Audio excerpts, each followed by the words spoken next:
Africa. They will share with us some of the lessons, their journey, and what they've learned and what we've achieved from the comms part. And then we shall have a quick show from Celeste here. We'll wrap up and close. So I would like to invite the team that will be reflecting, doing a recap of yesterday's session. If you could come to the floor.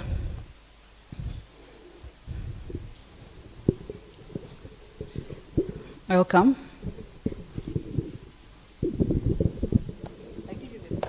Okay, thank you.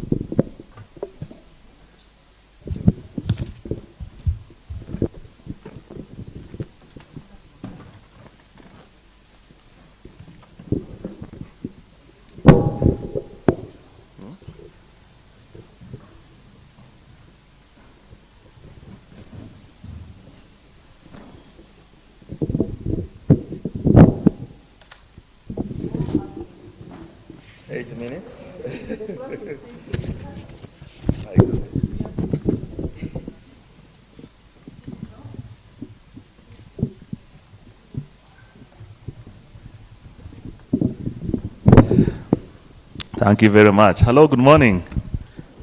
Good morning. That's better. Welcome once again, and congratulations on day 2 yesterday, which was very productive. My name is Gilbert from the Africa Freedom of Information Center, and I'm here with the team that is doing this reflection. We are going to talk about what stood out for us, any opportunities going forward, and any other issues. Now, for me, I think 3 things stood out from the work that was shared yesterday: the synthesis evidence, the poster, and then the afternoon session. I think what came out that is that there was very strong evidence across all the project countries, and the different initiatives, each of them brought out strong evidence, strong learning, and also new policies. The other one was around the critical role of political will,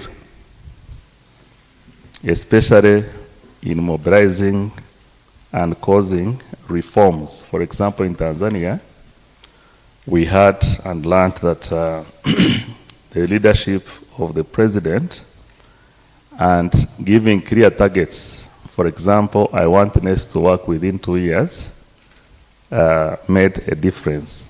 And for us who work in this community, we know what that means. The EGP process in Kenya, for example, has been on for 80 years and is nowhere being finished. In Uganda also, it has been in the process since 2016. And 3 months ago, I saw a letter from the president also asking questions around EGP. So all that shows the critical role of political leadership. And we had also yesterday around the role cabinet in Uganda, for example, has played in supporting affirmative policies in this direction. Now, what I would have loved to hear more is how, within the context of these projects, this political will was mobilized. Because it is needed everywhere if it works. So the hows of how that was mobilized and how it could be sustained through the implementation phase of these policies, I would have loved to know more, knowing that there are huge implementation gaps, especially when it comes to what happens after the policy. I also picked that there are huge risks around this, especially for women-owned businesses. We learned about good policies, but then in real life how corruption, delays in payments, capacity challenges was affecting these otherwise good policies and intentions. I picked 2 opportunities. First is the eagerness of regulators and implementers to enforce compliance so that the policies are implemented properly. And the second one, opportunity was around invitation to collaborate. That was very loud, especially from Mr. Dennis Simba. And also,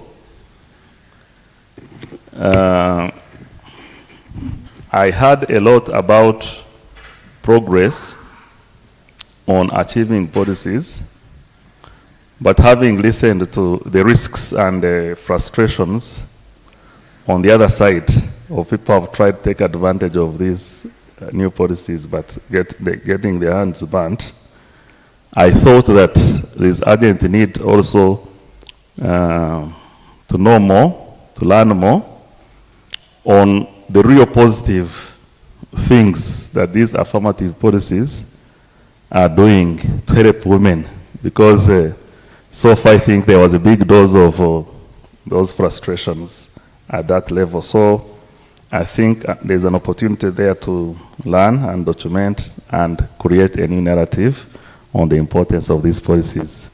Helen, what do you have to say from yesterday? Thank you very much, Gilbert. My name is Dr. Helen Otieno from Strathmore University Business School. I'd be looking at were there emerging opportunities that should be explored further. And thank you, Gilbert, because you have alluded to some of the things that also stood out for me. One is that there is opportunity for further research from the different research uptakes that we had. There are areas that I picked that we could look at for further research. For example, I picked on Kidogo project. Their research was on 10 daycares in Kenya. And so there is opportunity for scalability for that particular project. I was just talking to one of the delegates there from Ethiopia, and he was telling me that in Ethiopia they have national policy on daycare. In Kenya, the policies are actually devolved. And so there is opportunity there to borrow good practice from other countries. In our research, which was on effectiveness of AGPO, as I mentioned yesterday when I was asking Paul, what next? Because the issue of policy came midstream, and so I'm seeing opportunity there in terms of further research. Again, on collaboration, that stood out that we cannot do it alone, we need to do it together. So as we went through the different projects, I was looking at how do we collaborate so that from different institutions within the country and also with different countries. Again, the other thing that stood out for me yesterday was on the shifting of social norms. It is multi-layered, and therefore there is still opportunity there to involve all other stakeholders and for further conversations. Yeah, that also stood out. The other thing I picked yesterday was that there are best practices. There are best practices from different countries. One was, we had a case from Rwanda where suppliers are actually paid within 30 days, and yet from other countries that was a big problem. So how do we borrow that good practice from Rwanda? And then finally, the other thing that stood out for me was how do we collaborate with the private sector in all these conversations. And there was the case of Safaricom on their gender responsiveness, gender responsive procurement or practices. So how do we involve them in the conversation? Let me hand over the mic to Vivian Kazi so that we can hear insights. Thank you. Thank you very much. Vivian Kazi, Senior Researcher and Head of Strategic Research and Publications at the Economic and Social Research Foundation from Tanzania. Let me talk about the linkage and policy implications of our research findings, specifically from yesterday's perspective on the discussions. So we have seen that I have like 3-4 points. The first point, because we thank IDRC and the organizers for bringing up a dialogue that combines both the researchers and the policymakers from different ministries, departments, and agencies. And one of the areas that we thought had a policy implication that we realized from yesterday's discussion was on the gender-sensitive public procurement policies. And we heard from Tanzania, for instance, but it cuts across all the countries that were presenting the findings yesterday, that there is this procurement act that has set a certain percentage of annual budget for the procurement from the government procurement entities to be allocated for tenders to support women and other groups within the special group. So that was one of the areas that we thought it has some policy implications to support access to public procurement for women. The other point was public policies, procurement policies integrated to their strategies and their action plan to support many women to know about that opportunity. So through promoting awareness to different women. So we thought it was another point for supporting women in all the countries that we had the findings yesterday, raise awareness. The third point was the use of technology. We heard from the Director General from PPRI Tanzania that there is a need to use modern technology to update or to formulate a database that can support gender responsive public procurement data, which is very important to do some more analysis using data that is already generated through the system. So the use of technology to reach out many women, both urban and rural areas, was emphasized. And last but one was the point of public-private partnership. It was from the policymakers yesterday, all of them, they said their office is open. They need some more discussion with researchers to find the best model that can support collaboration between researchers and policymakers from different perspectives. And the last one was we discussed that there is this informal sector which has not been well tapped in terms of having women from informal to formal so that they can access public procurement in all those countries that we discussed yesterday. And we thought it's important to seek formalizing businesses from women and integrate them in procurement system. That's what I can say. Welcome, Flora. Okay, thank you so much. My name is Flora Miamba. I'm a senior specialist for gender and social protection in Tanzania. Being the last one, I'm at a disadvantage where most of the points have been said, so I wish to just reflect on some of the few key points from yesterday's discussions and from my colleagues' presentations here. We have heard much of the collaboration, need to collaborate. I just want to add and say, let's reflect on how to coordinate these collaborations. It's very important to collaborate, but how do we know who is doing what, where is the gap, and how to feed into the strengths of each other. The second reflection I want to make is we have heard about norm change and the importance of norm change. But yesterday and even now, especially yesterday, someone asked, how do we measure norm change? I think we should reflect on that. And particularly, I want to add and make you think that we all know that norm change is gradual. but how much gradual is fast enough? How gradual can we go and say this is reasonable? And how much fast going in norm change is safe and reasonable for us? Because sometimes when things have to move slowly and make these communities, societies understand what we change, you don't want to go very, very fast and make them feel like, what is this? What is happening? And I'm saying this from one of the examples of the quotation that was presented here, I think in day one, a study in Ethiopia, I think, which presented this success story of a woman saying, now I can go to work and my husband can stay home, can do this and this and that, and when I come home I can relax, which is good to hear.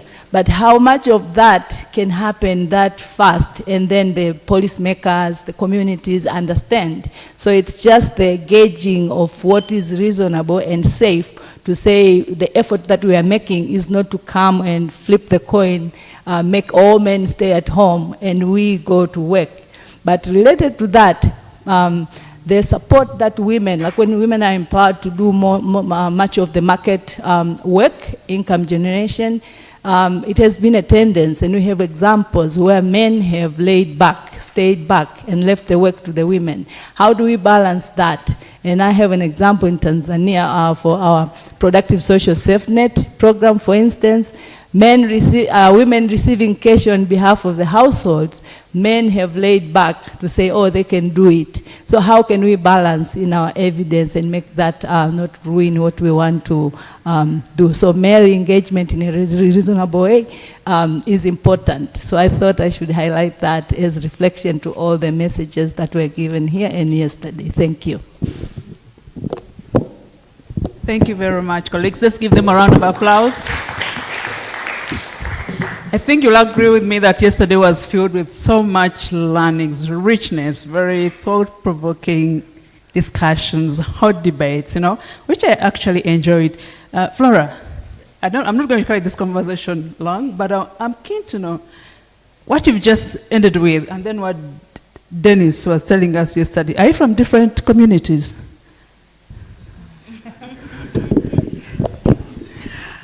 Yes, we are from different communities. What else do you want me to say?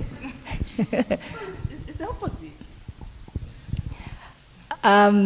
Maybe he can, okay. We do have very few matrilineal societies in like tribes in Tanzania. So he gave an example of that.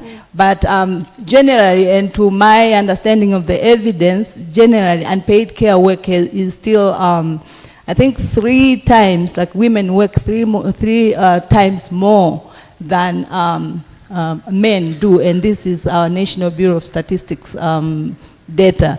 So that's the general nationally, but he gave an example of his tribe and how he defined unpaid care on his case. Oh, okay. Yeah, so I think I should explain that. Okay, thanks for the clarification. I can see you smiling, I think. This is fine. Let's give our colleagues a round of applause, please. You can take your seats. So let's carry these lessons along. Let's not leave these lessons or learnings in the room, okay? Because I've had people who say when I leave the room, it's like everything just remains in the room, and I can't even remember what was discussed. So let's not forget all these lessons. So next, I'd like to call upon Eliandro, and he will be sharing with us some of the lessons or outcomes from our policy engagement efforts.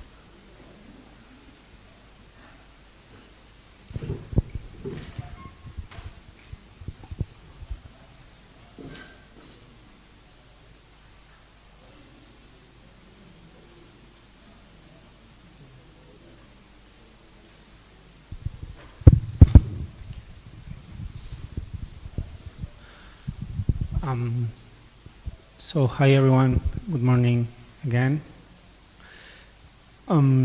So what I will try to do now is to present some of the findings of one of the synthesis report I conducted with my colleague John Young, also from INASP. He's not here today in this conference, but he sends his regards.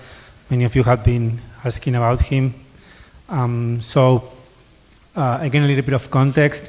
We've been supporting the teams in their policy engagement efforts for the past 3 years, since 2022. So part of the work we have been asked to do is use all the things we've learned in the past years about how the teams have done policy engagement and what achievements they have conquered in terms of policy impact, and reflect on that in a systematic way. And that's what we did. So the objectives of our report was to, as I said, present systematic analysis of the impact and engagement of the GrOW East Africa teams, identify what has worked, what has worked and why, and also identify some lessons that could inform future efforts in these areas of work. I will try to be very brief. This is part of the methodology. Most of the things we have done it with you, with the research teams. For instance, the production of stories of change. Of course, we have interviewed all of the 15 teams that were part of this project, including also some of your policy partners, some of whom have been here with us for the past 3 days. If you have any questions about this, we can address them later. So we started with doing a sort of light touch review of what literature says about what works in terms of policy engagement approaches, and what are the most recurrent forms of policy impact. And we came up with these 4 categories for each dimension. So in terms of policy impact, and many of the research teams may be familiarized with it because that's the framework we have also been encouraged them to use to monitor and track their impact. So we identify conceptual impact, impact in attitudes and behaviors, impact in the way policies policy processes are conducted and developed, and impact in the content of certain policies. And I think Colleen, and making the connection with yesterday's fishbowl, was in her intervention was saying that content is usually the type of impact we always think of as the ultimate and most important way of achieving change in policy. But we'll see, the thing that we learn is in order to achieve content, there may be other changes that may have to happen before or at the same time. In terms of policy engagement strategies, we have identified, again, 4 ways that are recurrent for research teams and research stakeholders to inform policy, which is, of course, the first one and most common one probably is informing and disseminating your research findings. Then we have building relationships and dialogues. Part of this conference is also about it, building dialogues and relationship with government stakeholders and other stakeholders in the policy community. A third form of engagement is about collaboration and co-production, maybe work together on a certain area, conduct research together. That's so an important way of of working together. And finally, work with policy stakeholders to develop capacity in different policy areas. And maybe some of you may recognize yourselves as having been part of any of this. So let me share just an overview of the key findings. The report will be circulated. I forgot to say that some of you may have already seen this as we conducted a validation workshop in December 2024. So probably many of you are already familiarized with it. So this is maybe obvious, but we learned that most of the teams, all the teams achieved some sort of policy impact. For this, to come up with these findings, we not only conducted interviews and review all the progress reports, talk to other policy stakeholders, but we also base our analysis on some of the monitoring data that IDRC has also been collected through the years for this project. So even all of the teams achieved some sort of policy impact. Not all the projects were able to impact at all the different policy changes, if you remember the 4 ones that I was mentioning. All of the teams say somehow they have influenced conceptual understanding of women economic empowerment and pay care work across stakeholders, and they have influenced attitudes and behavior not only at government level but also at community level.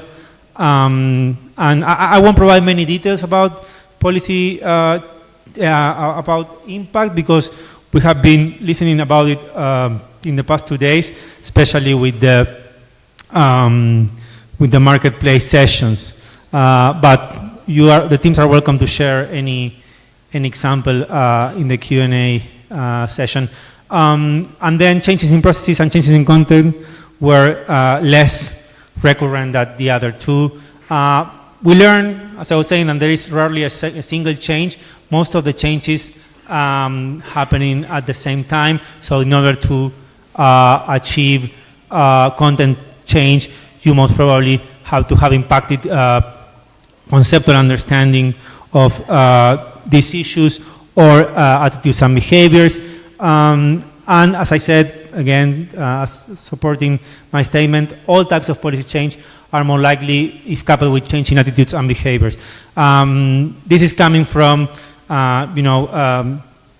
regression analysis through which we try to connect which were the most adopted policy engagement strategies and whether there was a correlation with the different types of changes. I think I was saying this yesterday, projects working on procurement and childcare services achieve more impact compared to skills development and perception, in particular when it comes to content change. Hence my question yesterday about whether there is any future of these sectors in the different countries that make them more ready to adopt policy change. And it would be great to listen from you. Maybe we have some hypotheses that they are more structured, they are more developed, and there are also more tangible things you can achieve there if you compare it to skills development and perception, which of course we were discussing yesterday is much more related to norms and less maybe more intangible. Impact has taken place at different levels, as you see there, and some examples of policy impacts have to do with achieving a deeper understanding of the connection between unpaid care work and women economic empowerment across stakeholders, integration of gender perspectives in policy frameworks. I have several examples. I'm just looking at Ernest, and one of those examples come from the PROFEMS project. Additional resources allocated to enhance women participation in procurement, or resources to improve workplace safety and childcare provisions. In terms of policy, sorry. Oops, this is, sorry about that.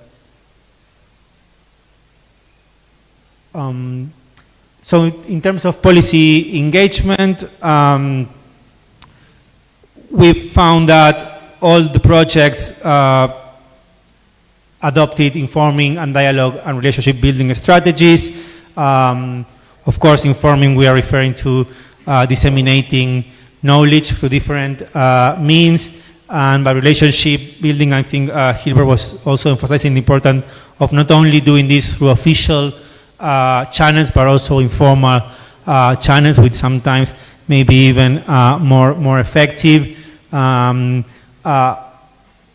important finding was that, again, there's rarely one single policy engagement strategy that teams adopted, and we noticed that as teams added different forms of policy engagement, more significant changes were resulted in more significant changes. So the combination of different policy engagement strategies is more efficient or effective in terms of achieving change. I forgot to say that we also come up with a categorization of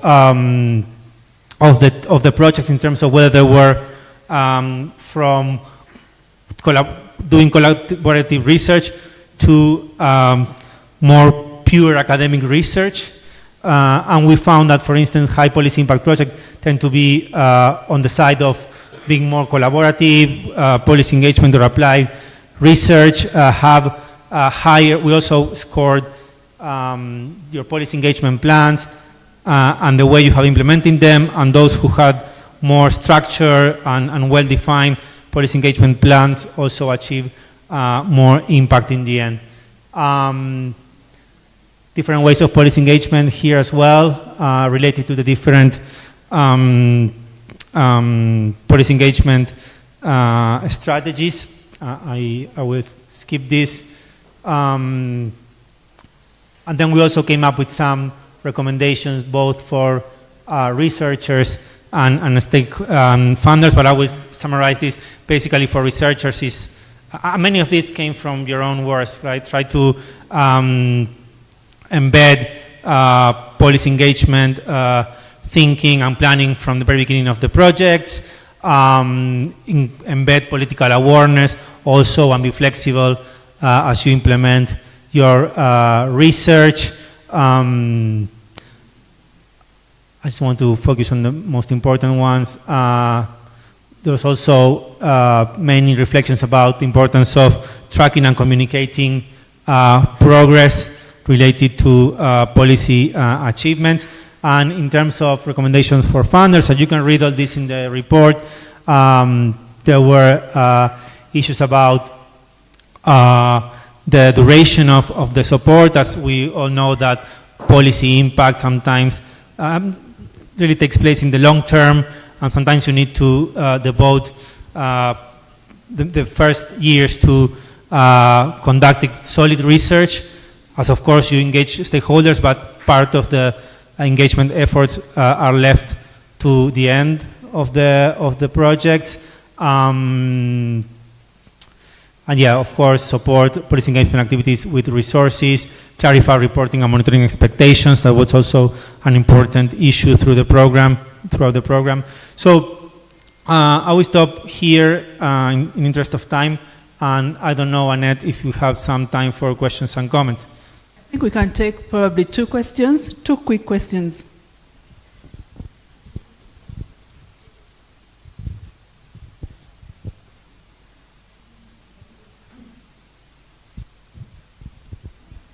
Okay.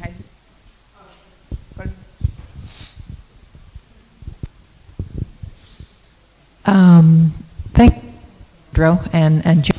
Maybe because I think a lot of folks might be anxious to look at this synthesis more deeply. So it is in finalization, so we're still working through it, but we will be packaging up and making it accessible.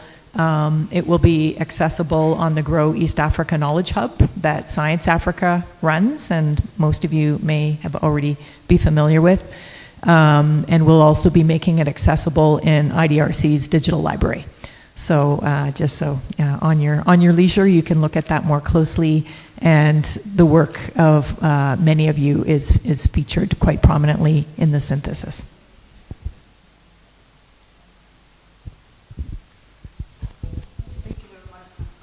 Any other questions?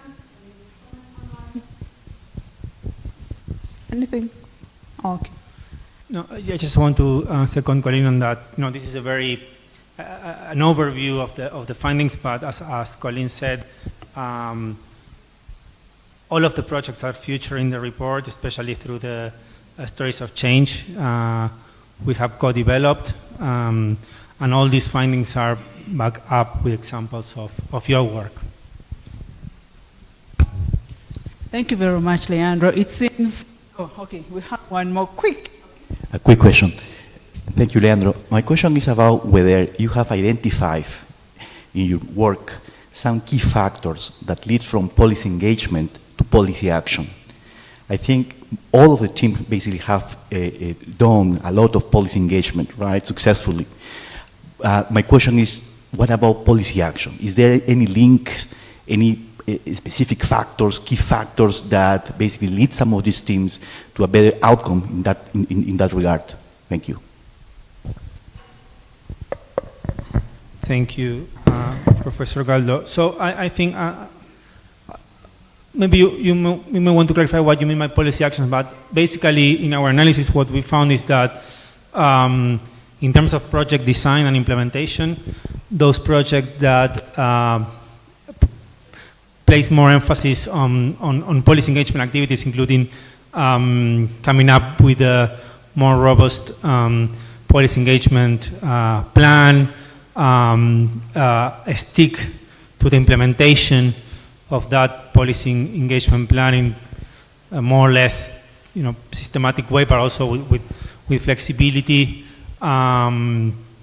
So all these factors in terms of project design were key to achieve more policy impact at different levels.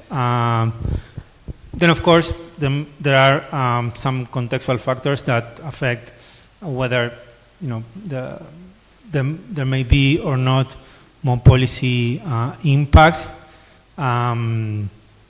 But yeah, on the side of project design, that those were the main factors that we saw. Okay, thank you very much, Leandro. I'm glad nobody felt uncomfortable with the findings we've presented. So I think they're authentic, being validated. So probably we can congratulate ourselves.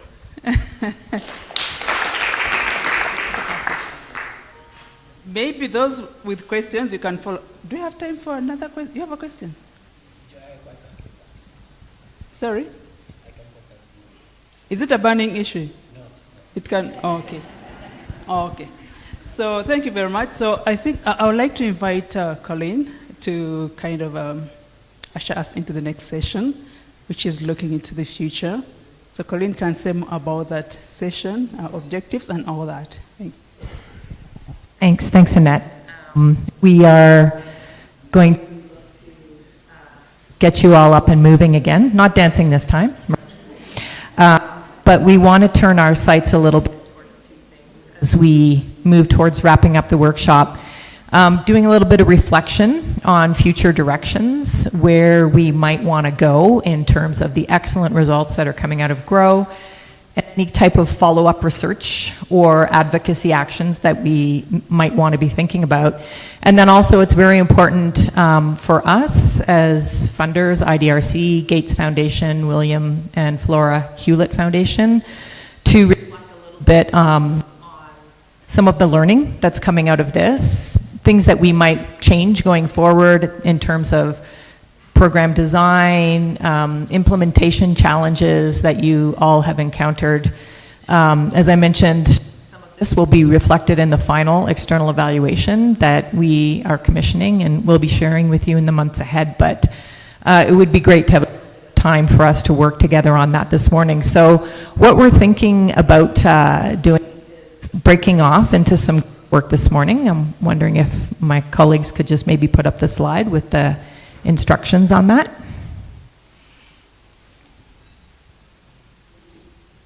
So what we are proposing to do is to break out into approximately 7 tables, little stations. You'll see them here posted around the room. 1, 2, 3 at the back, 4 at the back, 5, and 6 and 7, the flip charts here. So first thing that we're going to do is, yes, I love seeing my lovely face there, but it would be more useful to have the instructions. First thing that we will do is we will ask you to reflect and think about which table you might want to sit in. What we'll do when you go off to the tables is we will first ask you to take 1 or 2 minutes just to individually sit there and reflect on the 2 questions that we're going to give you and just have you jot down your ideas. After you've done that, we'll ask you to turn to the person next to you at the table and just share your ideas between yourselves for a couple of minutes, 3 or 4 minutes. And then we will ask you as a table to begin discussing those ideas and lessons, and we'll give you about 30 minutes to do that. We will ask each table to please select a just to jot those ideas down, and we'll do a quick feedback and socialization in plenary. So you will see there's flip chart paper in the different stations with some markers. So that's basically what we're thinking about doing. And the questions that we're going to focus on, if you wouldn't mind, is there a way that we can somehow get this visible, or... Anyway, I can probably see the questions from the slide if you put it up there.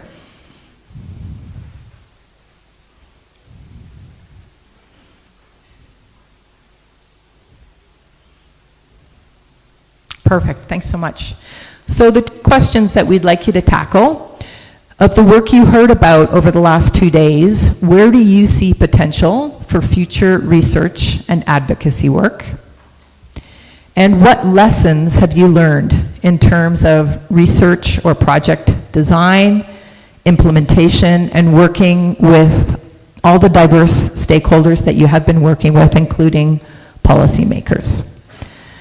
So if you wouldn't mind just flipping to the next slide. So we are suggesting 6 tables. In table 1 up here, just some focus on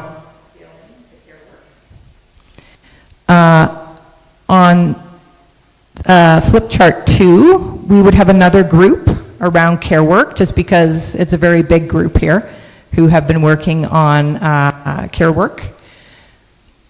In the 3rd station, we would suggest anyone who's interested in working on issues of deepening skills building work. So the TVET work and other employment gaps type work. In table 4, which is approximately down in this corner behind Jose, is addressing social norms work. So following up on some of those really amazing discussions that we've had over the last 2 days. And that can be social norms around any of the GrOW topics that you've been grappling with, not just the care work, but really we know that social norms is a big crosscut for all of the women's economic empowerment work we're doing. So anyone who wants to think about that. In the 5th table, we would invite people down in the corner of the room to reflect on advancing public procurement and entrepreneurship work.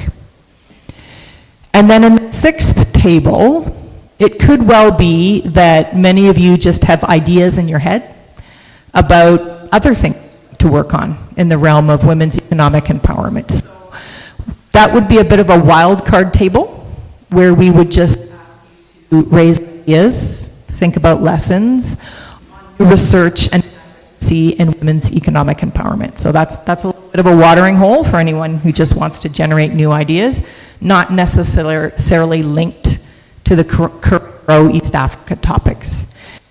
And then there is a seventh table, and I just wanted to get a sense in the room, is there anyone who has a burning topic in their mind that they'd really like to start working on and they'd like to pull in some minds around the table? We're just kind of leaving that as a flexible space. Is there a topic that's been on your mind over the last 3 days and you're thinking, while I have all of these fantastic people here, I'd really like to talk to them about that? Anybody want to lead that conversation?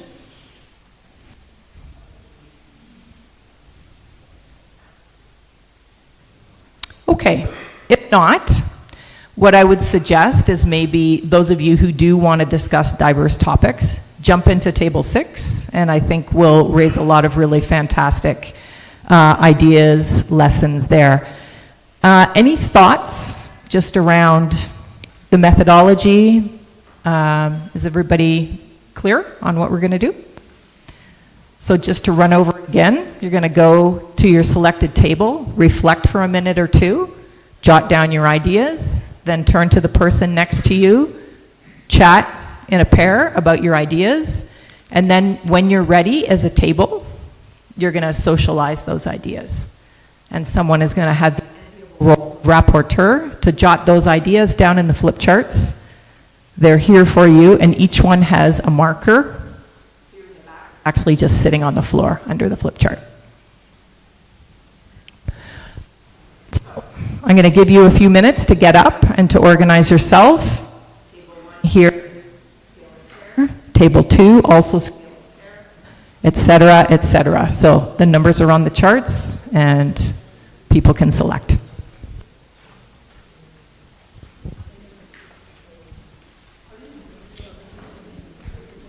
Yeah. Yes. Yep. Back. Yes. So thanks. I'm just thinking that, the way I think, not necessarily that I wouldn't want to sit on number 7, but it's because I feel like much still has to happen with what we are doing already. Okay. Before I can sit on number 7. So I don't want to miss the opportunity Okay. to think on what is going on. Okay. By jumping into number 7. So if maybe there was like a next, like we do this and then Okay. this comes next. would Well, help. how turn table 7 into things we need to do to get to the next level? Would you Okay. like to maybe Yeah, we could do that. congregate people in table 7 and lead the charge? After the other numbers, after I participate on the 1 to 6. No, it'll be simultaneous. We won't Simultaneous. unfortunately have time to run through and then do it, but I think it's a great idea. Yeah, that's where I still feel like I have to do something here first before I can move to number 7. Okay. Yeah, So the best laid plans. Yeah, I'm just going to let people get to their stations and then we'll questions back.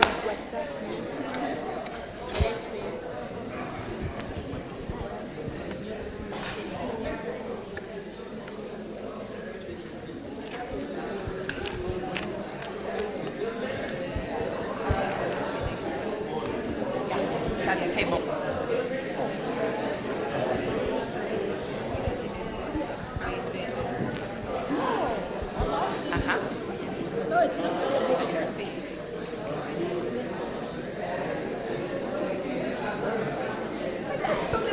I'd say go to table 6. 'Cause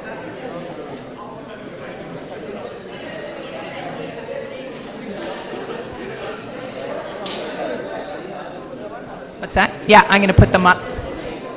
Has everyone selected a table? Does everyone have a sense of where they'd like to go? Because we're going to flip the questions up now.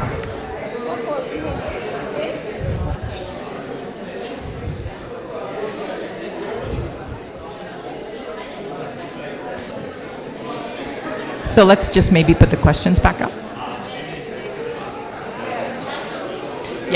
Yeah, we'll ring in about,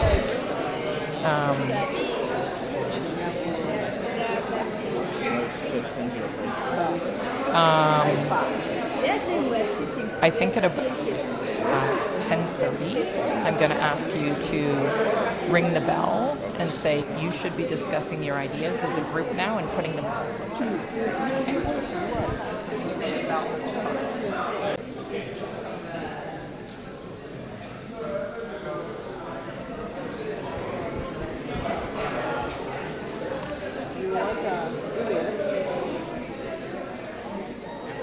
All these are small letters. I would listen carefully to what you're going to hear, and then we'll get what we can off the flip charts. Okay. So just, can we get that up there any higher? The actual questions? Thanks.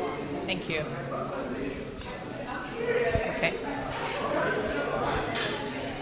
So on the screen, we've reposted the questions we'd like you to think about.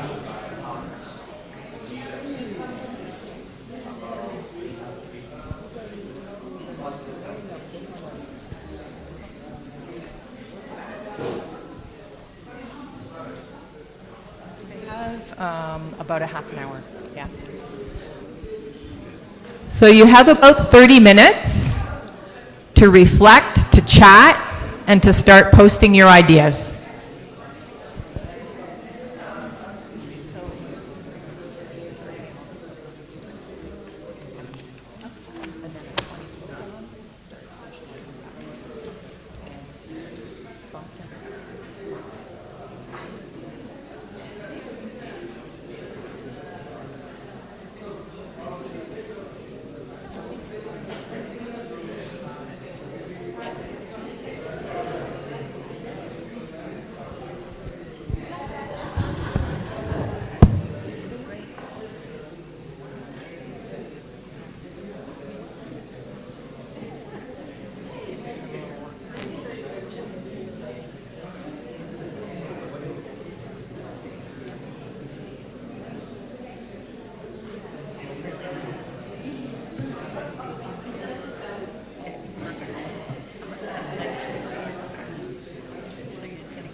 Don't worry.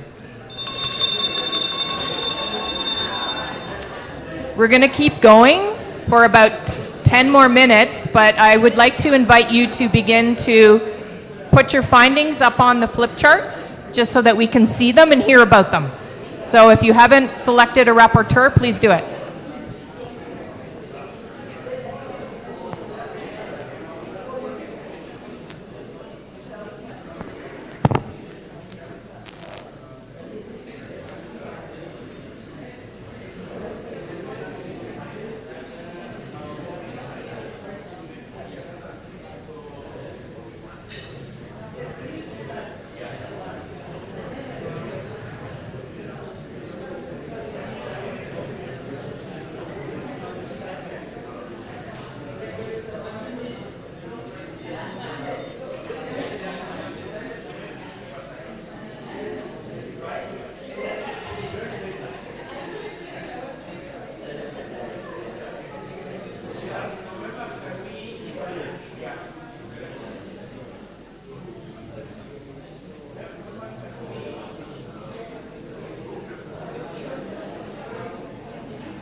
Okay, just a few minutes to start wrapping up your findings, and then we're going to start socializing this in the plenary.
የሚያሳስብ ነገር ከሆነ can we get the translations funded? ማለት ይችላል። I have to ask. በጣም እየከበደ በዛኛው የሚለው ፓርት አይሆንም ካለ I wanted to set just fund separation, ግን again እነሱም እንዳልኩ ኮንትሪቢዩት just የማድረግ funded እንጂ እነሱ ራሳቸው በተመሳሳይ ኮንቴክስት ነው የሚሆነው ከእነሱ ላይ እንደማንችለው so maybe I will yeah this will take time.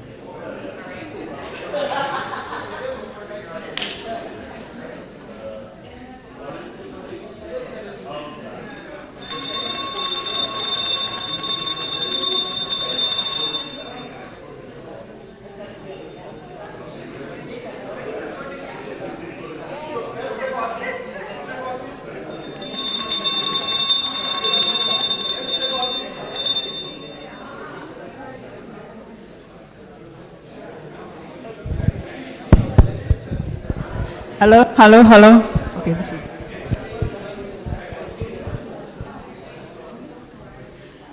You need to report back.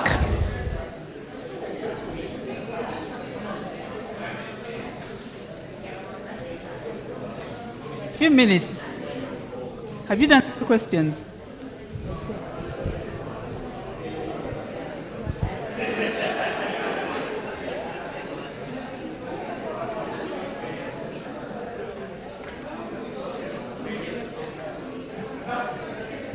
We need to start sharing.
Are we done? Paul was saying maybe. Yeah. I really like the presentations, how you make the approach that possible to give the report of it or the slide. Yeah. It's going to be part of right now.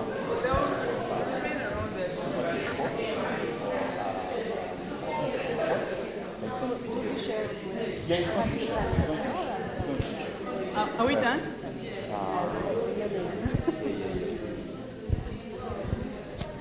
I'll start with this group. Where should we start? Here. Hello? Hi, everyone.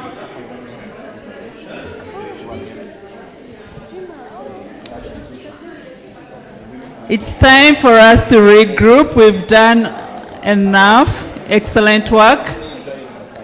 Hello, can you hear me? Colleagues online, in case you have anything to add to any of the questions, we shall invite you to do so.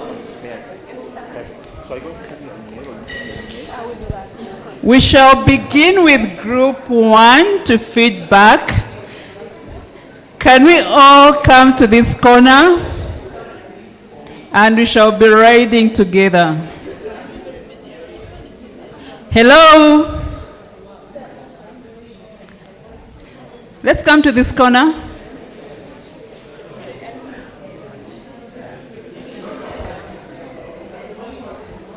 David?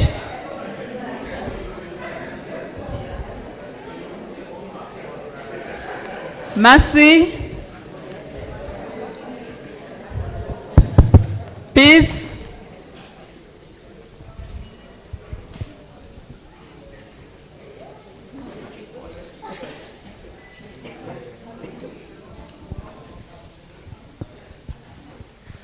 we shall start off at this corner. If you could all come and join the team, they will be sharing with us their responses to the two questions. We've been sitting for quite a long time. Can you just stand up, please? Otherwise, those who are going to the airport, you'll be delayed and checked out. Okay, as you come to the table, there's one announcement. Those who might be interested in visiting the park tomorrow morning, please reach out to Leandro for more details. Huh? Sorry? The passengers.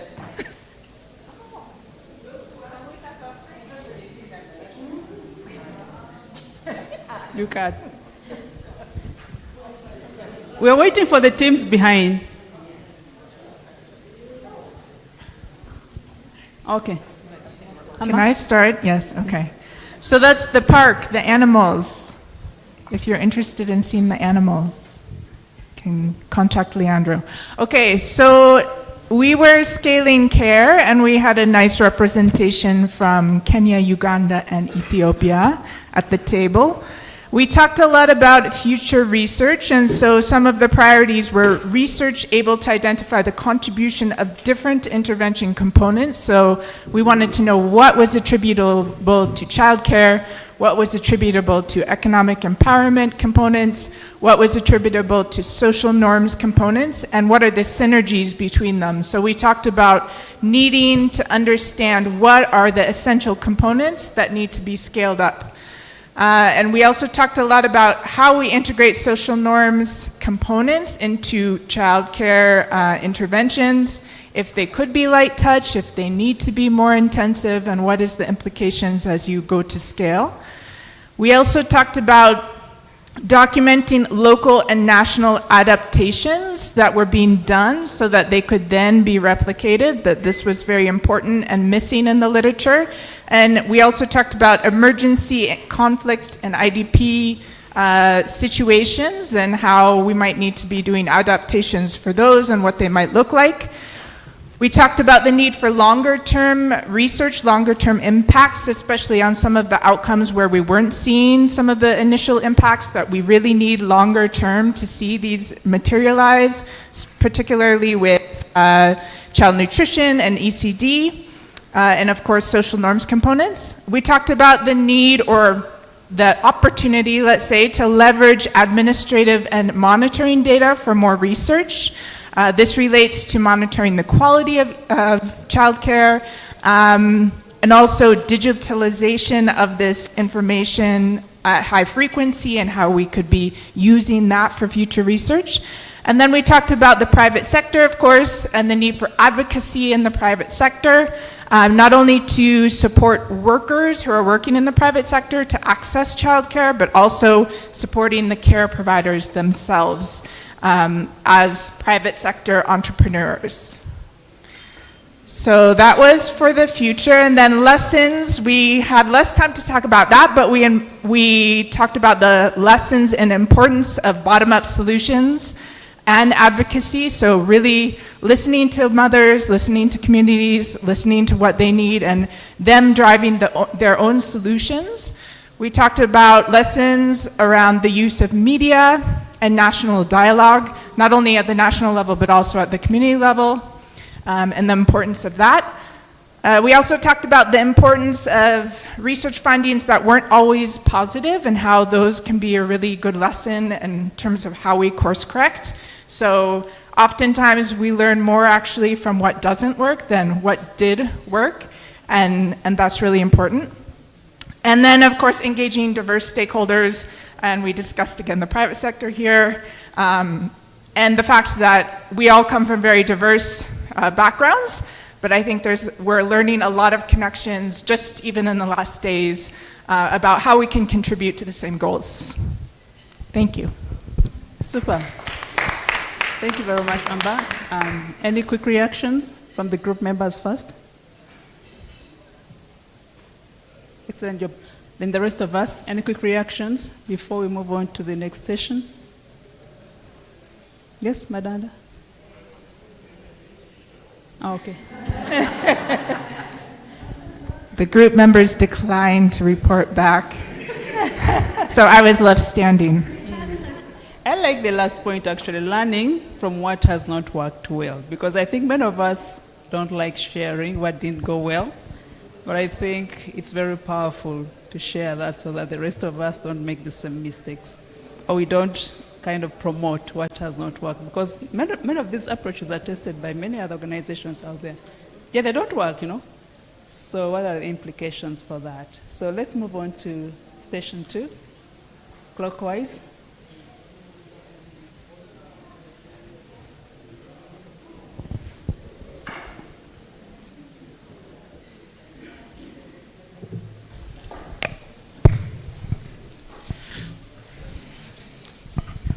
So this is the second group that also looked at scaling up childcare. In terms of research, potential areas where we want to go, there is scaling up of models of childcare. And here we are looking at public-private partnerships, safety and standards, as well as user contributions, among others, as things that define the models. There is also how we can recognize and reward unpaid care work in national systems, chart of accounts, GDP, and so on. What would be the best way of reflecting these? And then the third one is testing the effect of interventions to reduce unpaid care work on the women themselves. On advocacy, the things we think should be advocated for include setting up childcare facilities at government agencies, because if this is driven by government, then we would expect to see at least many of these facilities set up at their offices. Consistent engagement with policy processes. We are always in processes of reviewing our laws and policies, and therefore we have to continuously remain engaged. What we saw from many of the projects, the women are not high-earning individuals, and therefore even the families themselves, so there's going to be need for subsidizing childcare. And then, for the case of Uganda, we have a number of guidelines that are relevant to these child care facilities. Some are for local governments, while others are for basic education. So we need to ensure that these are accordingly finalized. And then the second question on the lessons. The first one is involvement of all partners right from inception of projects. We found ourselves in a situation where a number of stakeholders were tapped along the way, and perhaps that partnership did not maximize its potential. And second, plan for quality control in our projects, such as inspection to ensure that the children are safe that come to our spaces. That way the practice or child care would be more acceptable to the community. And then when it comes to advocacy, we need to have clarity of the expected outcomes of these processes. What exactly do we want to achieve with these efforts that we're undertaking? And then there's allowing for flexibility, adaptation, and learning in implementation. And this is not just for the implementers, but also for the funders, so that sometimes things that don't go according to plan can be accommodated. And then the last one was stakeholder mapping, combined with an analysis of risks to make sure that we plug all the potential loopholes that we face.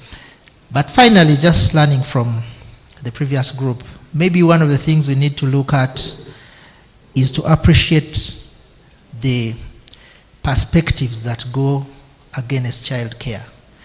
What are the arguments against it, and perhaps how do you respond to that? How do you rebut? Thank you.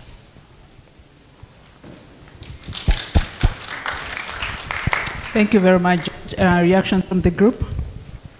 Group members? Any additions?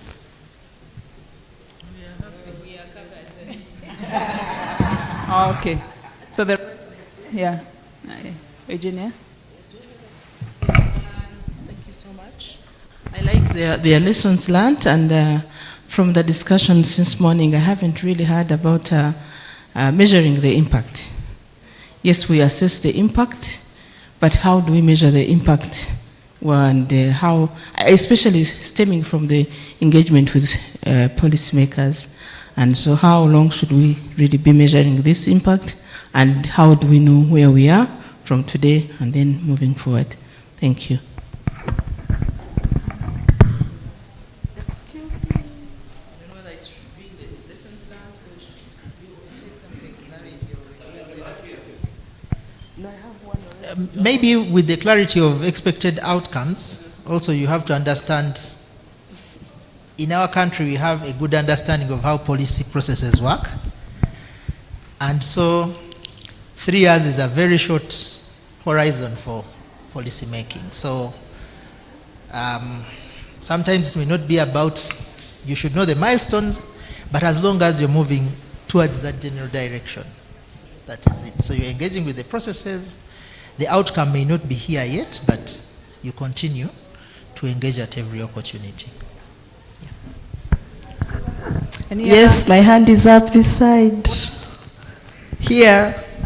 Oh, okay. Sorry, I was unable to move that side because of child care. He's sleeping, but I was following keenly. Yes, I like the ideas shared, but maybe one thing that we forgot to talk about are the caregivers within our home settings.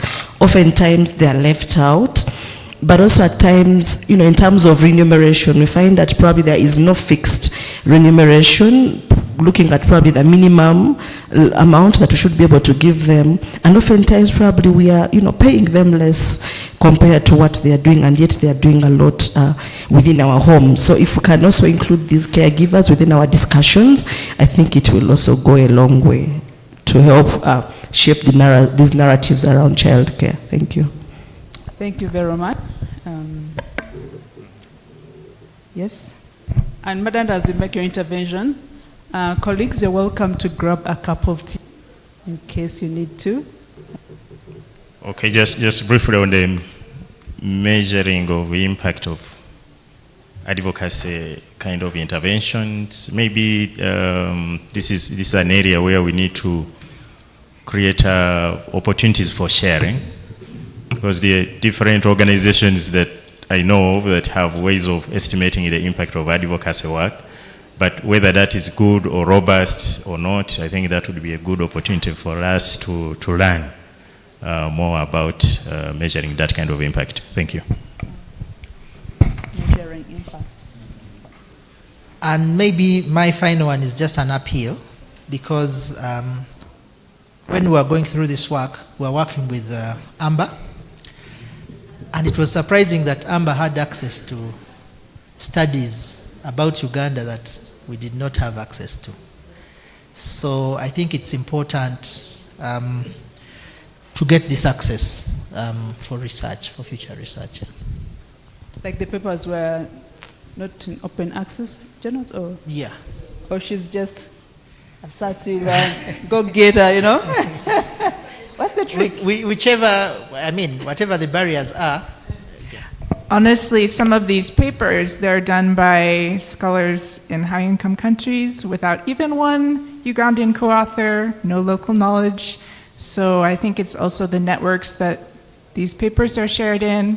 And obviously, the GrOW program has done a very excellent job about engaging and prioritizing funding to researchers who are in the context, who can speak to the policymakers, and I think we need to encourage more of this and less of the former, sorry. Yes, thank you. Thank you very much. And actually that reminds me of the conditions of my previous job.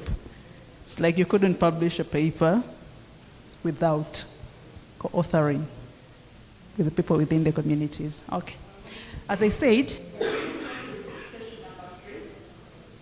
feel free to grab a cup of tea as we visit the stations. Otherwise, go back to the kitchen.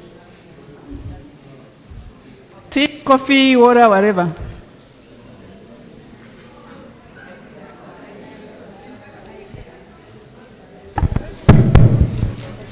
Yeah.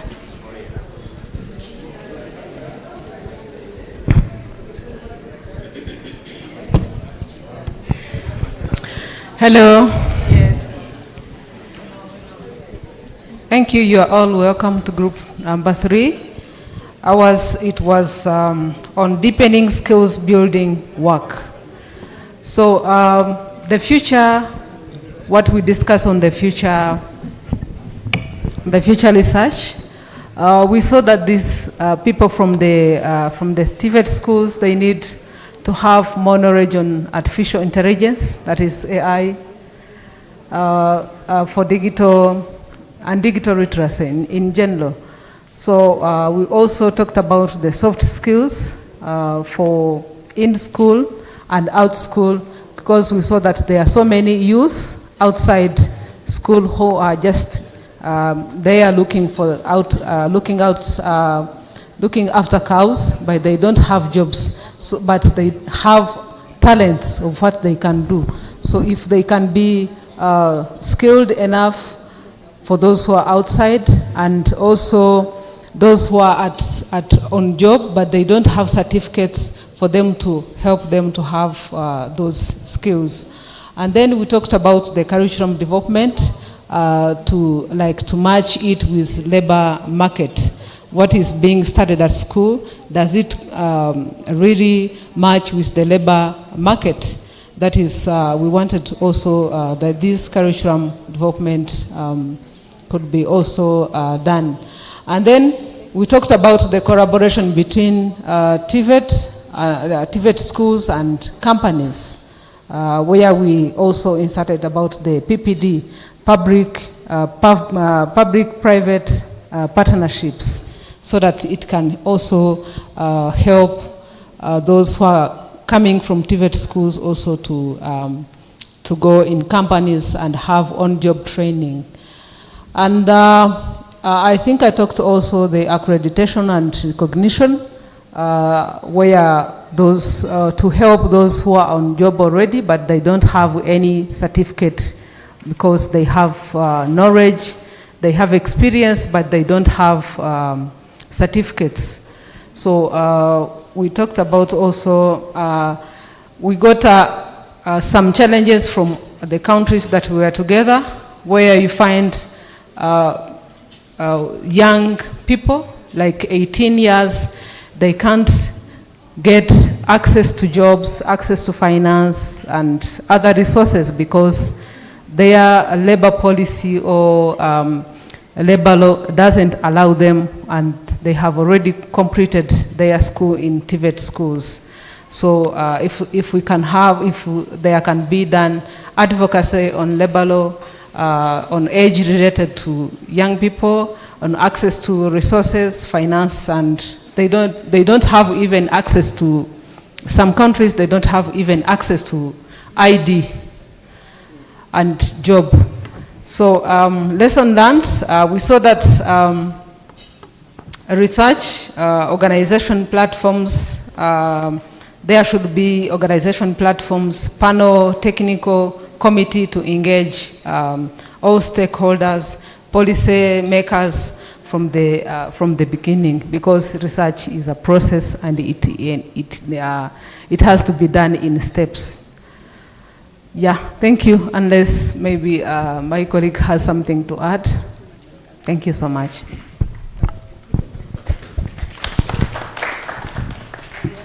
Special treat. Yes. Yes. Thank you very much. I like the points that have come up.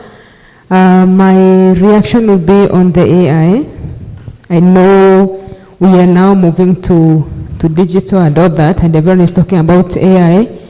But maybe I don't know whether it's a worry or whether it's a question. What will be the effect of the AI to the education of our children, considering there is working closely with people who are in the academia? There's also a lot of misuse of the AI, where our kids are no longer like going through the textbooks to read and all that. The AI is giving them all the answers. So how do we use AI responsibly and still ensure our children are innovative? My colleague, someone can add? You? Okay. Yeah, I think AI is here to stay with us and probably take us to the next generation. We can't run away from it. We simply have to adapt. First of all, if you see what is happening in many training programs, today you can fix your car at home by going to AI. You don't have to go to the mechanic because you simply see how to fix a battery. I mean, some time back you'd run to a station and then the guy charges you some money. But now you just go and type in how to fix a battery, chat GPT, it will tell you get positive, put negative, and you start your car. Simple. But I think they are both the good and the negative sides of it. If we let the negative sides outweigh, then probably we are at a high risk. But I think we need to take advantage. It's like the issue of phones in schools. A number of schools resisted the issue of children having phones. But it became counterproductive at some point because when the kids come home, they're actually accessing more than, they're trying to compensate for the time they were at school in that holiday to catch up with what is happening in the world. So schools that opened up and regulated, put systems to allow kids have phones and use them to learn. Today they will send an assignment on a phone and the kid will look at it and use it to learn, as long as we are responsible enough to show what is the best use and how we can make the best use of it. But we cannot run away from it. I think we just have to pick it up, use it to the best, especially like for skills development.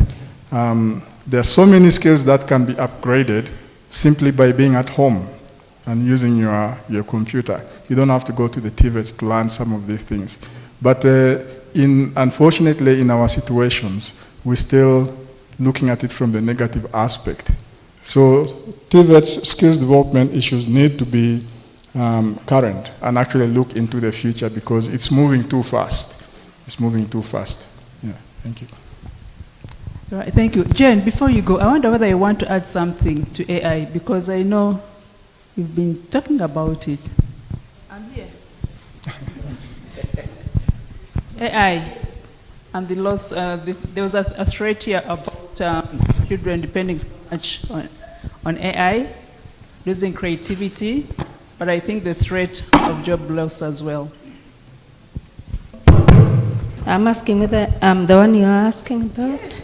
Yes, okay. It's you. Okay. Because I'll just add to, I think what perhaps Paul has said, that really we cannot do without, we can't be left behind. I think that's the time that I would use.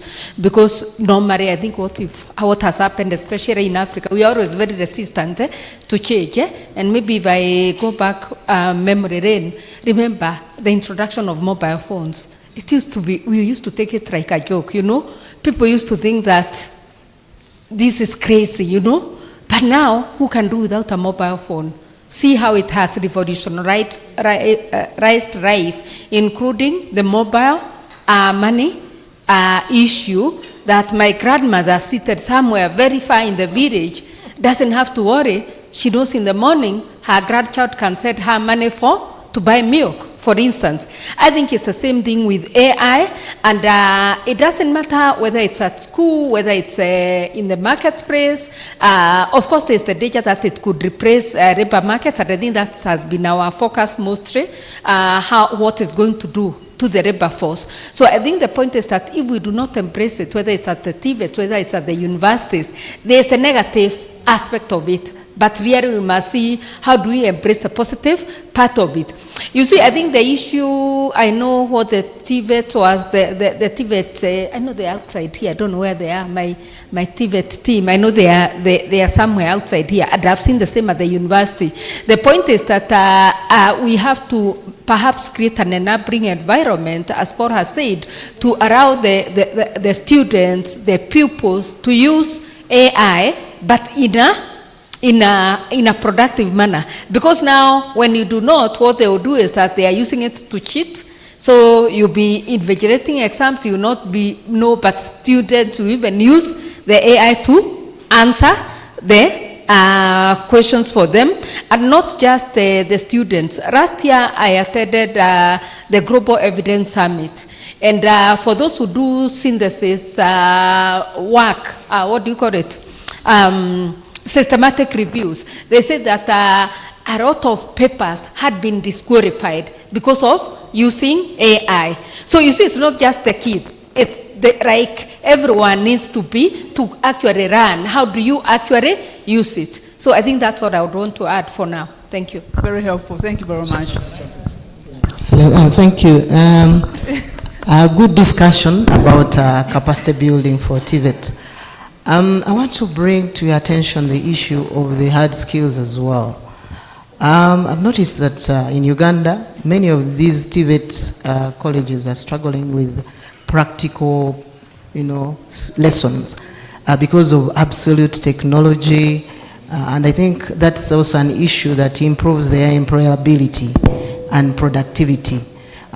Because I've seen on number 3, you have the curriculum development, and also we need to look at this area so that as we promote practical skills, they should be able to use technology that is modern, that will improve their productivity and employability.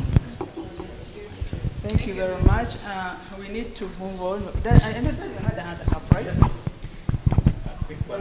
The next station. Yeah, I think what we've been talking about, what really is emerging is that how do we regulate AI in Africa?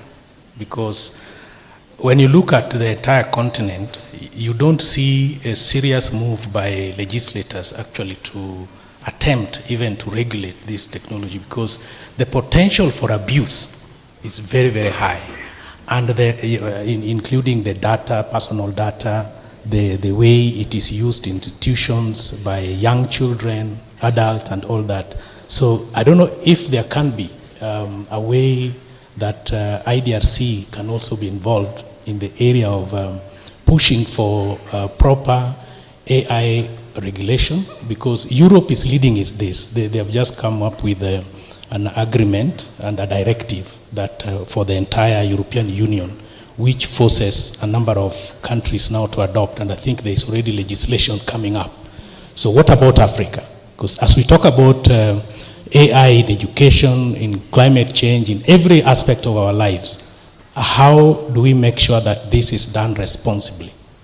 Thank you very much. You want to quickly wrap up, please? Yes, thank you very much for the inputs. What I wanted just to add on what my colleague from Uganda said about the practical skills. We thought about also the access to information. There is practical skills, yes, but these young people, they need also to have where they can access all the information in terms of job opportunities, information, different ways. So that was also, I forgot to say that. Thank you very much. Very helpful. Thank you.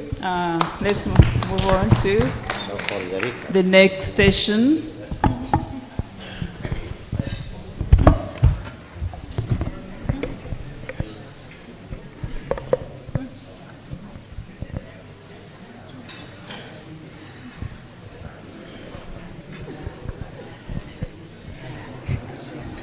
Colleagues online, in case you have any questions, additions, alert us.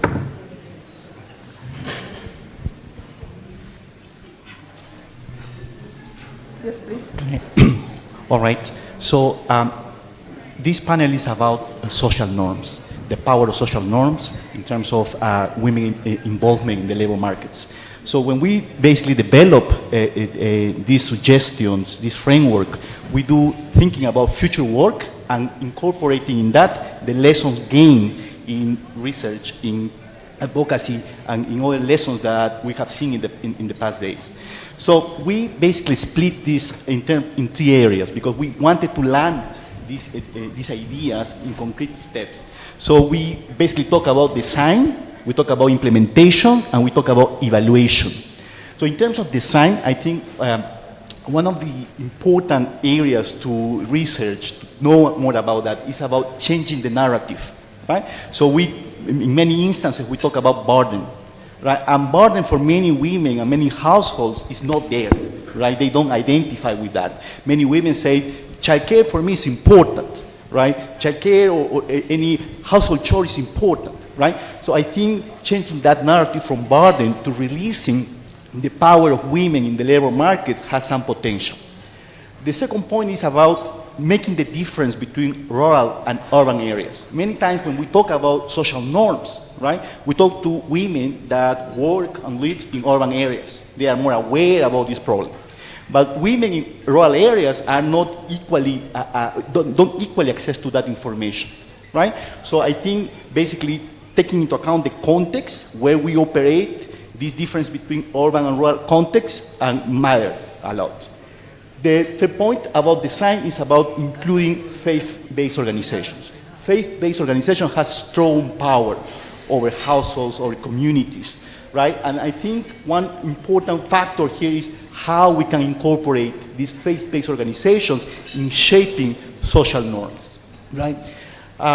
Next, in terms of design, we want to put some value on social norms, right? It's not about just talking about social norms as some abstract concept, right? Many times we talk about we need to change that, we need to change specifically that, but sometimes that really we don't follow that because we don't put value in that, right? So in this case, for instance, talking about how releasing the power of women on the labor markets increase the GDP, affect the GDP, can make some difference.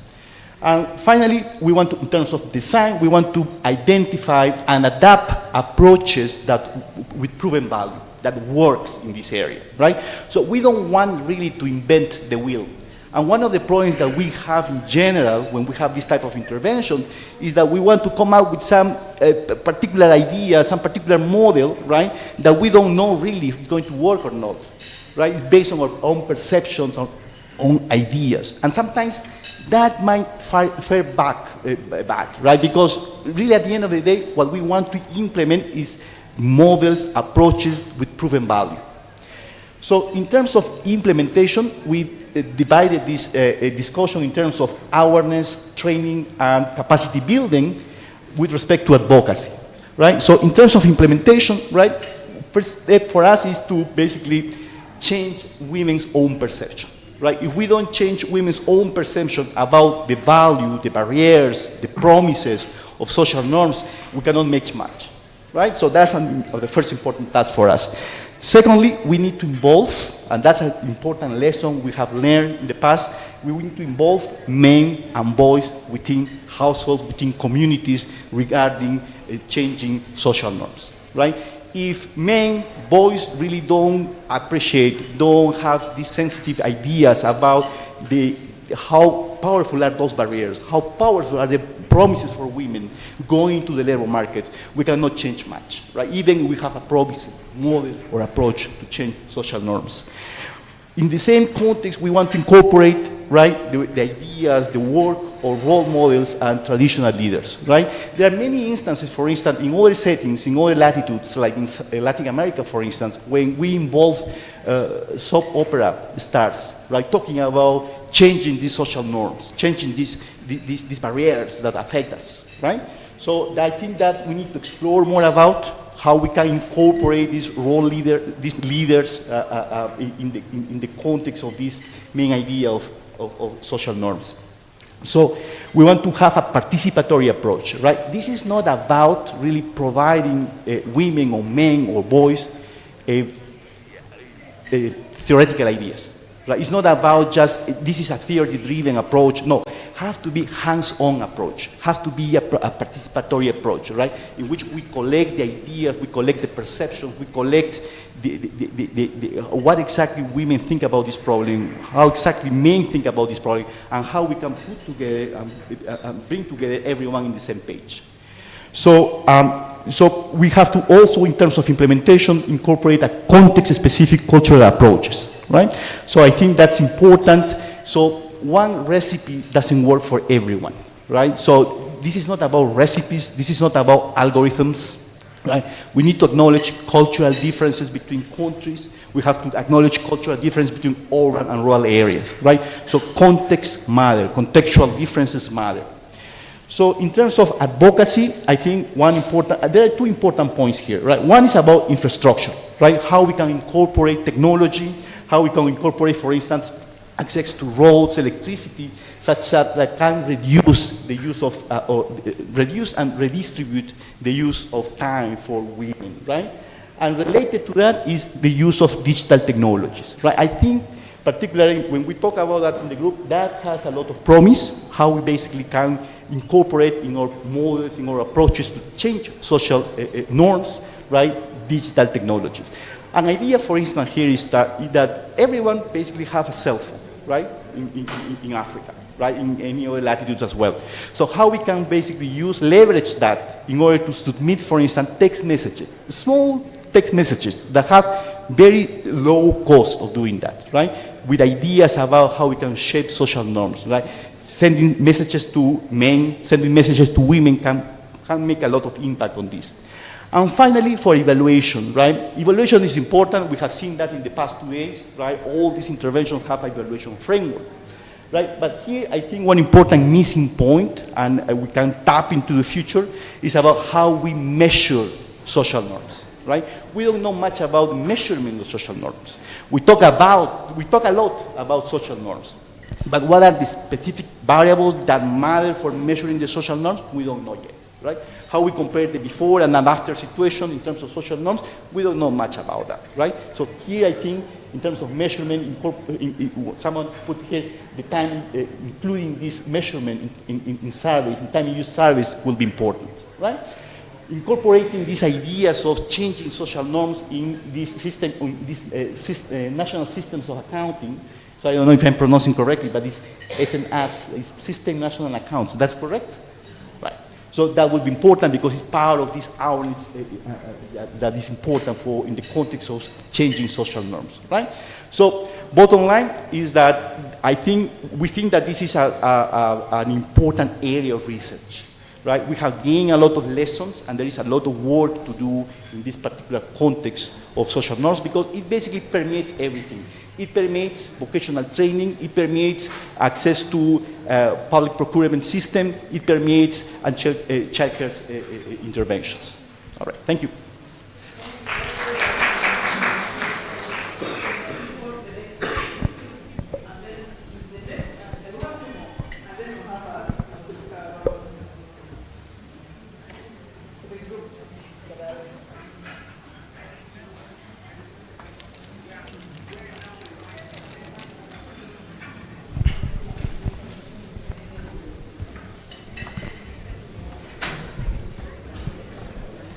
So in this group, we were looking at public procurement opportunities and how to strengthen the opportunities available for women. And having looked at the last 2 days, we started by first trying to see where are we. We understand that now we appreciate the fact that studies have been done around public procurement, and we also want to see impact. So between the studies that have been done and the impact, what lies between the two? And we came up with advocacy. And we gave a case study of if you walk into, let's say, salons and barbershops where we have young women, you will realize that there's a discussion around betting. Why is it that whenever you go to rural areas, they understand, they have the information on betting, but they can't talk about public procurement opportunities that is available. So with that context, we realize that when it comes to advocacy, messaging is important. How, when we develop some studies, we develop studies with at the back of our mind of targeting the high-end people who understand, can read report. But then how do we take this report and unpack it to the person at the rural level? And some of the findings that came out yesterday is that if you look the rural urban settings, most women in urban setting are most aligned to procurement compared to rural women. So then how do you ensure that the messaging we are having, the programming way of advocacy impact directly relate to the understanding and need of these women? So we came up with 3 research questions, and we also appreciate from the discussion is that right now we see many countries adopting gender responsive public procurement opportunities. And with that, how do we ensure that we don't just adopt, how do we then strengthen them? Because like many countries, I can talk of Kenya, we have good policies in place. But what about the implementation in terms of how they work? They don't work as to how we envisioned them. So the first question we came is that how do we then strengthen the adoption of gender responsive public procurement opportunities so that it doesn't have to be just adopting and living at that point? How do we strengthen it? How do we monitor the implementation? How do we ensure that the public procurement authorities have framework in place in terms of collecting disaggregated data? We know we can be able to tell women applying for public procurement opportunities, do they do it as group or do they come as an individual? What kind of bids do they make? The next question was about now, what advocacy and capacity building initiatives are most effective for involving women in public procurement opportunities? And now this is what brings me back to advocacy. And then again, the next thing we are talking about procurement. Right now, procurement is not just procurement. Procurement is like a business. And when you don't have business skills, you can't succeed. If you go and make a bid, you get the money. What next? Do you have the urge of going again? How do you ensure that? Do you know how to calculate your expenses, your sales? What are the savings? Do you combine, as a young woman, you combine the business savings with the personal savings? So how do you ensure that you separate personal savings from the business savings? So we also realized that there's a lot of training needed around business acumen of this for these women. The other one I talked about is the awareness, then builds again on advocacy. So in terms of lessons, we realized that with the research that we have undertaken so far, we need a winning coalition. And how do you develop a winning coalition? Is that at the programming level, you need to identify from the private actors, government actors, so that you have a winning coalition, so that even in the absence of Gates Foundation, in the absence of IDRC, the work can still go on. The second one is terms of evidence strengthening, empower stakeholders to act responsibly. When you have evidence, advocacy becomes easy. The other one is participatory action research is key to earn legitimacy of the research. I think so, yes. So that's where we reach. Thank you. Thank you very much. And on to the last stage.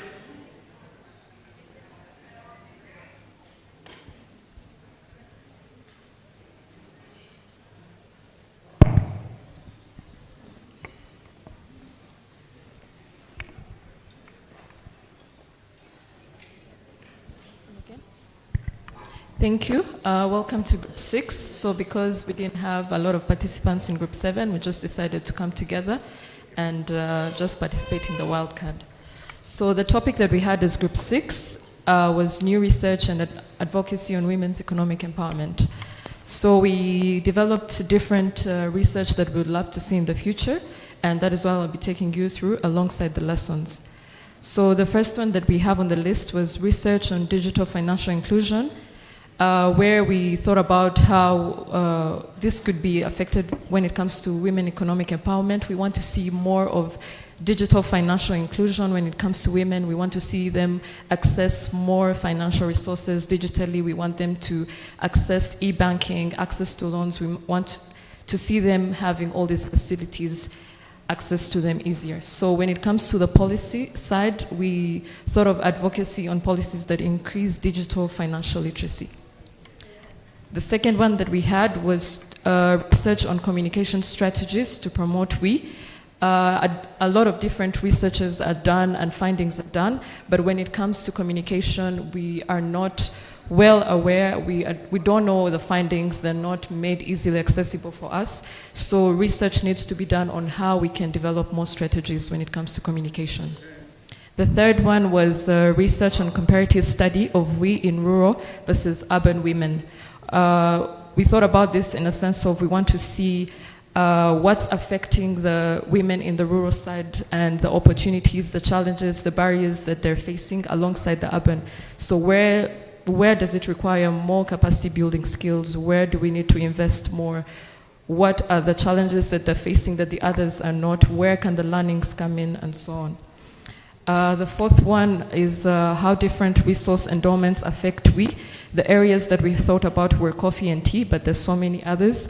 In these areas, we look at employment opportunities, economic independence. We look at the supply chain if it comes to agriculture. So how do all these affect WE?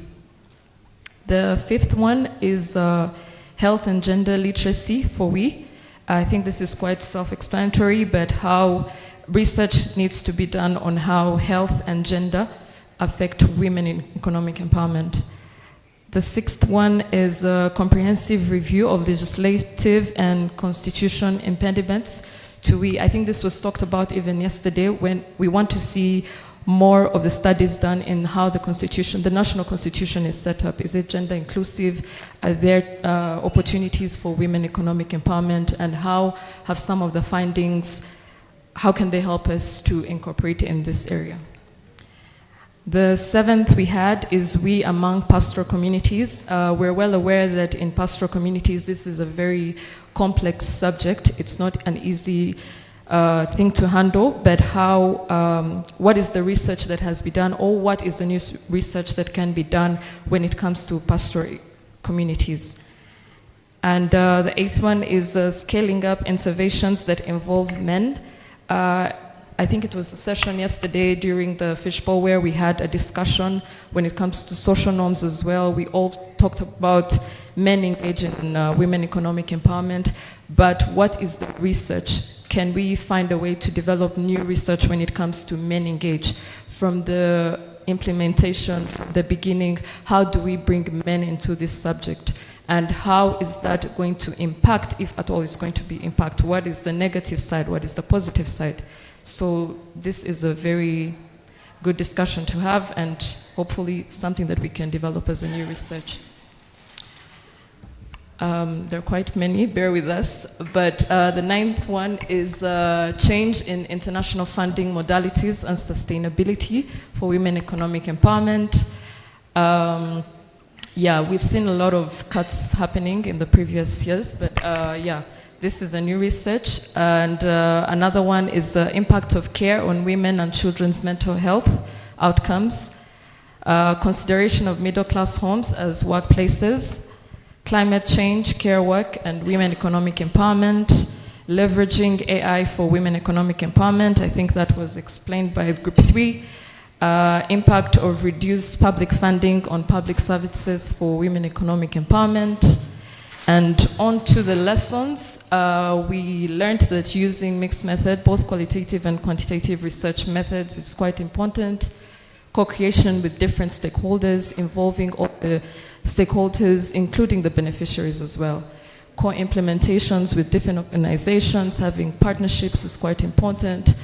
When it comes to monitoring, evaluation, and learning, it's important to monitor during the project, evaluate, and also learn and pass on to other people. We also learned that there are capacity gaps that are still in the research sector, whether it's on the institutional level and the people level. Thank you very much. So very much. I think we can get back to our seats, and I'll give 3 people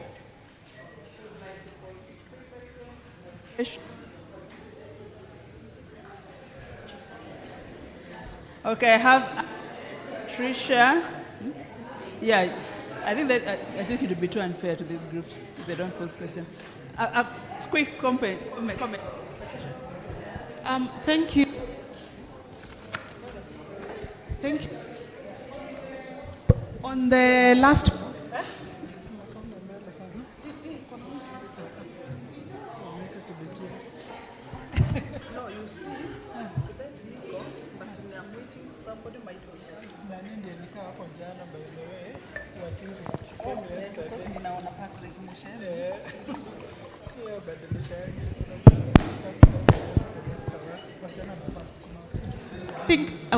I think when we think about co-implementation, think about co-ideation with the policies and other stakeholders, because sometimes we come up with these grand ideas on the kind of research we want to do, and yet it's not feeding into the need these different policy stakeholders. Just an additional point.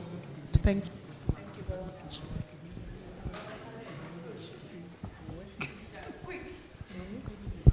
Thank you. What they mentioned on social norms, how implementation.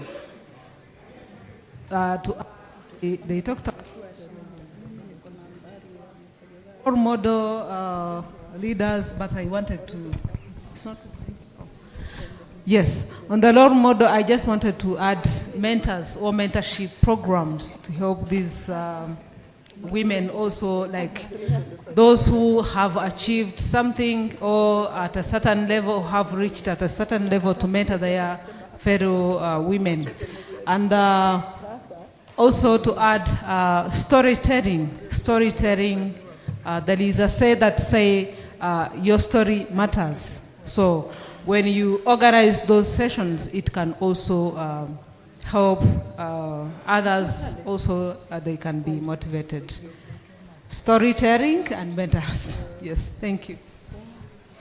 Thank you very much for the additions. And in case you have any additions to any of the stations, feel free during the break, go, add to the flip chart, whatever I have to, add any question, that would be very helpful. So, Paul, do you want to talk about this? All right, thank you, Annette, and thanks to all the groups for that wonderful brainstorming. So we're going to move like this. We have a simple evaluation code there. We are all AI advanced. I think we are ahead of the game.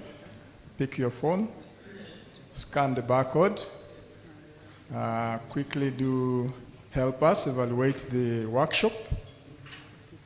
And then as we do that, in the next 3 minutes, for those who are slow, we will give you 5 minutes. Do it now.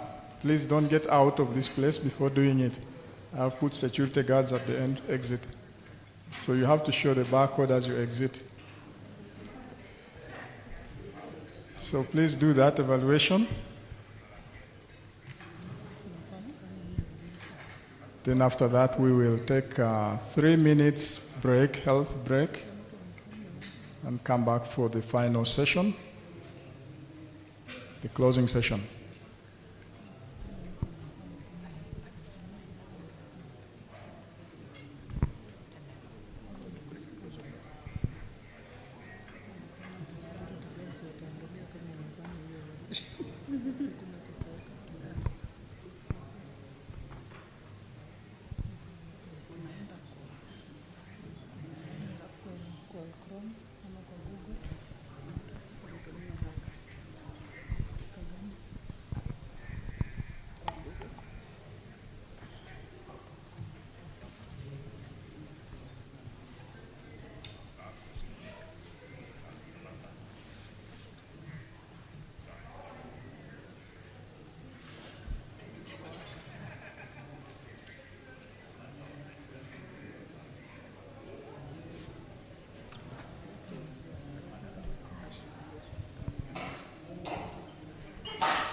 Please don't ask ChatGPT to fill it for you.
Yeah, if you're done, you can take a short break, 3 minutes. We take a health break, tea break, coffee break, then come back for the closing session.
Right, so if you're done, please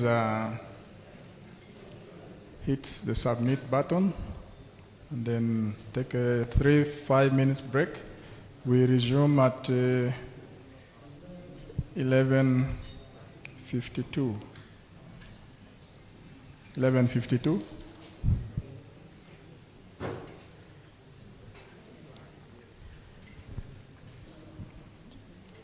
For a presentation from Science Africa that was responsible for the communication aspects of this project or this initiative. And then we will have the illustrator also who has been taking note and illustrating what we did or what we have done from day one. She'll have some 5 minutes to kind of give us a snapshot of what we did. So please take a 3-5 minutes break and then get back. We'll start immediately at 11:52. Thank you.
Okay, I guess we are done. I see people have moved on to other social media. I see people on WhatsApp and others. But let me invite Science Africa for 5-10 minutes presentation, and then we move on to the illustrator and the conclusion of this session. So over to you, David.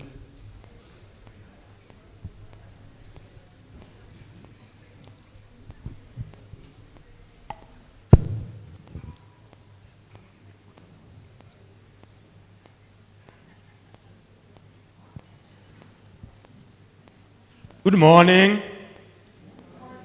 Morning. I'm told we are now transitioning from social media to this presentation. Okay. As they're putting up our presentation,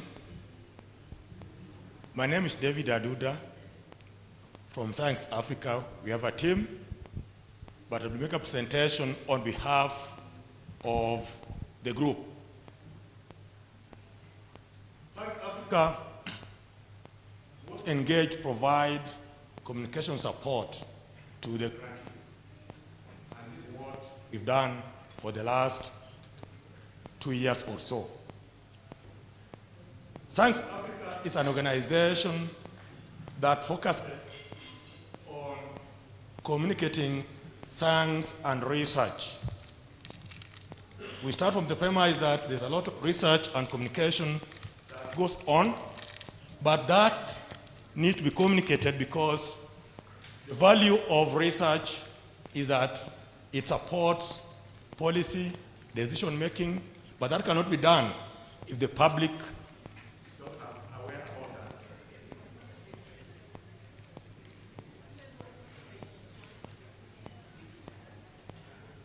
Now, in our focus, and we've worked closely with most of the grantees present, ours was to help in communicating the outcomes of the research and why. One, awareness creation, make people aware that what you've done has come out and what is it that you've come out with. Two, use that evidence for policy advocacy, because when you want to push for any agenda, you need to have evidence. Where do you get evidence? From research. How to take to the next level? Through communication. And that's where I come in, communicating for advocacy. In line with that is decision making. What evidence that you have will help policymakers, decision makers to make the correct decision, have options based on evidence.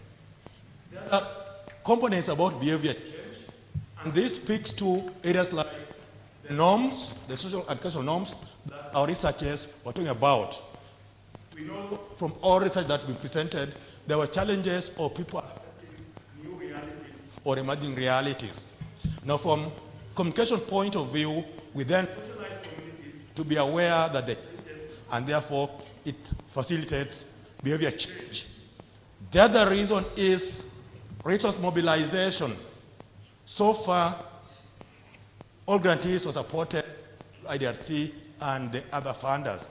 But moving forward, from the evidence that we've done, from this that we've done, we should be able now to move and help in mobilizing resources, because we have evidence of what works, and therefore, in terms of scaling up, we're able to give, test of proof of what has happened. And that also leads to sustainability. We had specific objectives, but I'll not focus on them. Just look at some of the communication products that you're coming out with. Generally, communication is an abstract concept. Now, we only need to ask what are the tangibles which you can put on the table.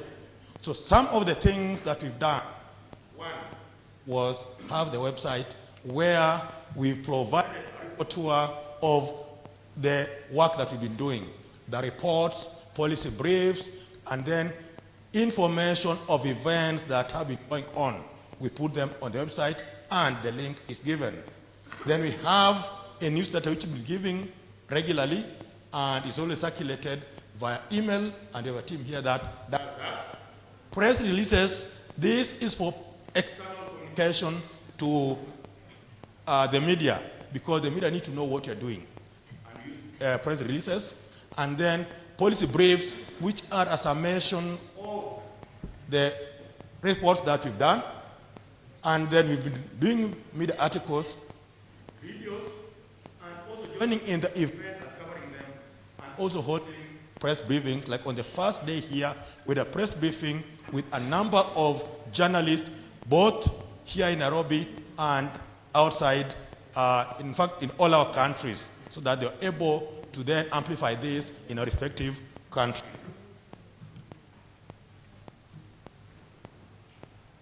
Now, as we do this, in media we now have, sorry, I've gone too fast. Am I the one who is digitally challenged?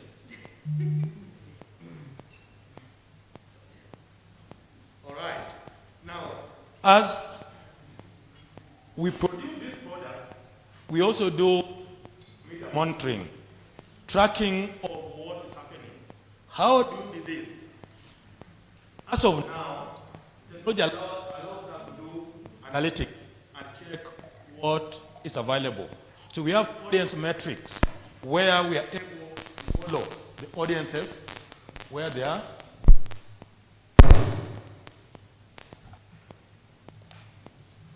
Now, with audience metrics, we're able to see who comes to the site, the traffic. How do they engage with the information there? Do they share it? Do they use it for something else? We're able to track it. Do they come back again, repeat audiences?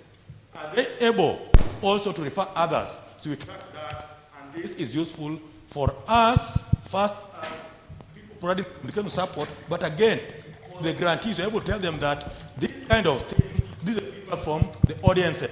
You can then use that for further decision.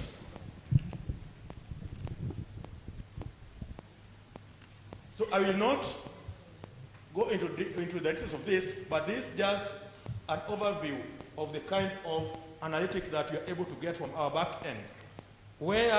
How do people come and read the information that we have? Where do they come from? The countries. How many are they?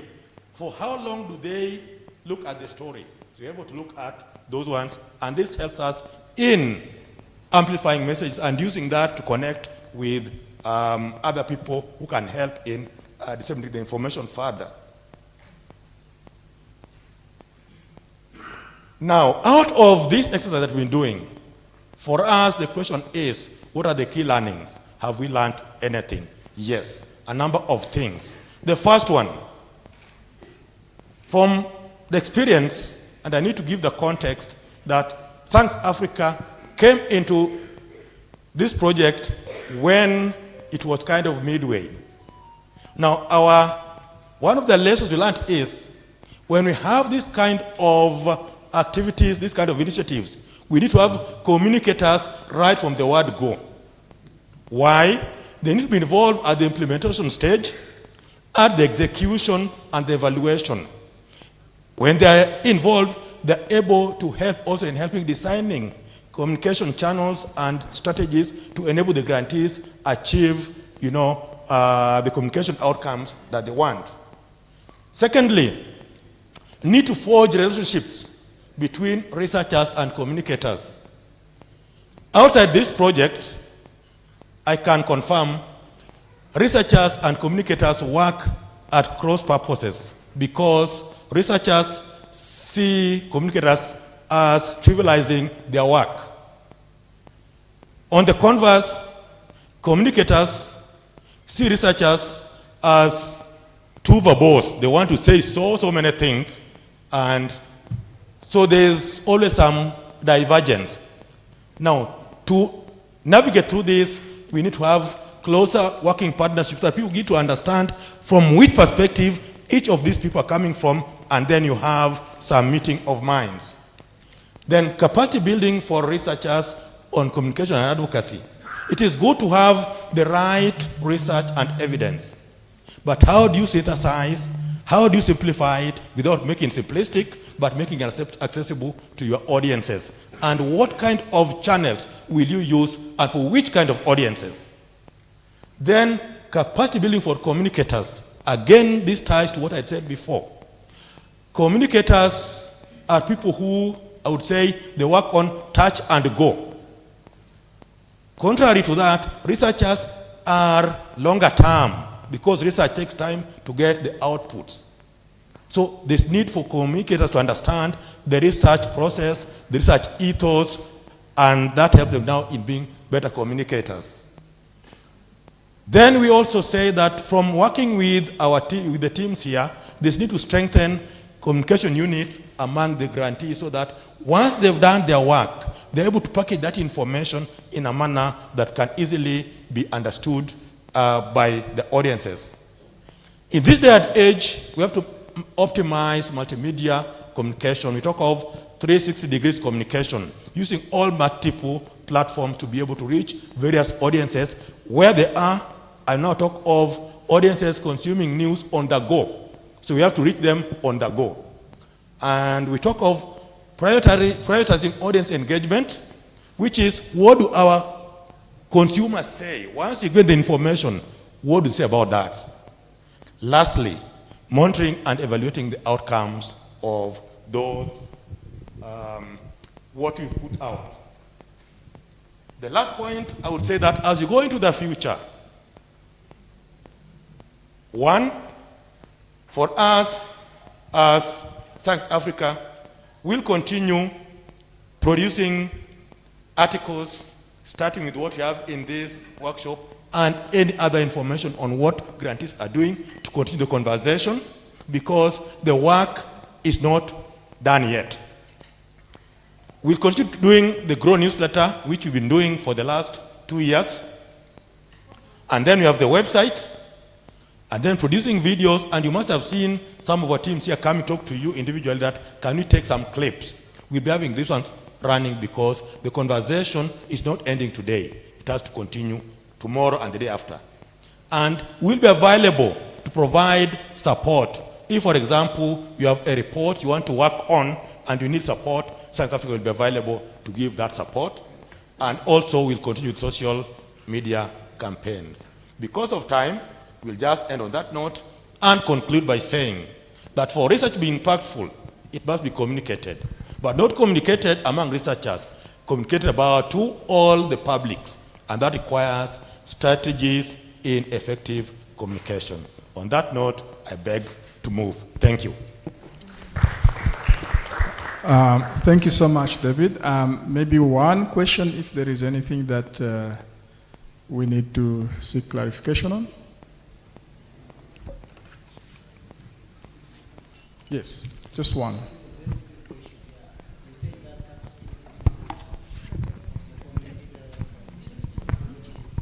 So, what does it mean? Ethos, yeah. What kind of capacity?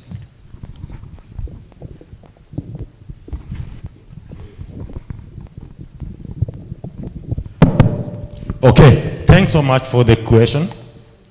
Now, that was specific to communicators, and I had said upfront that communicators have a challenge of appreciating what researchers go through. Research, you have methodologies, you have problem statement, you have research, ethical principles in research.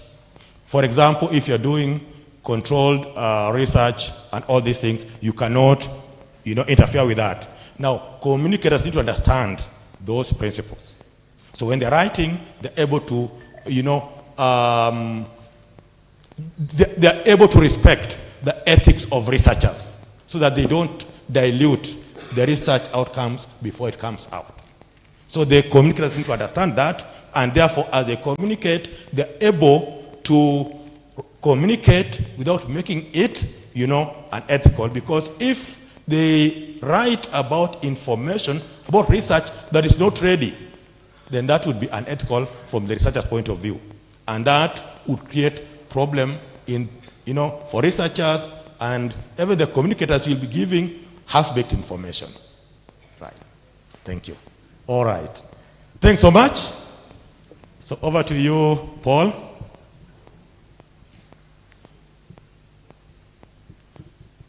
So we've given our contacts. In case we still have any consultation, please, let's continue the engagement. Asante sana. Thanks. All right. Thank you so much. Another round of applause. We go to the last but not least, before we do the closing remarks from our illustrator. Please.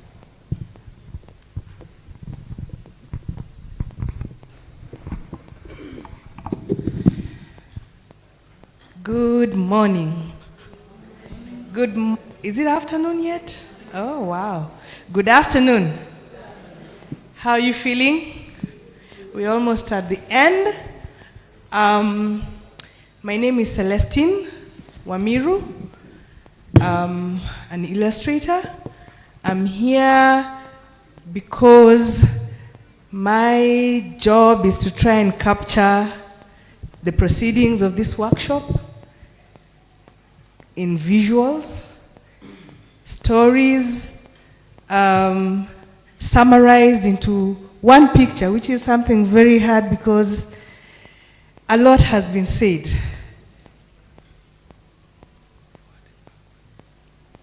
A lot has been said, and just like the previous presenter has said, the research content should be communicated not just amongst researchers, but it needs to be communicated to the general public. And from where I sit, I am an outsider because I don't specifically work in your field.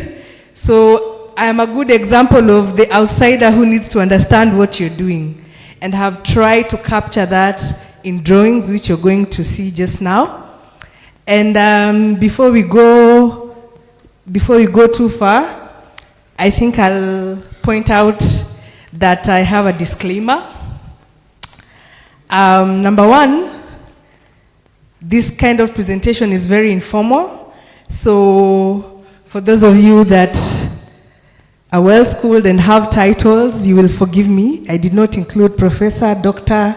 I have gone simply by first name basis or two names. So you will forgive me about that. It doesn't mean that we do not value your achievements. And then secondly, it's about appearance. So these are cartoon drawings. How many of you are familiar with the word caricature? Yes. So a caricature is a drawing that attempts to capture someone's face by exaggerating some facial features that make you unique. You know, we are all uniquely and wonderfully made, isn't it? Yeah? So we look different. And you might find that I have really capitalized on an area or two. It is not meant to be a mockery. It is just my way of trying to differentiate you from everyone else. All right? So please take it positively. And lastly, I may have upgraded some people's fashion kidogo. So if you see yourself looking nicer than you usually do, you can see me later for a thank you. And also, age. Some of you may look like 20 years younger than before, but it's all good. I mean, don't we all want to look our best and put our best foot forward? Okay, so having said that, I think we shall just dive in and have a look at what I've been up to. So this was day one. How many people remember what happened in day one? Yeah?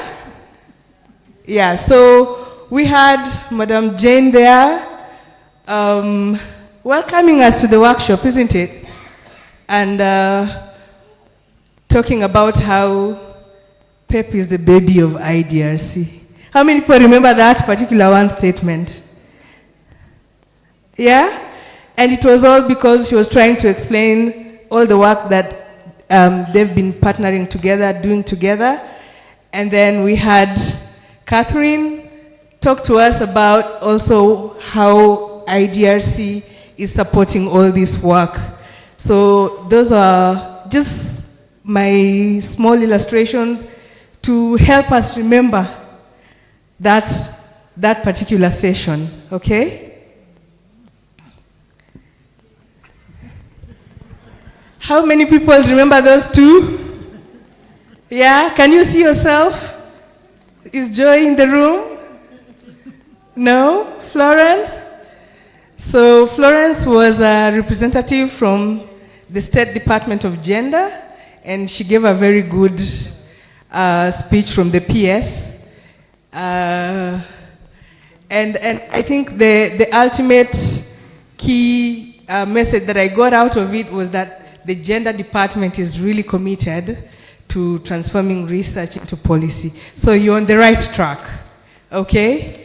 And Joy from the Gates Foundation also gave her speech and, you know, reminding us how much this work is important not only just to family and community, but the country's GDP.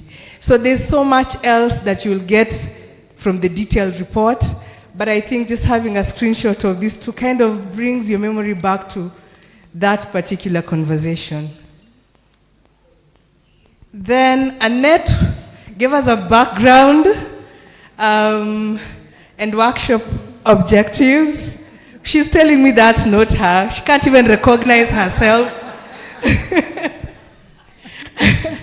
She can't recognize herself. But yeah, it's basically just a summary of what she talked about on day one, especially at the beginning of the workshop.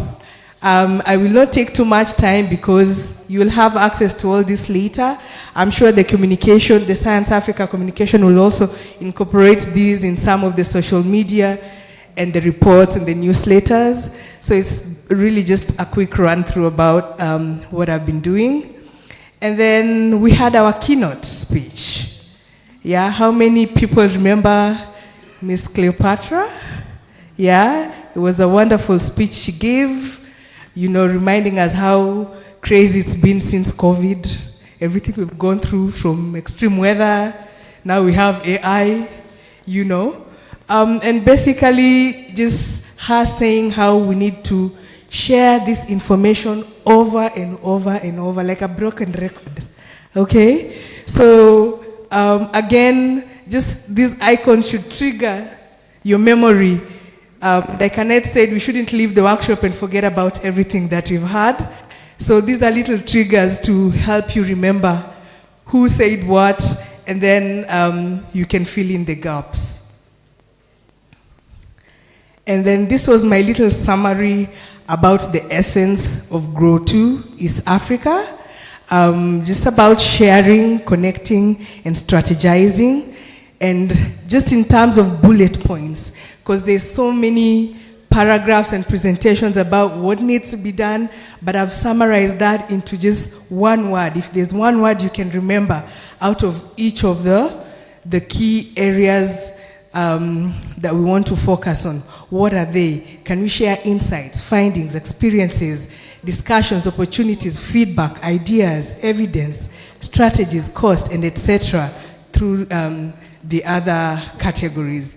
If you notice, I've color-coded them for easy identification.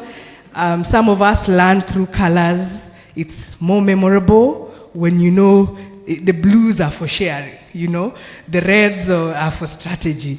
So I've tried to do that just to simplify all the complex and the technical ideas that I've had throughout the workshop.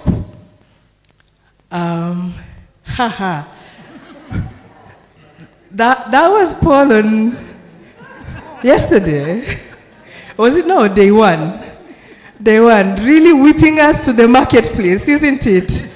Yeah? I'm sure out of these you'll remember the marketplace experiences. And you know what they say? Every market has a madman or woman. I don't know whether we will identify our market madman, but that's a story for another day. Okay? Then Amber talked to us about, you know, policy program recommendations, and just I tried to summarize that. I mean, there was a lot, but this is what I took out of her presentation. There's so much else which I'm sure will be covered in the detailed report. And then we had the marketplace poster session where all these teams were talking about their work, isn't it? Yeah, and I think if you didn't know, for example, what Profem did, this is like a screenshot in a summary. I even tried to make it as short and as straight to the point as possible so that you can build on that and be able to understand what each group, each project was about, okay? You can see for our Uganda programs, I tried to put in a little banana plant. I hear there are very good bananas in Uganda. Okay, next, we had our papapreneurs and mamapreneurs, yeah? Very good work that they are doing on the ground, just bringing a real face to the experiences on the ground. And I think their common issue was licensing. How many people remember that? They kept repeating it over and over and over again. So based on that, I came up with this drawing, and which I think will trigger a lot of other ideas that came up during that discussion. And then we had this policy panel where Crispin was online, and we had the other two panelists. And I also just really tried to summarize that discussion in very few bullet points. Yeah. Wait, is Florence here? She left. Okay.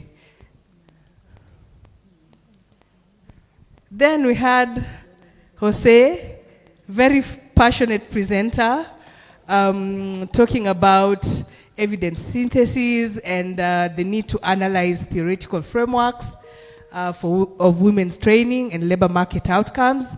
So again, just in bullet points, trying to summarize his presentation, and hopefully it helps you get triggered to remember what else was said by that particular presenter.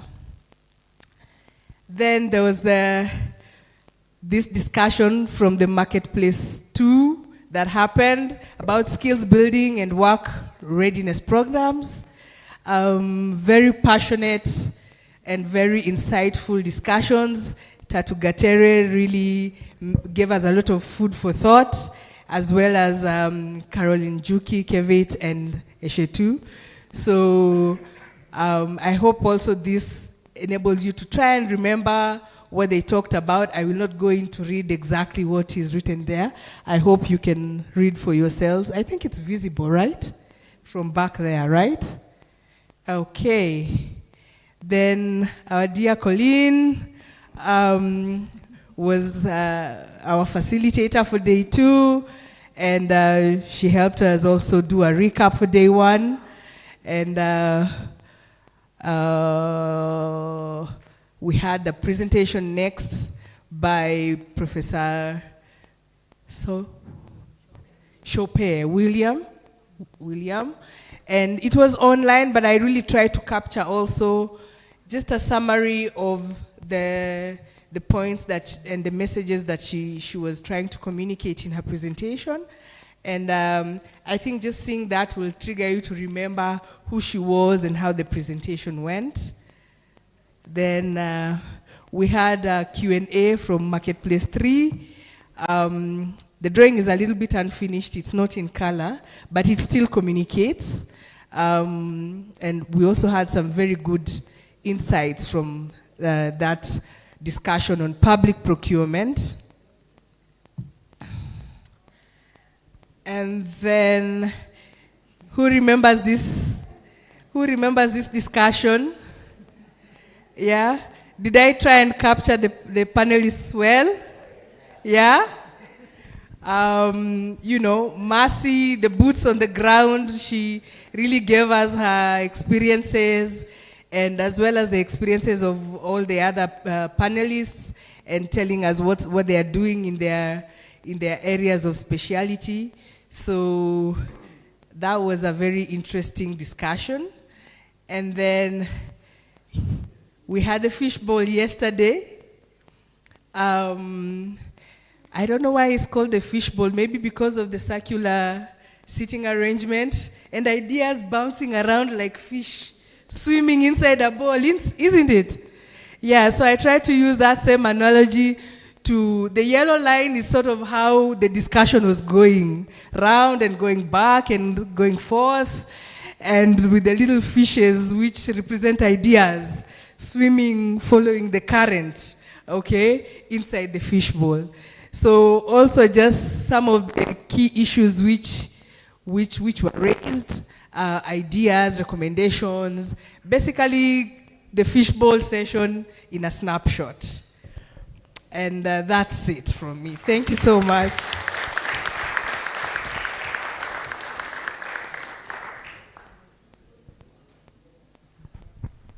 Yeah, I think we've seen our true selves. Okay, so we move on to the last bit of this workshop, and I would like to invite Jen for the last formal session. Thank you.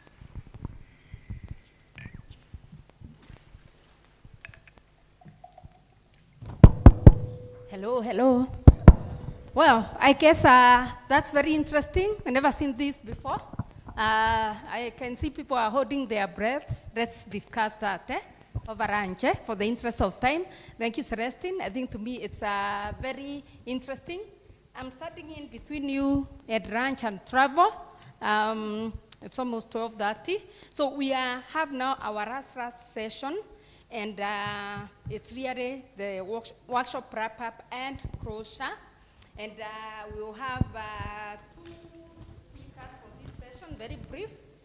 First, I have the honor of welcoming to us our last guest, last but not least, Ms. Janine Coker. Janine, Janine Coker is the head of development at Global Affairs Canada. You know, she was on the program on Monday, but we said she will be coming today, so she's with us here.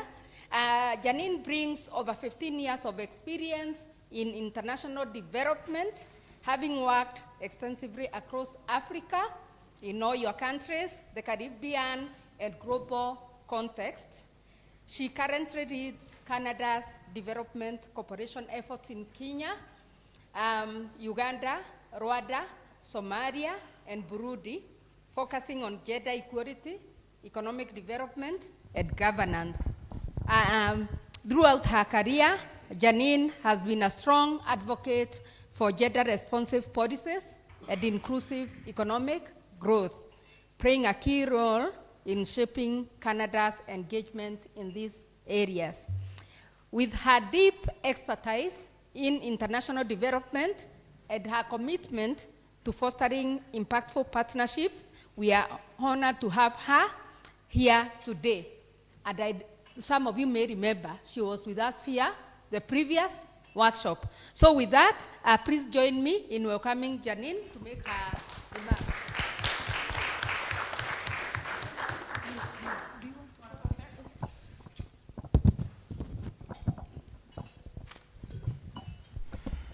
Thanks, Jane. I wish you could follow me around everywhere I go with that wonderful intro. Thank you very much. And Celestine, I'm here. If you want to do a nice, get my good side here.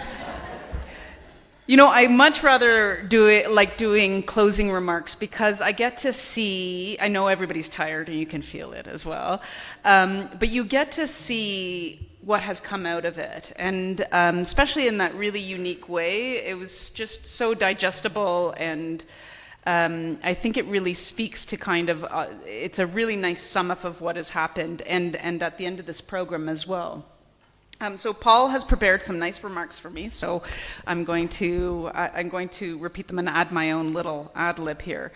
So I want to first thank our sister center, IDRC, for this workshop. I know my colleagues attended on the implementation side for the last 2 days and have been telling me wonderful things about it. So a huge thanks, of course, to PEP as well, who has been a long-standing partner, and of course all of you. I know it's hard, especially at this time of year, to take out 3 days from your busy lives to come here, but it's so very valuable.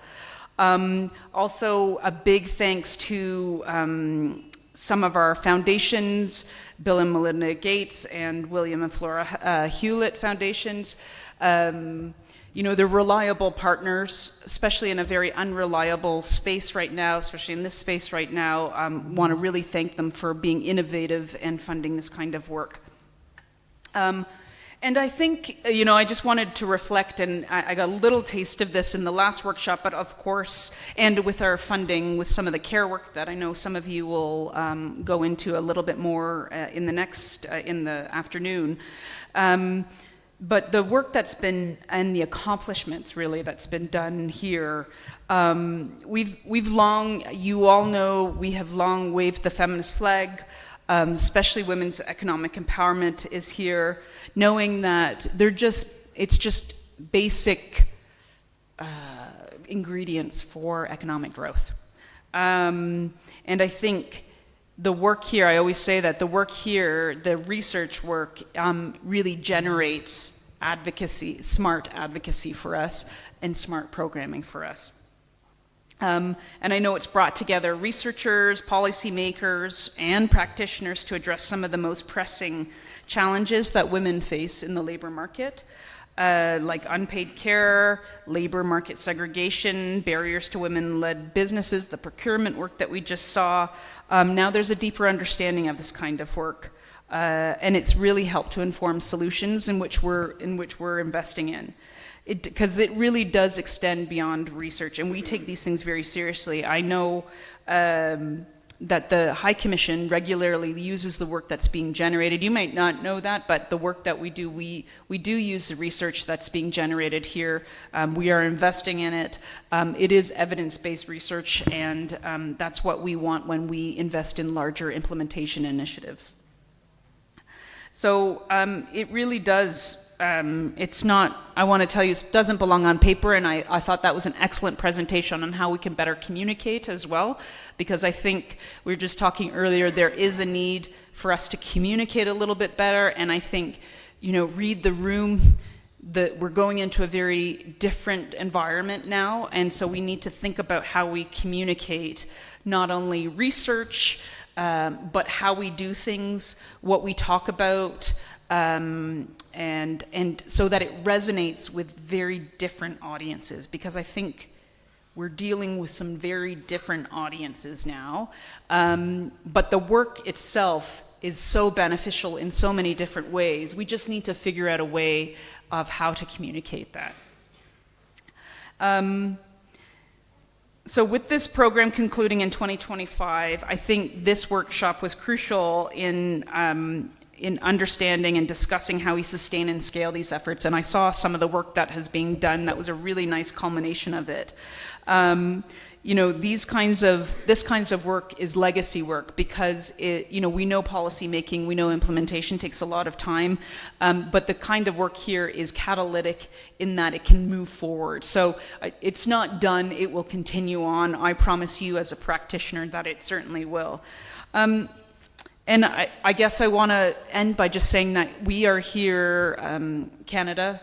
I think IDRC is an incredible institution, and we're very lucky to have them.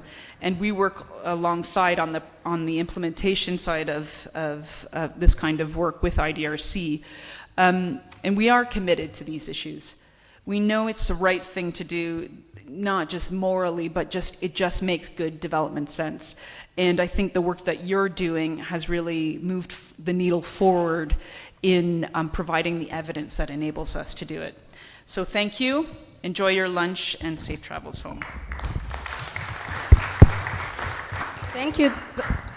Thank you very much, Janine. Thank you. Excellent concluding remarks. I will not try to summarize. For the interest of time, I'll invite the next speaker, who doesn't need any introduction anymore. Corinne, over to you.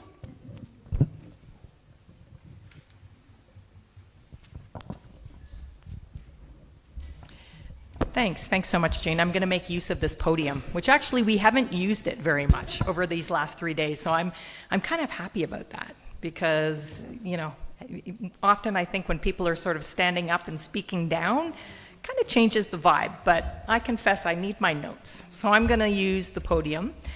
And I'm also going to, I really want to give the last word to Annette and Paul, Stephanie, the GrOW team. So there are a lot of people to thank for making this workshop such a smashing success. So I'm going to leave that word to them to bring it all home. But I did want to just say a few things, because I know they're not going to thank themselves. So I really do want to thank Catherine Touré, who heads up our regional office for East and Southern Africa, and Paul Okwi and Annette Mulema, of course, Stephanie, Gladys, our financial officer, with whom nothing would work. So thank you so much, and of course, Jane, Pep, your team. It's been marvelous as always. And of course, just thanks to all of you for traveling such far distances, for participating so generously I've learned a lot. So maybe just a few quick remarks. Janine really flagged, and I think we're living in an increasingly challenging world. I think we've really been feeling it over the last 2 months. It's been amazingly energizing to be here and to see that there are still fantastic things that are just moving forward. We're still working with men and women to empower, to improve economies. And so let's just keep moving in a forward direction. Even though things might become increasingly complex, I just think that really hits home, that your work on women's economic empowerment and looking for collaborative pathways to engage communities, men and women, on care issues for the betterment of all is going to continue to be critical going forward. And so too is the work to find decent employment that's equitable for women. We know that when women get ahead economically, families and communities and nations flourish. So it's a group project, as so many people highlighted over these last 3 days. And I think that the evidence and the research really continues to bear this out globally. So let's keep generating the evidence, let's keep communicating it, and let's stay on the path. So our continued work with policy actors at every level is going to continue to be critical as well. And so it really feels so fitting to me that we're finalizing this workshop the day before International Women's Day. So I want to wish you all a very happy International Women's Day. Maybe just a few words on what's next for GrOW East Africa. We're in the home stretch now of the program. And as I mentioned earlier this week, there's important synthesis work going on now. The work that Leandro is doing, that Amber has been doing, that Jose is doing, that Professor Chope, whose presentation you heard, has been doing. We're pulling that together, and we will be making it available to you on different platforms. We're also synthesizing and pulling together the work of the individual projects, the amazing achievements and challenges that you've all had, and we'll be making that available. I also heard over the last few days some requests, some suggestions for additional capacity strengthening work on different fronts. So we're looking at our budget. We think we might be able to squeeze out a few more things. There's lots we could do around measurement, around communicating research. So we're going to be putting our heads together as a team and thinking about that. So do stay tuned. I mentioned also that there is a final external evaluation going on of GrOW East Africa. We're going to be sharing those findings with you. So we will be coming back once they are a little bit more cooked. And we'll be sharing with you some of the main achievements, some of the implementation challenges. It's important for us as funders, IDRC, Gates, William and Flora Hewlett Foundation, to learn from this, because we know there's always things that we can do better next time. So stay tuned for that, and we'll be bringing you into that conversation. So that's where we're going with GrOW. Maybe big picture, a few things just to flag for you.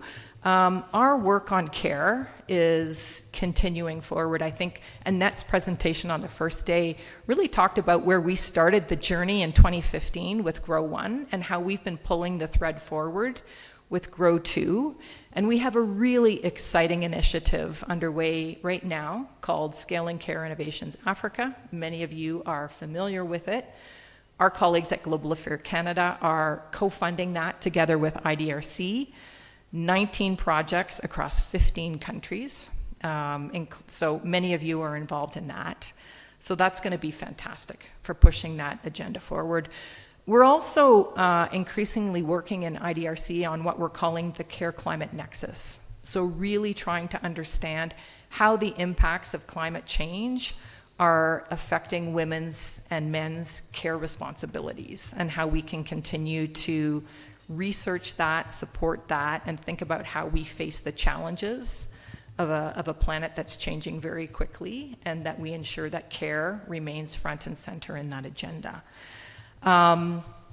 In that regard, we have two really important events going on next week in New York at the UN Commission for Status of Women, looking at care and climate issues. So we'd be happy to share those, some of that with you. And then the last thing that I wanted to mention, and which I feel is, particularly important for Africa, is the G20 that's coming up in South Africa next November. We are really organizing around that. Catherine Touré and her team are putting together some really fantastic events and inputs, much of it revolving around the care work that we're trying to move forward. So that's something we're also going to be very active on this year. We hope to see some of you in South Africa as well. So that's it from my side. Thanks so much. Thank you very much, Corinne, for that. Okay, Paul, please. Ras speaker now. All right. Yes. Yeah. We need to see everybody that they are still awake.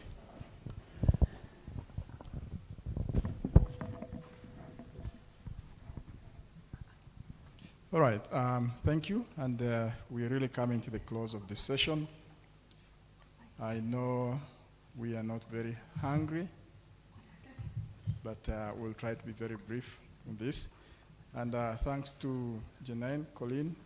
Whenever Colleen speaks, she brings hope. So you heard what are the next steps. So just as you travel back, keep thinking, because we have some new ideas coming up. So Annette will begin, and then. As Colleen said, we just wrap it all, thanking each and everybody who has played a role in bringing all this that we're celebrating today to fruition. As we said on day one, it's been quite a journey with lots of ups and downs. Remember the pandemic, so we've come a long way. And it's unfortunate that some of our partners have left. It would have been good to have all of us in the room, but nonetheless, they'll get the message. So our job is quite simple, basically to thank each and every one of us here. And I'll begin with our list. It's quite long because it's been a collaborative journey. So many people have been behind this. Of course, we live with mixed feelings. Would have loved to have this work continue, but all good things come to an end. So, first and foremost, would like to thank the co-founders of this initiative, the Gates Foundation, Hewlett Foundation, and of course, IDRC, and all the other funders that have poured resources to make this work possible. I would like to thank our colleagues at the Canadian High Commission. You've always been with us. Each time we call on you, you're there to support. And as you noticed, we had quite a number of them here, and some of them helped us participate this session. So that speaks volumes. And of course, I would like to thank us, the GrOW team, and you. You're part of the team, right? But most especially, I think I would just pull out a few names of the people who have really been very instrumental in moving this work forward. I would like to thank Martha Mellis. She was kind of the champion of this work, but along the way she took on another mega assignment that she's also carrying forward, which Colleen mentioned, the Scaling Care Innovation. It's quite a big endeavor, so she's trying to steer that. I would like to thank my colleagues. Some are here, some are not here. We have Paul here, Stefan, if you could stand up. And by the way, Janine, it's that beautiful lady that did the remarks. Yeah, I would like to thank Gladys over there. We have colleagues who are not here, like Nancy. We have Caroline. We have a colleague in Ottawa, Nena. Probably some of you have received emails from her. I mean, it's been a group. It's been a heavy lift, so we've brought in quite many other people to support us. Catherine has always been there for us. So really, we really want to thank you. Have I left anybody behind? It's okay. Oh, yes, All right. because then they will complain that why not me? Yeah, and of course, I will not forget our team leader, you know, because Colleen, thank you so much for coming in and steering the board to make sure that we get to this point. And I'll pass it on to Paul to thank the rest of the teams. All right. I didn't see any applauses around. How can we? Okay, I'll do that. How can a funder be mentioned and then you don't clap? Because the money will dry out. So guys, you have to clap again and again because the illustrator is going to do that and send it to the Gates Foundation and Hewlett. So anyway, on a lighter note, so we come to the close of this session, and I really want to jointly with Annette and IDRC and the funders to recognize ourselves in our individual capacities. So I'm just going to do something that is very simple. Once we finish it, then we'll go and have our lunch, which I'm told is getting cold. It might be taken back to the kitchen if we don't finish early. So first and foremost, I want to recognize our researchers. Research teams, if you're here, please stand up. Please, the research teams, the PIs, the collaborating institutions, kindly stand up and remain standing, and let's give them a round of applause. I know some have left for the airport, but we acknowledge their contribution. Secondly, I want to, please remain standing. We have been sitting since, please remain standing. I want to recognize the policymakers, the panelists, representatives of government organizations, departments. If you're here, please give them a round of applause.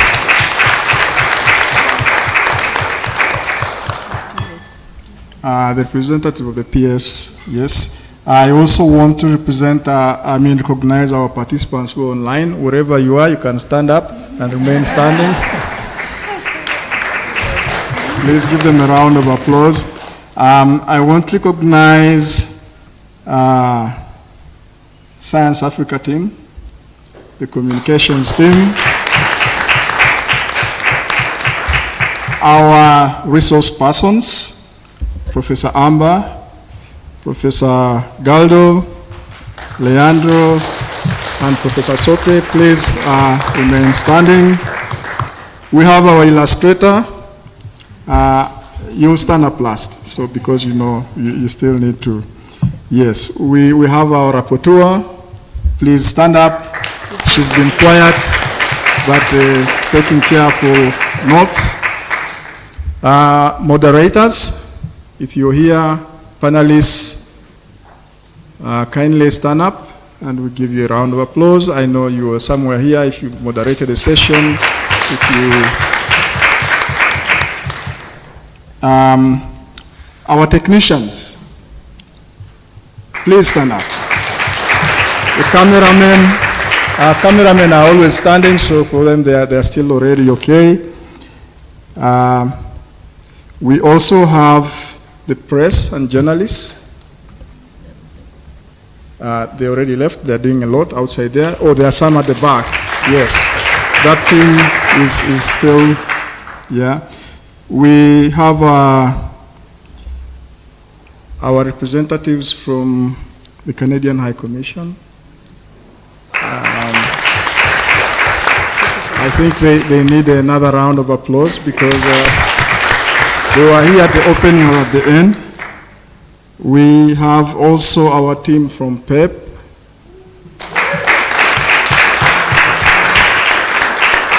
I will not mention the names specifically, but please remain standing. I know you made really a great contribution. We still have some people seated. I know people from international organizations, non-government organizations, the private sector, universities. I know you are our partners. Please stand up for recognition. I have colleagues from IDRC.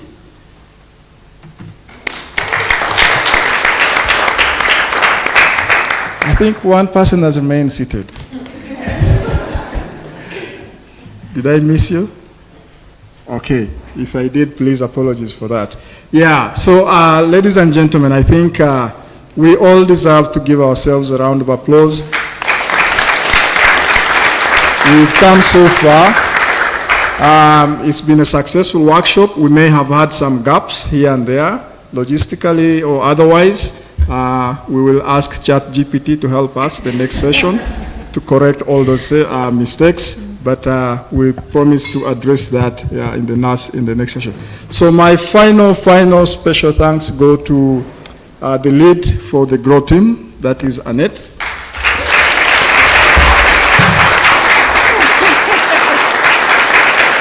And Annette has been working with Stephanie as the program management officer. So these two people have been driving this course, and I think they are the brains and also the spears taking us to the next level. So thank you so much. Let's go for lunch, and safe travels back to wherever you'll be coming from or you're going to. God bless you. Thank you. Thank you so much. Sure, we're going to.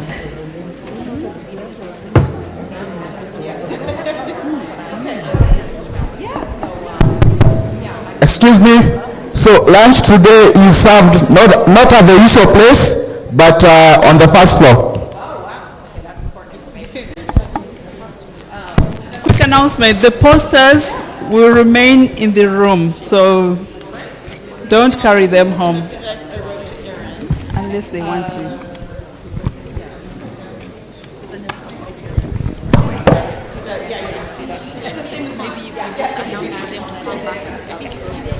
Yes. From March 2021, the farm in just one other announcement. Another announcement. Colleagues who are implementing GrOW project aiming at reduction and redistribution of women unpaid care work. The project engages 1,100 couples from 5 districts of Rwanda: Burera, Gicumbi, Musanze, Nyabihu, and Rwamagana, who are trained on positive masculinity, and particularly women are trained on entrepreneurship and financial education.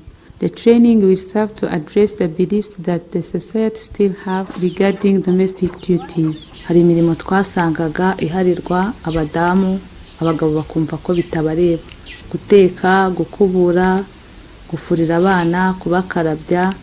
Ibijanye no guteka cyangwa koza ibyombo nta mugabo wabikora. Ngiye byanye no kujya gushaka amafaranga gusa, kumva ko amafaranga mu gihe yabonye ukayazana mu rugo, kumva ko ibyaha birangiye. Kajya avuga ati nko gukubura hano ntago bimureba, ese nkankirirwa nijerekani ku mutwe mpetse umwana ngenda. Ukumva ko umugabo ari wo kugenda akigira mu kabara kinywera icupa akitahira akaza bakamugabura akarya akaryama atazi uko akazi ko mu rugo kagenze. Nibyo yakoze ku mugabo yaga ari impfa gusa bwazagamo n'inkoni.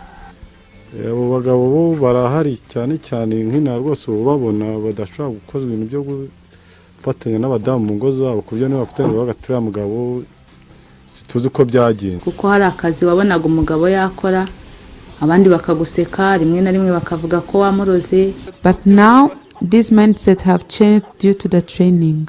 Ariko ubu ibintu byose byagiye ku murongo. Ubu nta nubwo natinya no gufata n'umwengo nkubure.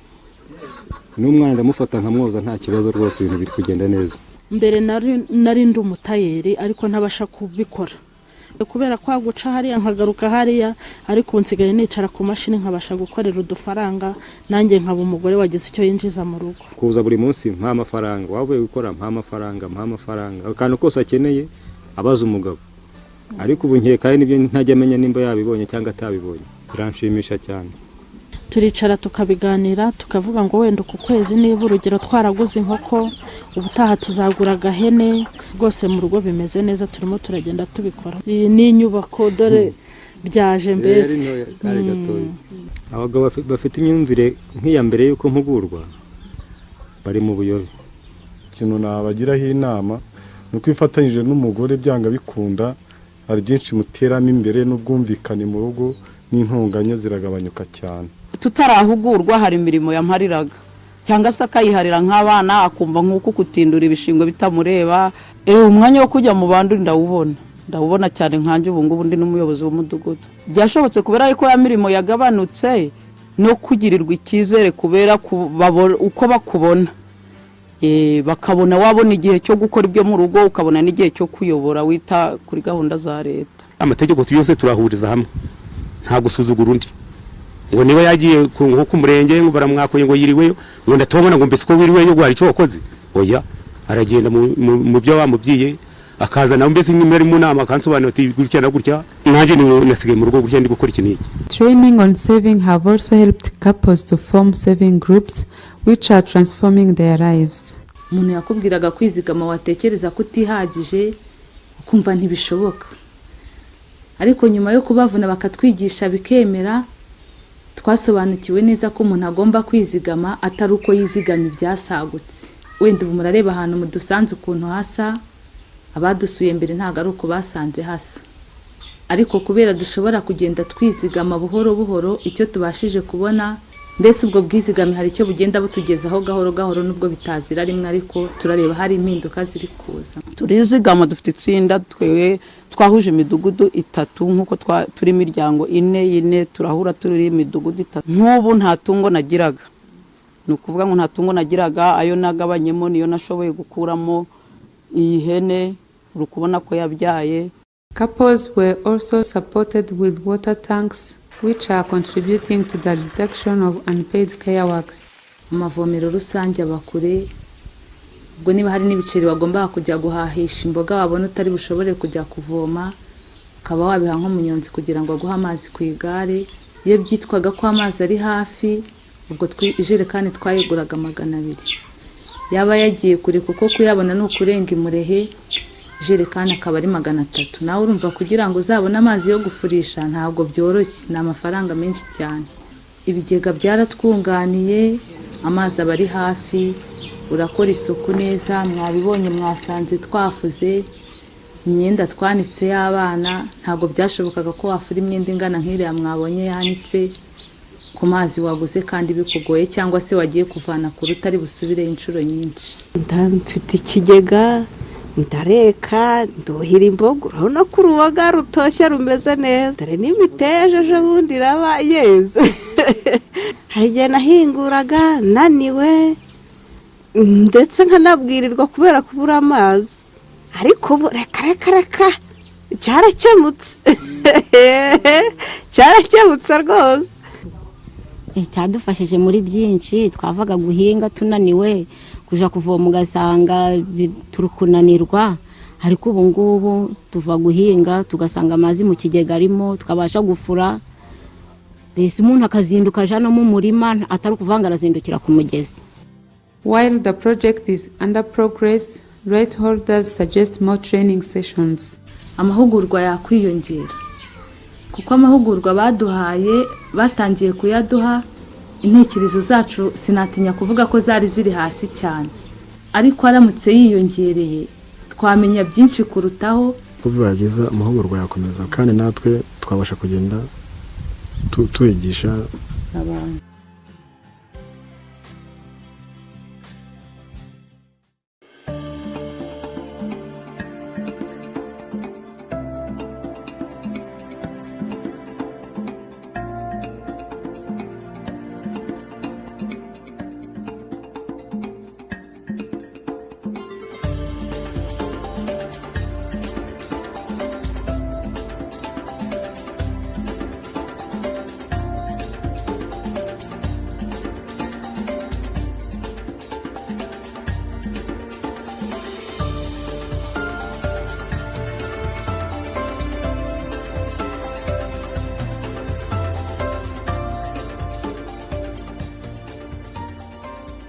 Jambo, jina langu ni Tumaini.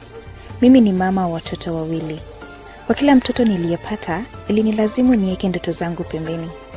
Watoto wangu wameachana na miaka 2, huyu mdogo akiwa na miezi 5. Nilipozaa mtoto wangu wa kwanza, nililazimika kukaa nyumbani kumlea. Lakini sasa najihisi niko sawa katika kazi yangu ya ulezi kama mama. Na niko tayari kulea watoto wangu huku nikitafuta kazi. Uamuzi huu haukuwa rahisi, lakini hali ya uchumi vile ilivyo, nililazimika kuchukua hatua hii. Katika hiki kijiji chetu cha Kaptembwa, kuna vituo vya malezi ambavyo rafiki yangu aliniambia kuhusu. Wanawake wanaosimamia vituo hivyo walikuwa katika hali hii kama yangu zamani, lakini baadaye wangejifunza ya kwamba kulikuwa na suluhisho kwa wanawake wa kaunti ya Nakuru.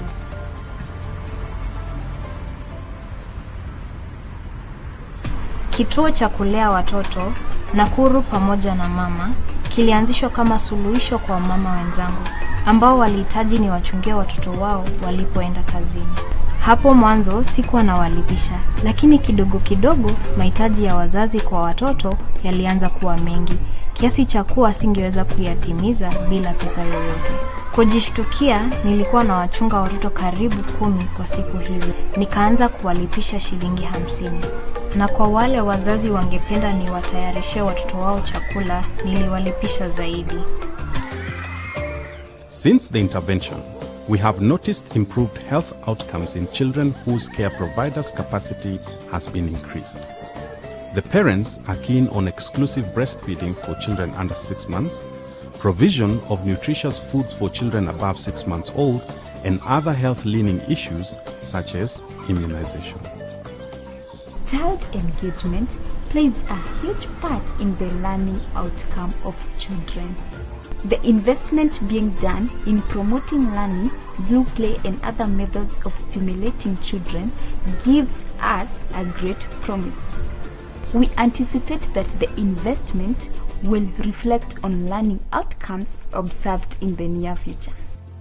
Mothers make great sacrifices for their children, but one that we can prevent them from making is sacrificing their ambitions for a life of unpaid care duties. The African Population and Health Research Center has provided enough evidence that shows why childcare centers are important for women's economic empowerment. Private-public partnership in this sector will ensure that affordable quality care for children is achievable. Wanaume hawapaswi kutengwa na malezi ya watoto. Ushirikiano kati ya wazazi wa kiume na wa kike hulea mtoto aliyejengwa vizuri kwa pande zote. Kuwa mshiriki mwakilishi katika malezi na sio mtazamaji asiye na shughuli.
Mimi kwa majina ni Alfred Kijana, nafanya kazi ya bodaboda baiskeli. Naanza saa 12 kupeleka hii baiskeli yangu mpaka saa 1 hivi. Niko na watoto 4. Kuna mtoto mdogo wa miaka 2 mwenye napelekanga daycare. Namwekea kauji yake, nampanga vizuri, namubeba na mpeleka daycare. Kwa maana mimi niko na nafasi. APHRC has done intensive work in Nairobi. So for us to be able to effectively evaluate the effectiveness of this project, we chose a virgin location, an area where such intervention had not been done. So that is why we settled on Nakuru West, because again, it is a resource poor setting, and we would be able to really get the right outcomes in that area. We had a visit around the childcare facilities just to see what the current picture was, and we noted that many of the childcare facilities were not being run in the way that they should be. It wasn't what we would consider being the best quality for young children. Yes, there have been daycares around this place, but they're only meant for commercial, and the kids were being held in a very small house. Even those who were taking care of the kids didn't have any amenity. And so we welcomed this opportunity for Kidogo to come in and help our community and have a center of excellence with the daycare, something that is a model that can be able to help all the other daycares around this place to do and take care of the kids. We are evaluating the work that is being done by Kidogo, and our focus is to ensure that the children of Nakuru County, they get the best quality of care, and this avails opportunity for their parents to be able to also engage in meaningful paid work. Naona bibi yangu ako free kuenda kazi yake, ana wasiwasi, anajua penye ameacha mtoto iko safe. Many of the childcare providers in the Nakuru County are women. Now, bring men into the picture. They start asking questions like, what questions is this? What questions are these you're asking our women? Why do you want to empower women? They started, I think they felt a sense of being threatened, their status in the household and also society as a whole being threatened. By the time we talk about parental engagement, we don't only involve women, we also bring in male parents to yes, we educate them on the responsibility as male parents, at the same time on why they should be involved in the education of their children. Daycare inasaidia wazazi sana kwa sababu wakati daycare sikukua walikuwa wanateseka sana mali wanapeleka watoto, lakini sasa hivi vile daycare ziko wanatuachia watoto wanaenda kazi, wako free kabisa sasa kufanya kazi sawa bila kusumbuliwa. Kuna wakati wengine walikuwa wanaenda nao kazini watoto, lakini sasa hivi vile daycare ziko wanafurahia kabisa kukaa na daycare. When I think about the relationship with the different stakeholders, when we got into Nakuru County, we engaged with the Department of Health and Education. And what they told us, the Department of Health, we started talking about childcare services, and the Department of Health told us that we are concerned with nutrition and health in terms of immunization and ensuring that children are healthy. We ensure that these children are fully immunized to protect other preventable diseases, e.g. polio, which we want to eliminate. And when we talked to the Department of Education, they told us that their responsibility is for children who are aged 4 years and above. So it was like these children who are 0 to 3 years within the childcare sector, there was no department that was really concerned with them. So we had engagements also with the Department of Social Services. We are talking about those facilities that can be able to give the services as required by a child of that level. We work very closely with other departments of the county government to ensure that this mandate is properly articulated as it is enshrined in all the laws of this country, including the Constitution of Kenya. You realize that these children, if there is a daycare around, daycare provide for them an opportunity to socialize so they can, at an early age, learn to cope with others, learn to interact, build their communication skills. They need opportunities to play. They need opportunities even to manipulate things, and that is a process of learning and maturing physically. Emotionally, they get to interact with others. By the time we came in, Kidogo was not existing anywhere around here.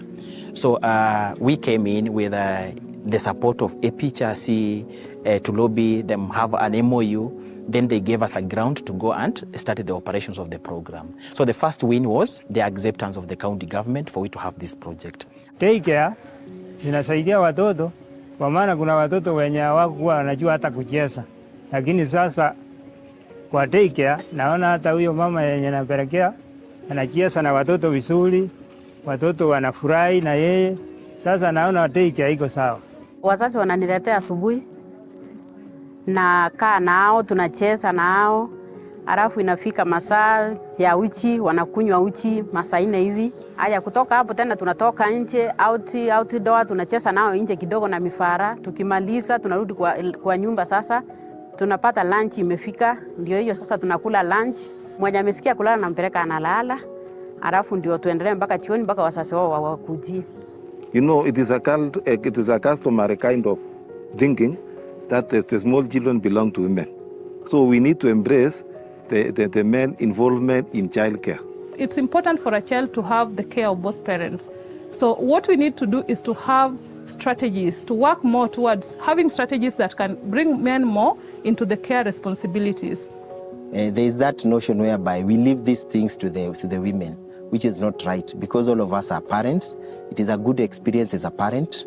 So it has taught me a lot, whereby the kids, the relationship of you and the child starts from the tender age.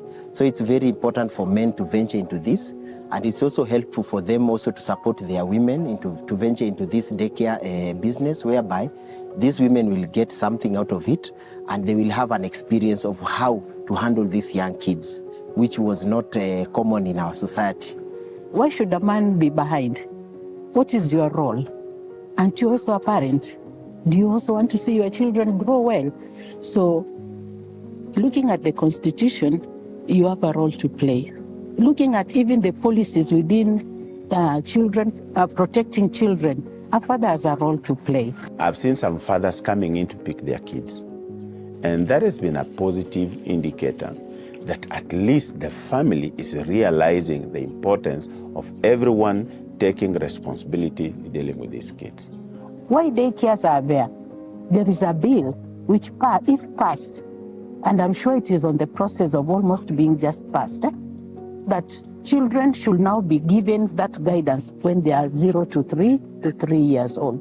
So you'll realize that in totality, the government is concerned about its citizens, starting from 0 to adulthood. We hope that these conversations will be able to push for the establishment, for the implementation and the enactment of the Child Care Facilities Bill that seeks to provide uniformity in the service of care that is being provided for these children under 3s. So stakeholders and policymakers can adopt this model and scale it in other areas. The caregivers have finally approved our project and made it part of them. So they are like our champions. Some of the wins that we would like to see through this project is standardization in the quality of childcare service provision. So we would like to see whichever county you go to, the 47 counties in Kenya, if you visit a childcare facility in a low-income setting, you're seeing the same quality standards, same quality of services being provided. As we have worked together with this organization for the last 2 years, is to ensure that Nakuru will be a center of excellency, where other counties will be visiting Nakuru to get more knowledge on how to bring and sustain these facilities. Malezi ya daycare ni mzuri, analindwa vizuri, hakuna kutoka nje kucheza. Unakuta jioni ukimchukua mtoto ni msafi. Quality child care for children under the age of 3 ensures better outcomes for our children. We are grateful to Kidogo to be able to come to this community and help the door not just to be open, but to flang it open with opportunities and hope for every child who is coming. And we say, let the children come to me, just as Christ said, let them come. Thank you.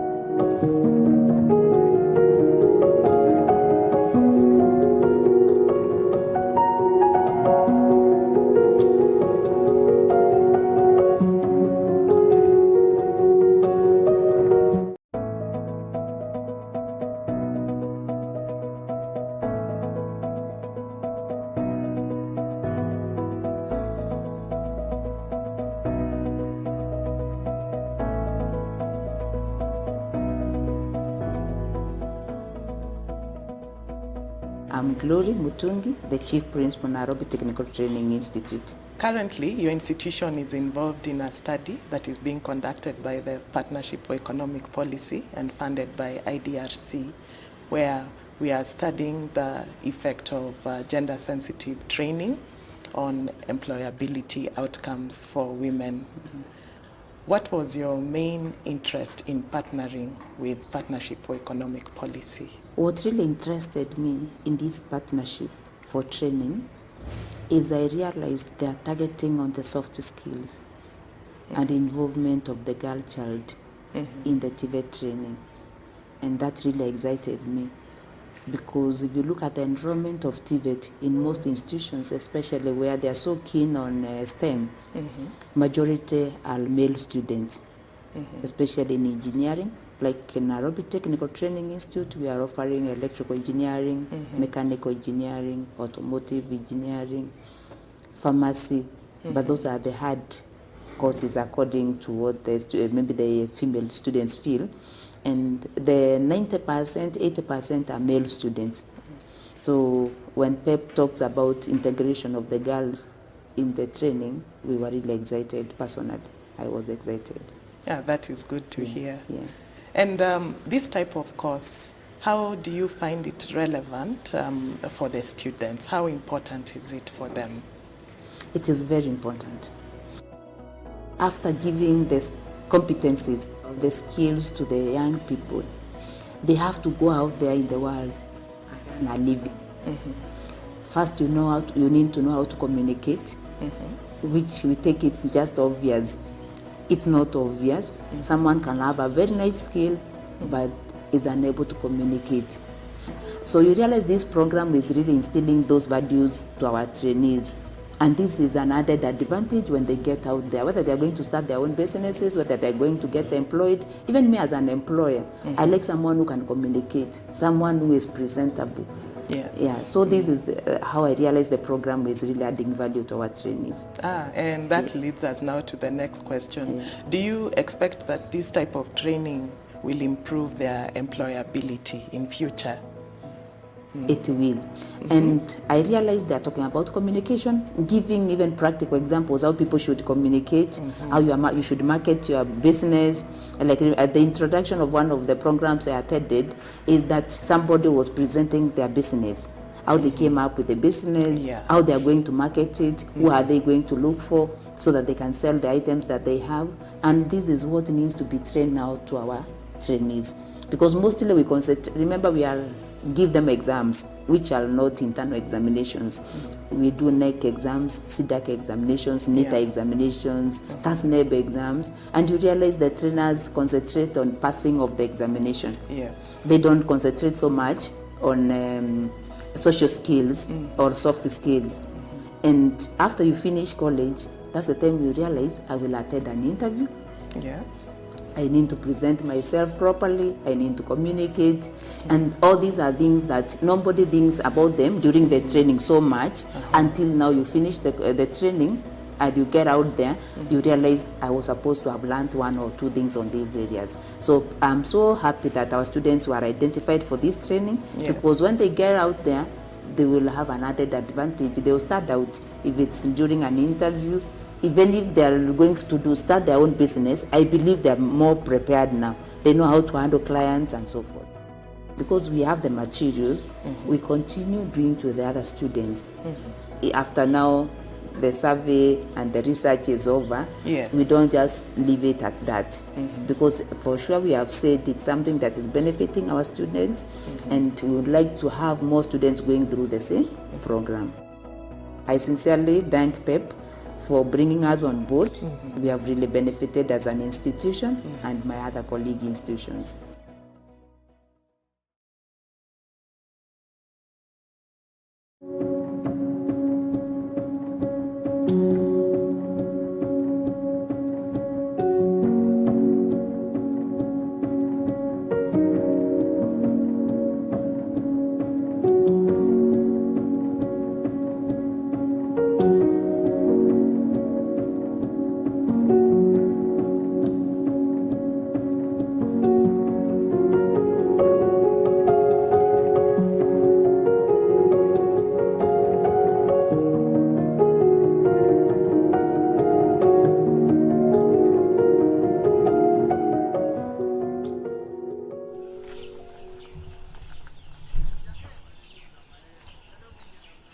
Kwa majina naitwa Ruth Mandera, mimi ni mkaaji wa Nakuru. Ninaamka 5:30 asubuhi, ninaosha vyombo, ninaekelea chai. Chai ikifa, sasa ninaamsha mtoto, nampanguza vizuri, namfaisha, kisha anakunywa, na ingine nampakia, na mwacha anatulia kidogo. Wakati amekunywa, ndio sasa ninamwamsha, tunatoka naye. For the GrOW East Africa project, we are currently looking at the nexus between childcare service provision and women's economic empowerment. This project is being carried out in Nakuru County, and we are evaluating the Kidogo model to see how improvement in the quality of childcare service provision can result in women's economic empowerment. Namfikisha kwa mwalimu, namwacha kwa mikono ya mwalimu, ndio mimi natoka nakuja kazini. One of the projects under the Early Childhood Development Unit at the center is the Growth and Economic Opportunities for Women, which we call the GrOW East Africa project. So APHRC has been implementing this project in Nakuru County, specifically Nakuru West Sub-County, since 2021 August. So it's been ongoing for the past 2 years. So this project seeks to evaluate the effectiveness of the Kidogo model in enabling women to improve their economic empowerment outcomes. Kidogo is a social enterprise that works in informal settlements of Kenya to provide quality childcare. Our key vision is to make sure that all children, regardless of where they are born, they gain access to quality and affordable early childhood care and education. Wazazi wanatafuta pale pa kuacha watoto ndio waende kazini. So setup ya daycare ilikuwa inalazimu. Kwa maana hawa watoto wadogo wanalelewa kwa under daycare, not under class. So ilibidi to set up a daycare ndio tuwezeshe hawa wazazi waende kupata riziki kule nje, na pia sisi vile vile tuweze kupata riziki. Nilichagua Kralia Kids kwa sababu kuna jirani alipeleka mtoto huko. Nikaona vile wanamlea vizuri. Hiyo wakati sikuwa na job. Venye nilipata job, nikaamua kumpeleka mtoto wangu kwa hiyo daycare. Kidogo when they came, hatukuwa tunajua malezi ya watoto, but tulikuwa tunajua malezi ya mafunzo, kufundisha watoto, lakini si kulea watoto. Tichamos, habari ya leo? Niko mzima. Tumekuletea materials. Ndio. At least uongeze kwa learning centers. Yes. So that watoto waendelee kucheza nazo. Karibu huku kwetu. Asante sana. Ndio. So wakati walikuja wakatu equip na mafunzo ya kulea watoto, which means tukapata skills za kulea watoto, wakatu equip na materials za watoto, wakatupea mattresses. Kidogo ametusaidia a lot. Huwa na travel mguu. Nikitravel mguu nafika hapa 8:30. Napata mkubwa wangu amefika, tunaanza kusaidiana kufagia, kupanguza meza, kujitayarisha, kisha yanaingia jikoni kuwasha moto na mimi naanza kuosha vyombo na siku inaendelea.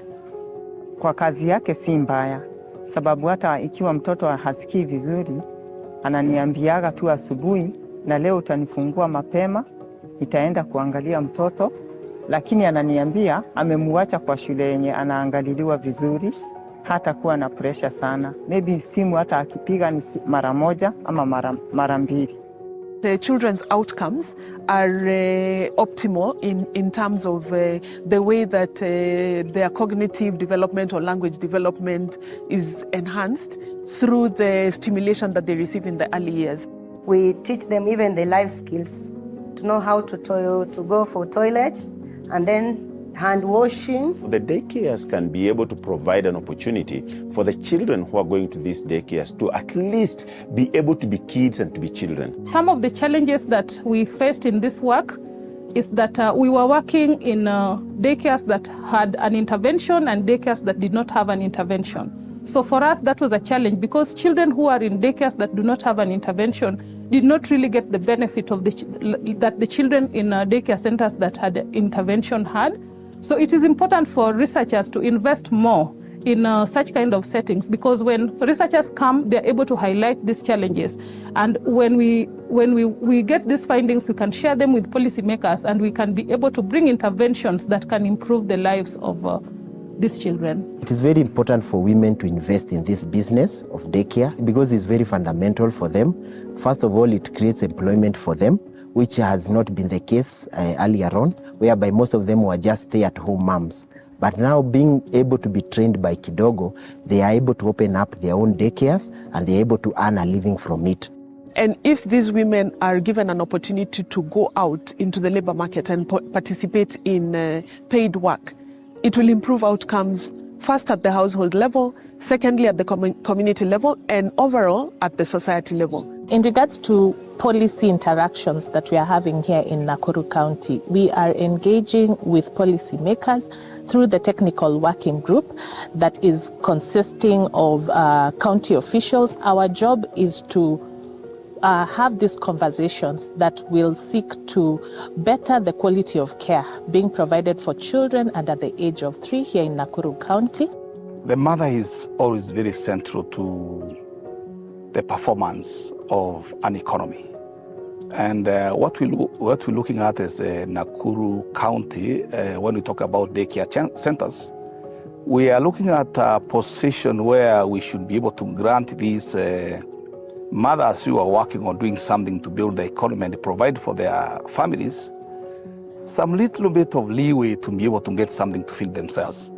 In Nakuru West, there is a big impact, whereby because most of the mothers have brought these children in these facilities, now we are able as healthcare workers to reach these children in a simpler way.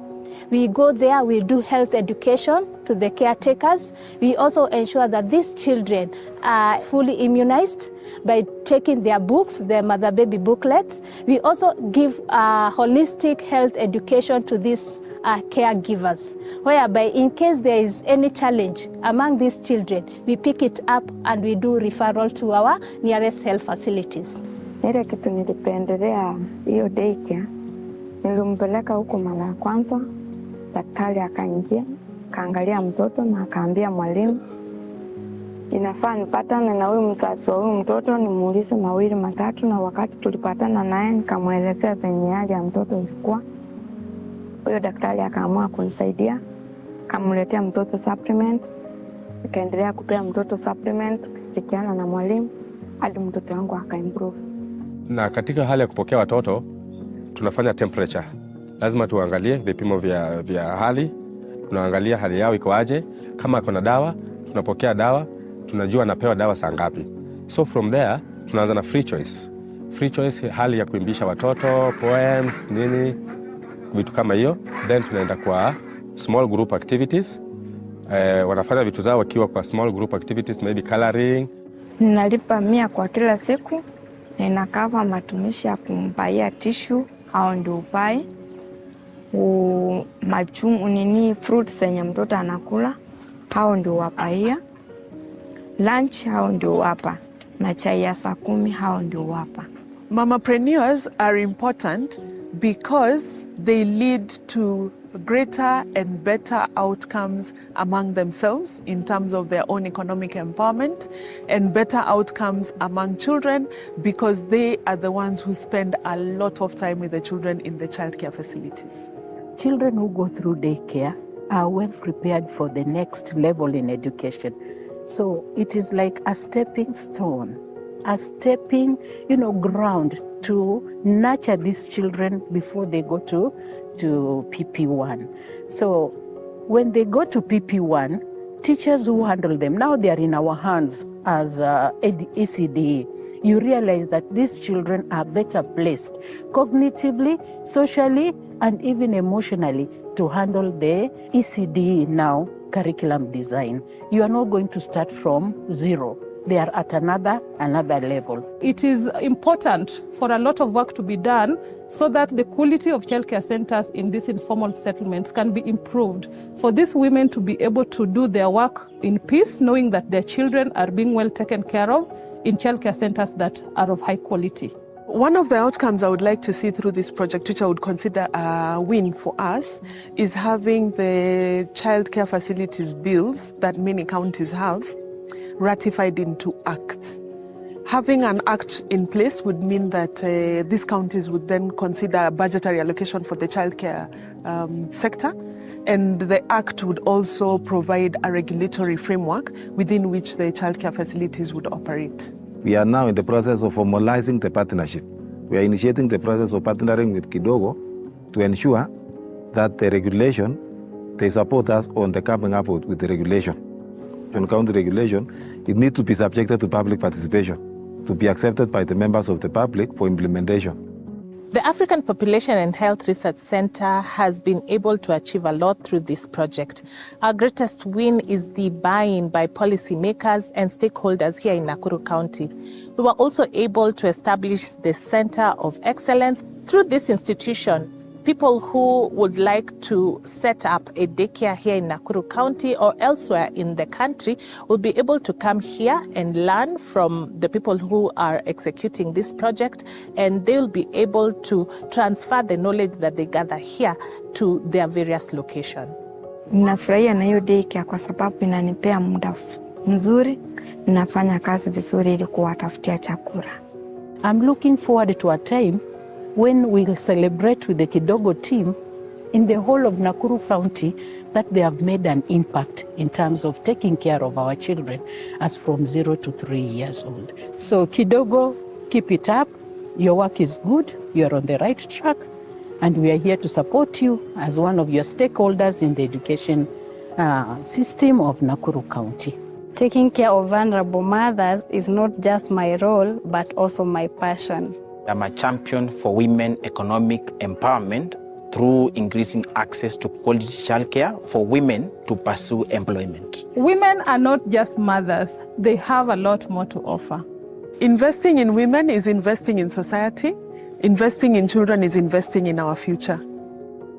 I am a champion of women economic empowerment, and I do this by ensuring that the children of Nakuru County are properly taken care of. Cheers.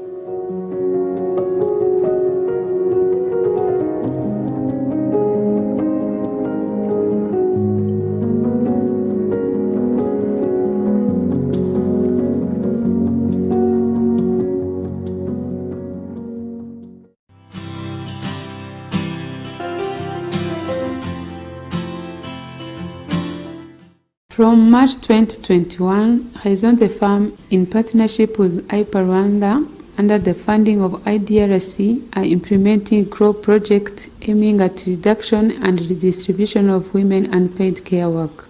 The project engages 1,100 couples from 5 districts of Rwanda: Burera, Gicumbi, Musanze, Nyabihu, and Rwamagana, who are trained on positive masculinity, and particularly women are trained on entrepreneurship and financial education. The training will serve to address the beliefs that the society still have regarding domestic duties. Hari imirimo twasangaga iharirwa abadamu, abagabo bakumva ko bitabareba: guteka, gukubura, gufurira abana, kubakarabya. Ibijanye no guteka cyangwa koza ibyombo nta mugabo wabikora. Ngiye bijyanye no kujya gushaka amafaranga gusa, kumva ko amafaranga mu gihe yabonye ukayazana mu rugo, kumva ko ibyaha birangiye. Kajya avuga ati nko gukubura hano ntago bimureba, ese nkankirirwa nijerekani ku mutwe mpetse umwana ngenda. Ukumva ko umugabo ari wo kugenda akigira mu kabara akinywera icupa akitahira, akaza bakamugaburira akarya akaryama atazi uko akazi ko mu rugo kagenze. Nibyo yakoze ku maboko yaga ari impfa busa bwazagamo n'inkoni. Abo bagabo bo barahari cyane cyane nk'ina rwose babona badashobora gukoza ibintu byo gufatanya n'abadamu mu ngo zabo, kubyo niba bafatanya bagatura mugabo situzi uko byagenze. Kuko hari akazi wabonaga umugabo yakora, abandi bakaguseka, rimwe na rimwe bakavuga ko wamuroze. But now this mindset have changed due to the training. Ariko ubu ibintu byose byagiye ku murongo. Ubu nta nubwo natinye no gufata n'umwengo nkuburi. N'umwana ndamufata nkamwoza nta kibazo rwose, ibintu biri kugenda neza. Mbere nari ndi umutayeri ariko ntabasha kubikora kubera kwa guca hariya nkagaruka hariya, ariko nsigaye nicara ku mashini nkabasha gukorera udufaranga, nanjye nkaba umugore wagize icyo yinjiza mu rugo. Kuza buri munsi mpa amafaranga, wavuye gukora mpa amafaranga, akantu kose akeneye abaza umugabo. Ariko ubu nkekaye nibyo ntajya amenya nimba yabibonye cyangwa atabibonye. Biranshimisha cyane. Turicara tukabiganira tukavuga ngo wenda ku kwezi niba urugero twaraguze inkoko, ubutaha tuzagura agahene. Rwose mu rugo bimeze neza, turimo turagenda tubikora. Iyi ni inyubako dore byaje mbese. Abagabo bafite imyumvire nk'iya mbere yuko mpugurwa bari mu buyobe. Ikintu nabagiraho inama ni uko ifatanyije n'umugore byanga bikunda, hari byinshi muteramo imbere n'ubwumvikane mu rugo n'intonganya ziragabanyuka cyane. Tutarahugurwa hari imirimo yampariraga cyangwa se akayiharira nk'abana akumva nk'uko kutindura ibishingwe bitamureba. Umwanya wo kujya mu bandi ndawubona cyane nkanje ubu ngubu ndi n'umuyobozi w'umudugudu. Byashobotse kubera yuko ya mirimo yagabanutse no kugirirwa icyizere kubera uko bakubona. Bakabona wabona igihe cyo gukora ibyo mu rugo, ukabona n'igihe cyo kuyobora wita kuri gahunda za leta. Amategeko yose turahuriza hamwe, nta gusuzugura undi. Ngo niba yagiye nko ku murenge ngo baramwakoye ngo yiriweyo, ngo ndatobona ngo mbese ko wiriweyo gwari cyo wakoze. Oya, aragenda mu byo bamubyiye akaza nawe mbese nimero mu nama kansobanura ati gutya na gutya, nanje nasigaye mu rugo gutya ndi gukora ikintu iki. Training on saving have also helped couples to form saving groups which are transforming their lives. Umuntu yakubwiraga kwizigama watekereza kutihagije ukumva ntibishoboka, ariko nyuma yo kubavuna bakatwigisha bikemera, twasobanukiwe neza ko umuntu agomba kwizigama atari uko yizigama ibyasagutse. Wenda ubu murareba ahantu mu dusanze ukuntu hasa, abadusuye mbere ntago ari uko basanze hasa, ariko kubera dushobora kugenda twizigama buhoro buhoro, icyo tubashije kubona mbese ubwo bwizigame hari icyo bugenda butugezaho gahoro gahoro, nubwo bitazira rimwe, ariko turareba hari impinduka ziri kuza. Turizigama dufite itsinda twewe twahuje imidugudu 3 nkuko turi imiryango 4 turahura turi imidugudu 3. Nk'ubu nta tungo nagiraga, nukuvuga ngo nta tungo nagiraga, ayo nagabanyemo niyo nashoboye gukuramo iyi hene urukubona ko yabyaye. Couples were also supported with water tanks which are contributing to the reduction of unpaid care works. Amavomero rusange abakure, ubwo niba hari n'ibiceri wagomba kujya guhahisha imboga wabona utari bushobore kujya kuvoma, ukaba wabiha nk'umunyonzi kugira ngo aguhe amazi ku igare. Iyo byitwaga ko amazi ari hafi, ubwo ijerekani twayiguraga 200. Yaba yagiye kure kuko kuyabona no kurenga imurehe, ijerekani akaba ari 300. Nawe urumva kugira ngo uzabone amazi yo gufurisha ntabwo byoroshye, ni amafaranga menshi cyane. Ibigega byaratwunganiye, amazi aba ari hafi, urakora isuku neza. Mwabibonye mwasanze twafuze imyenda twanitse y'abana, ntabwo byashobokaga ko wafura imyenda ingana nk'iriya mwabonye yanitse ku mazi waguze kandi bikugoye, cyangwa se wagiye kuvana ku rutari busubire inshuro nyinshi. Ndamfite ikigega, ndareka, nduhira imboga, urabona ko uruboga rutoshye rumeze neza, dore n'imiteja ejo bundi iraba yeze. Hari igihe nahinguraga naniwe ndetse nkanabwirirwa kubera kubura amazi, ariko ubu reka cyarakemutse rwose. Cyadufashije muri byinshi, twavaga guhinga tunaniwe kuja kuvoma ugasanga turukunanirwa, ariko ubu ngubu tuva guhinga tugasanga amazi mu kigega arimo, tukabasha gufura. Bese umuntu akazinduka jano mu murima atari kuvanga arazindukira ku mugezi. While the project is under progress, right holders suggest more training sessions. Amahugurwa yakwiyongera, kuko amahugurwa baduhaye batangiye kuyaduha, intekerezo zacu sinatinya kuvuga ko zari ziri hasi cyane, ariko aramutse yiyongereye twamenya byinshi kurutaho. Kuvuga byiza amahugurwa yakomeza kandi natwe twabasha kugenda tuyigisha abantu.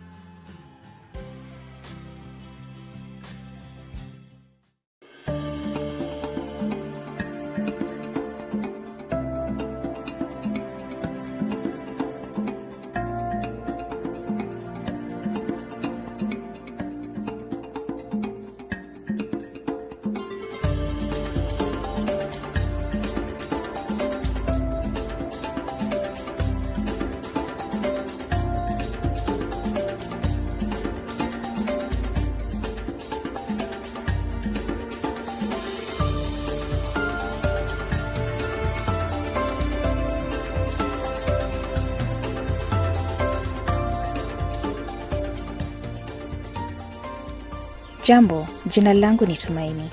Mimi ni mama wa watoto wawili. Kwa kila mtoto niliyepata, ilinilazimu niweke ndoto zangu pembeni. Watoto wangu wameachana na miaka 2, huyu mdogo akiwa na miezi 5. Nilipozaa mtoto wangu wa kwanza, nililazimika kukaa nyumbani kumlea. Lakini sasa najihisi niko sawa katika kazi yangu ya ulezi kama mama. na niko tayari kulea watoto wangu huku nikitafuta kazi. Uamuzi huu haukuwa rahisi, lakini hali ya uchumi vile ilivyo, nililazimika kuchukua hatua hii. Katika hiki kijiji chetu cha Kaptembwa, kuna vituo vya malezi ambavyo rafiki yangu aliniambia kuhusu. Wanawake wanaosimamia vituo hivyo walikuwa katika hali hii kama yangu zamani, lakini baadaye wangejifunza ya kwamba kulikuwa na suluhisho kwa wanawake wa kaunti ya Nakuru.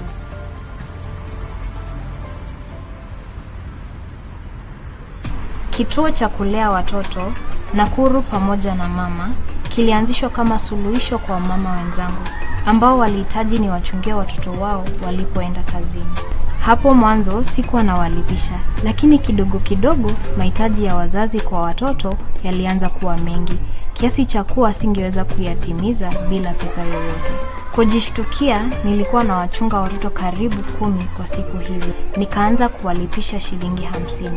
Na kwa wale wazazi wangependa ni watayarishie watoto wao chakula, niliwalipisha zaidi. Since the intervention, we have noticed improved health outcomes in children whose care providers' capacity has been increased. The parents are keen on exclusive breastfeeding for children under 6 months, provision of nutritious foods for children above 6 months old, and other health learning issues such as immunization. Child engagement plays a huge part in the learning outcome of children. The investment being done in promoting learning through play and other methods of stimulating children gives us a great promise. We anticipate that the investment will reflect on learning outcomes observed in the near future. Mothers make great sacrifices for their children, but one that we can prevent them from making is sacrificing their ambitions for a life of unpaid care duties. The African Population and Health Research Center has provided enough evidence that shows why childcare centers are important for women's economic empowerment. Private-public partnership in this sector will ensure that affordable quality care for children is achievable. Wanaume hawapaswi kutengwa na malezi ya watoto. Ushirikiano kati ya wazazi wa kiume na wa kike hulea mtoto aliyejengwa vizuri kwa pande zote. Kuwa mshiriki mwakilishi katika malezi na sio mtazamaji asiye na shughuli.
Mimi kwa majina ni Alfred Kijana, nafanya kazi ya bodaboda baiskeli. Naanza saa 12 kupeleka hii baiskeli yangu mpaka saa 1 hivi. Niko na watoto 4. Kuna mtoto mdogo wa miaka 2 mwenye napelekanga daycare. Namwekea kauji yake, nampanga vizuri, namubeba na mpeleka daycare. Kwa maana mimi niko na nafasi. APHRC has done intensive work in Nairobi. So for us to be able to effectively evaluate the effectiveness of this project, we chose a virgin location, an area where such intervention had not been done.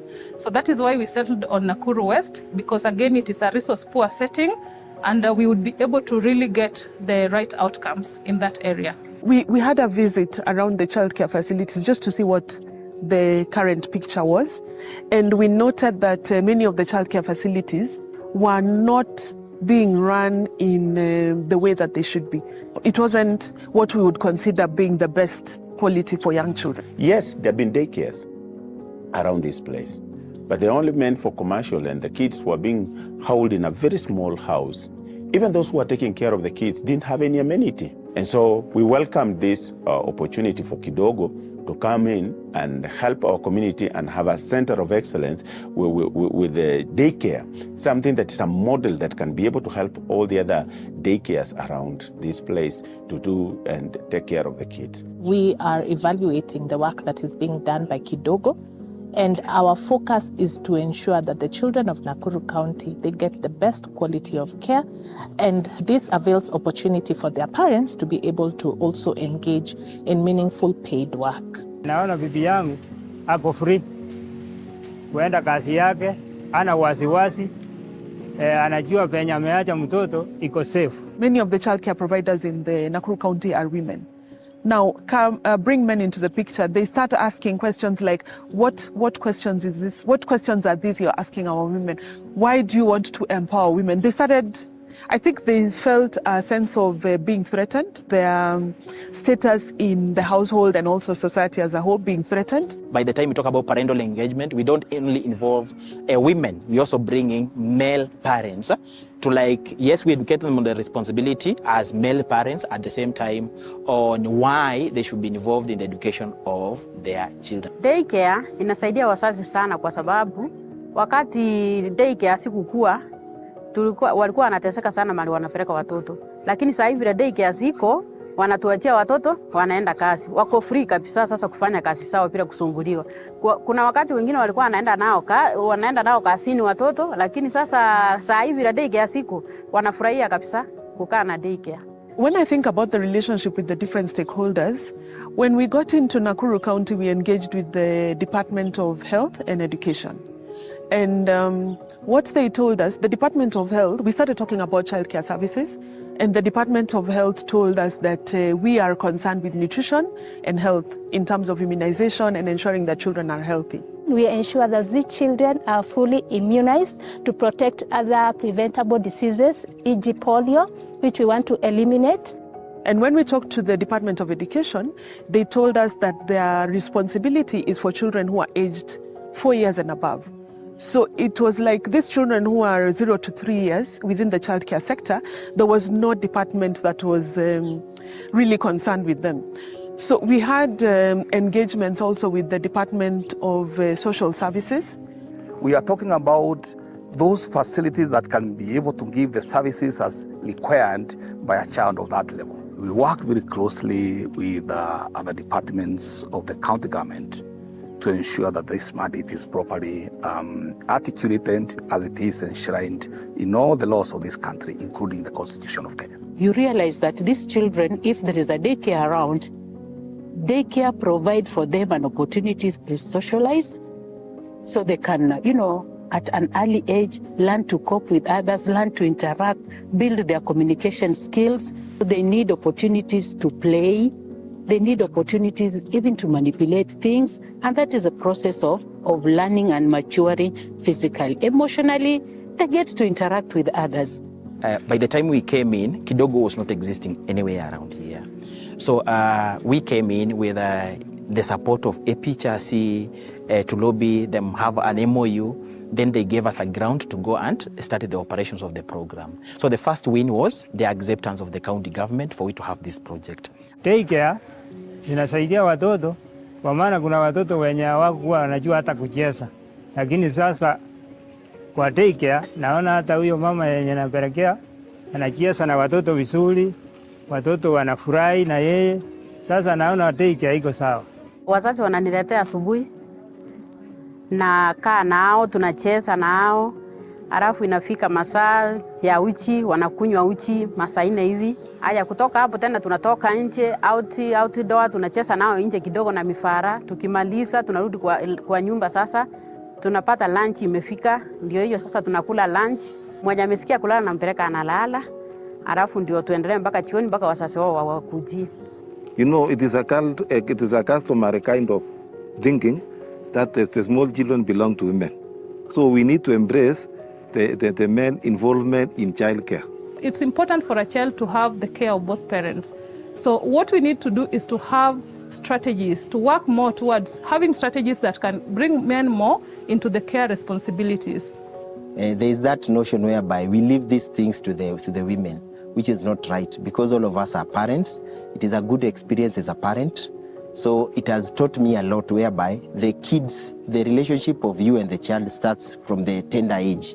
So it's very important for men to venture into this, and it's also helpful for them also to support their women to venture into this daycare business, whereby these women will get something out of it, and they will have an experience of how to handle these young kids, which was not common in our society. Why should a man be behind? What is your role? Aren't you also a parent? Do you also want to see your children grow well? So, looking at the Constitution, you have a role to play. Looking at even the policies within protecting children, a father has a role to play. I've seen some fathers coming in to pick their kids, and that has been a positive indicator that at least the family is realizing the importance of everyone taking responsibility dealing with these kids. Why daycares are there? There is a bill which, if passed, and I'm sure it is on the process of almost being just passed, that children should now be given that guidance when they are 0 to 3 years old.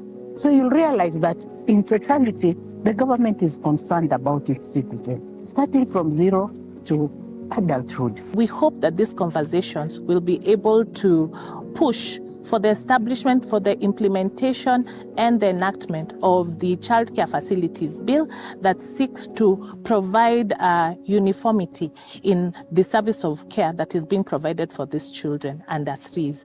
So stakeholders and policymakers can adopt this model and scale it in other areas. The caregivers have finally approved our project and made it part of them. So they are like our champions. Some of the wins that we would like to see through this project is standardization in the quality of childcare service provision. So we would like to see whichever county you go to, the 47 counties in Kenya, if you visit a childcare facility in a low-income setting, you're seeing the same quality standards, same quality of services being provided. As we have worked together with this organization for the last 2 years, is to ensure that Nakuru will be a center of excellency, where other counties will be visiting Nakuru to get more knowledge on how to bring and sustain these facilities. Malezi ya daycare ni mzuri, analindwa vizuri, hakuna kutoka nje kucheza. Unakuta jioni ukimchukua mtoto ni msafi. Quality child care for children under the age of 3 ensures better outcomes for our children. We are grateful to Kidogo to be able to come to this community and help the door not just to be open, but to flang it open with opportunities and hope for every child who is coming. And we say, let the children come to me, just as Christ said, let them come. Thank you.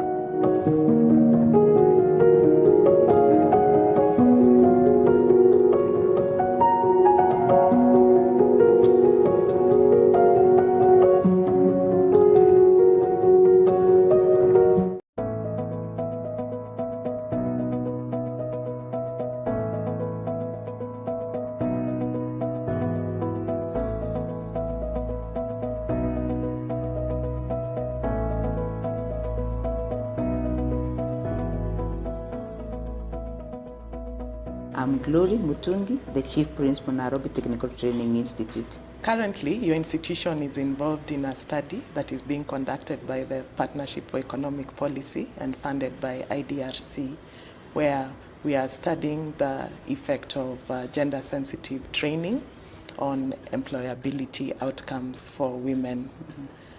What was your main interest in partnering with Partnership for Economic Policy? What really interested me in this partnership for training is I realized they are targeting on the soft skills and involvement of the girl child in the TVET training. And that really excited me, because if you look at the enrollment of TVET in most institutions, especially where they are so keen on STEM, majority are male students, especially in engineering. Like in Nairobi Technical Training Institute, we are offering electrical engineering, mechanical engineering, automotive engineering, pharmacy, but those are the hard courses according to what maybe the female students feel. And the 90%, 80% are male students. So when PEP talks about integration of the girls in the training, we were really excited. Personally, I was excited. Yeah, that is good to hear. Yeah. And this type of course, how do you find it relevant for the students? How important is it for them? It is very important. After giving the competencies, the skills to the young people, they have to go out there in the world and earn a living. First, you need to know how to communicate, which we take it's just obvious. It's not obvious. Someone can have a very nice skill, but is unable to communicate. So you realize this program is really instilling those values to our trainees. And this is an added advantage when they get out there, whether they're going to start their own businesses, whether they're going to get employed. Even me as an employer, I like someone who can communicate, someone who is presentable. Yes. Yeah, so this is how I realize the program is really adding value to our trainees. And that leads us now to the next question. Do you expect that this type of training will improve their employability in future? It will. And I realize they're talking about communication, giving even practical examples how people should communicate, how you should market your business. Like at the introduction of one of the programs I attended, is that somebody was presenting their business, how they came up with the business, how they are going to market it, who are they going to look for, so that they can sell the items that they have. And this is what needs to be trained now to our trainees. Because mostly we concentrate, remember give them exams, which are not internal examinations. We do NEC exams, CDAC examinations, NITA examinations, CASNEB exams, and you realize the trainers concentrate on passing of the examination. Yes. They don't concentrate so much on social skills or soft skills. And after you finish college, that's the time you realize I will attend an interview. Yeah. I need to present myself properly, I need to communicate, and all these are things that nobody thinks about them during the training so much until now you finish the training and you get out there, you realize I was supposed to have learned one or two things on these areas. So I'm so happy that our students were identified for this training, because when they get out there, they will have an added advantage. They will start out, if it's during an interview, even if they're going to start their own business, I believe they're more prepared now. They know how to handle clients and so forth. Because we have the materials, we continue doing to the other students. After now, the survey and the research is over, we don't just leave it at that. Because for sure we have said it's something that is benefiting our students, and we would like to have more students going through the same program. I sincerely thank PEP for bringing us on board. We have really benefited as an institution and my other colleague institutions.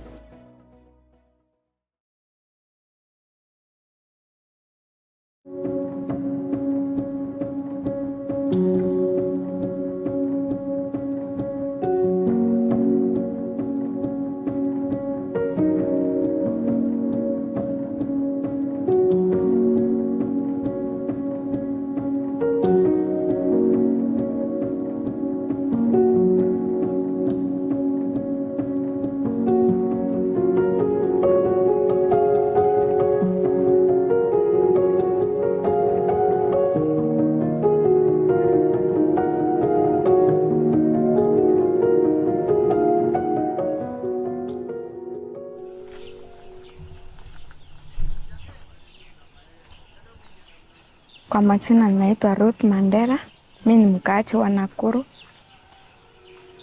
Ninaamka 5:30 asubuhi, ninaosha vyombo, ninaekelea chai. Chai kifa, sasa ninaamsha mtoto, nampanguza vizuri, namfaisha, kisha anakunywa, na ingine nampakia, namwacha anatulia kidogo. Wakati amekunywa, ndio sasa namwamsha, tunatoka naye. For the GrOW East Africa project, we are currently looking at the nexus between childcare service provision and women's economic empowerment. This project is being carried out in Nakuru County, and we are evaluating the Kidogo model to see how improvement in the quality of childcare service provision can result in women's economic empowerment. Namfikisha kwa mwalimu, namwacha kwa mikono ya mwalimu, ndio mimi natoka nakuja kazini. One of the projects under the Early Childhood Development Unit at the center is the Growth and Economic Opportunities for Women, which we call the GrOW East Africa project. So APHRC has been implementing this project in Nakuru County, specifically Nakuru West Sub-County, since 2021 August. So it's been ongoing for the past 2 years. So this project seeks to evaluate the effectiveness of the Kidogo model in enabling women to improve their economic empowerment outcomes. Kidogo is a social enterprise that works in informal settlements of Kenya to provide quality childcare. Our key vision is to make sure that all children, regardless of where they are born, they gain access to quality and affordable early childhood care and education. Wazazi wanatafuta pale pa kuacha watoto ndio waende kazini. So setup ya daycare ilikuwa inalazimu. Kwa maana hao watoto wadogo wanalelewa kwa under daycare, not under class. So ilibidi to set up a daycare ndio tuwezeshe hao wazazi waende kupata riziki kule nje, na pia sisi vile vile tuweze kupata riziki. Nilichagua Cralia Kids kwa sababu kuna jirani alipeleka mtoto huko. Nikaona vile wanamlea vizuri. Hiyo wakati sikuwa na job. Venye nilipata job, nikaamua kumpeleka mtoto wangu kwa hiyo daycare. Kidogo when they came, hatukuwa tunajua malezi ya watoto, but tulikuwa tunajua malezi ya mafunzo, kufundisha watoto, lakini si kulea watoto. Chamos, habari ya leo? Niko mzima. Tumekuletea materials. Ndio. At least uongeze kwa learning centers. Yes. So that watoto waendelee kucheza nazo. Karibu huku kwetu. Asante sana. Ndio. So wakati walikuja wakatu equip na mafunzo ya kulea watoto, which means tukapata skills za kulea watoto, wakatu equip na materials za watoto, wakatupea mattresses. Kidogo wametusaidia a lot. Huwa na travel mguu. Nikitravel mguu nafika hapa 8:30. Napata mkubwa wangu amefika, tunaanza kusaidiana kufagia, kupanguza meza, kujitayarisha, kisha yanaingia jikoni kuwasha moto na mimi naanza kuosha vyombo, na siku inaendelea. Kwa kazi yake si mbaya, sababu hata ikiwa mtoto hasikii vizuri, ananiambiaga tu asubuhi, na leo utanifungua mapema, nitaenda kuangalia mtoto, lakini ananiambia amemuacha kwa shule yenye anaangaliliwa vizuri, hata kuwa na pressure sana. Maybe simu hata akipiga ni mara moja ama mara mbili. The children's outcomes are optimal in terms of the way that their cognitive development or language development is enhanced through the stimulation that they receive in the early years. We teach them even the life skills, to know how to go for toilet and then hand washing. The daycares can be able to provide an opportunity for the children who are going to these daycares to at least be able to be kids and to be children. Some of the challenges that we faced in this work is that we were working in daycares that had an intervention and daycares that did not have an intervention. So for us, that was a challenge because children who are in daycares that do not have an intervention did not really get the benefit of that the children in daycare centers that had intervention had. So it is important for researchers to invest more in such kind of settings, because when researchers come, they're able to highlight these challenges.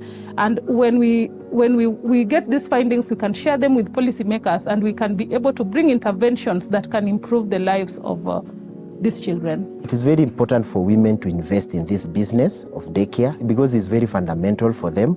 First of all, it creates employment for them, which has not been the case earlier on, whereby most of them were just stay-at-home moms. But now being able to be trained by Kidogo, they are able to open up their own daycares and they're able to earn a living from it. And if these women are given an opportunity to go out into the labor market and participate in paid work, it will improve outcomes first at the household level, secondly at the community level, and overall at the society level. In regards to policy interactions that we are having here in Nakuru County, we are engaging with policymakers through the technical working group that is consisting of county officials. Our job is to have these conversations that will seek to better the quality of care being provided for children under the age of 3 here in Nakuru County. The mother is always very central to the performance of an economy.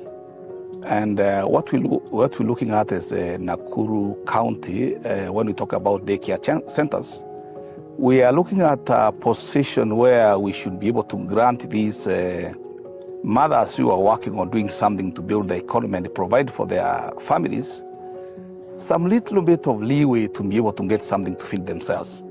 In Nakuru West, there is a big impact, whereby because most of the mothers have brought these children in these facilities, now we are able as healthcare workers to reach these children in a simpler way. We go there, we do health education to the caretakers. We also ensure that these children are fully immunized by taking their books, their mother baby booklets. We also give holistic health education to these caregivers, whereby in case there is any challenge among these children, we pick it up and we do referral to our nearest health facilities. Ile kitu nilipendelea hiyo daycare, nilimpeleka huko mara ya kwanza, daktari akaingia, kaangalia mtoto na akaambia mwalimu, inafaa nipatane na huyu mzazi wa huyu mtoto nimuulize mawili matatu, na wakati tulipatana naye nikamwelezea venye hali ya mtoto ilikuwa. Huyo daktari akaamua kunisaidia, akamletea mtoto supplement, nikaendelea kupea mtoto supplement kushirikiana na mwalimu hadi mtoto wangu akaimprove. Na katika hali ya kupokea watoto tunafanya temperature. Lazima tuangalie vipimo vya hali, tunaangalia hali yao iko aje. Kama kuna dawa, tunapokea dawa, tunajua anapewa dawa saa ngapi. So from there tunaanza na free choice. Free choice, hali ya kuimbisha watoto, poems, nini, vitu kama hiyo. Then tunaenda kwa small group activities.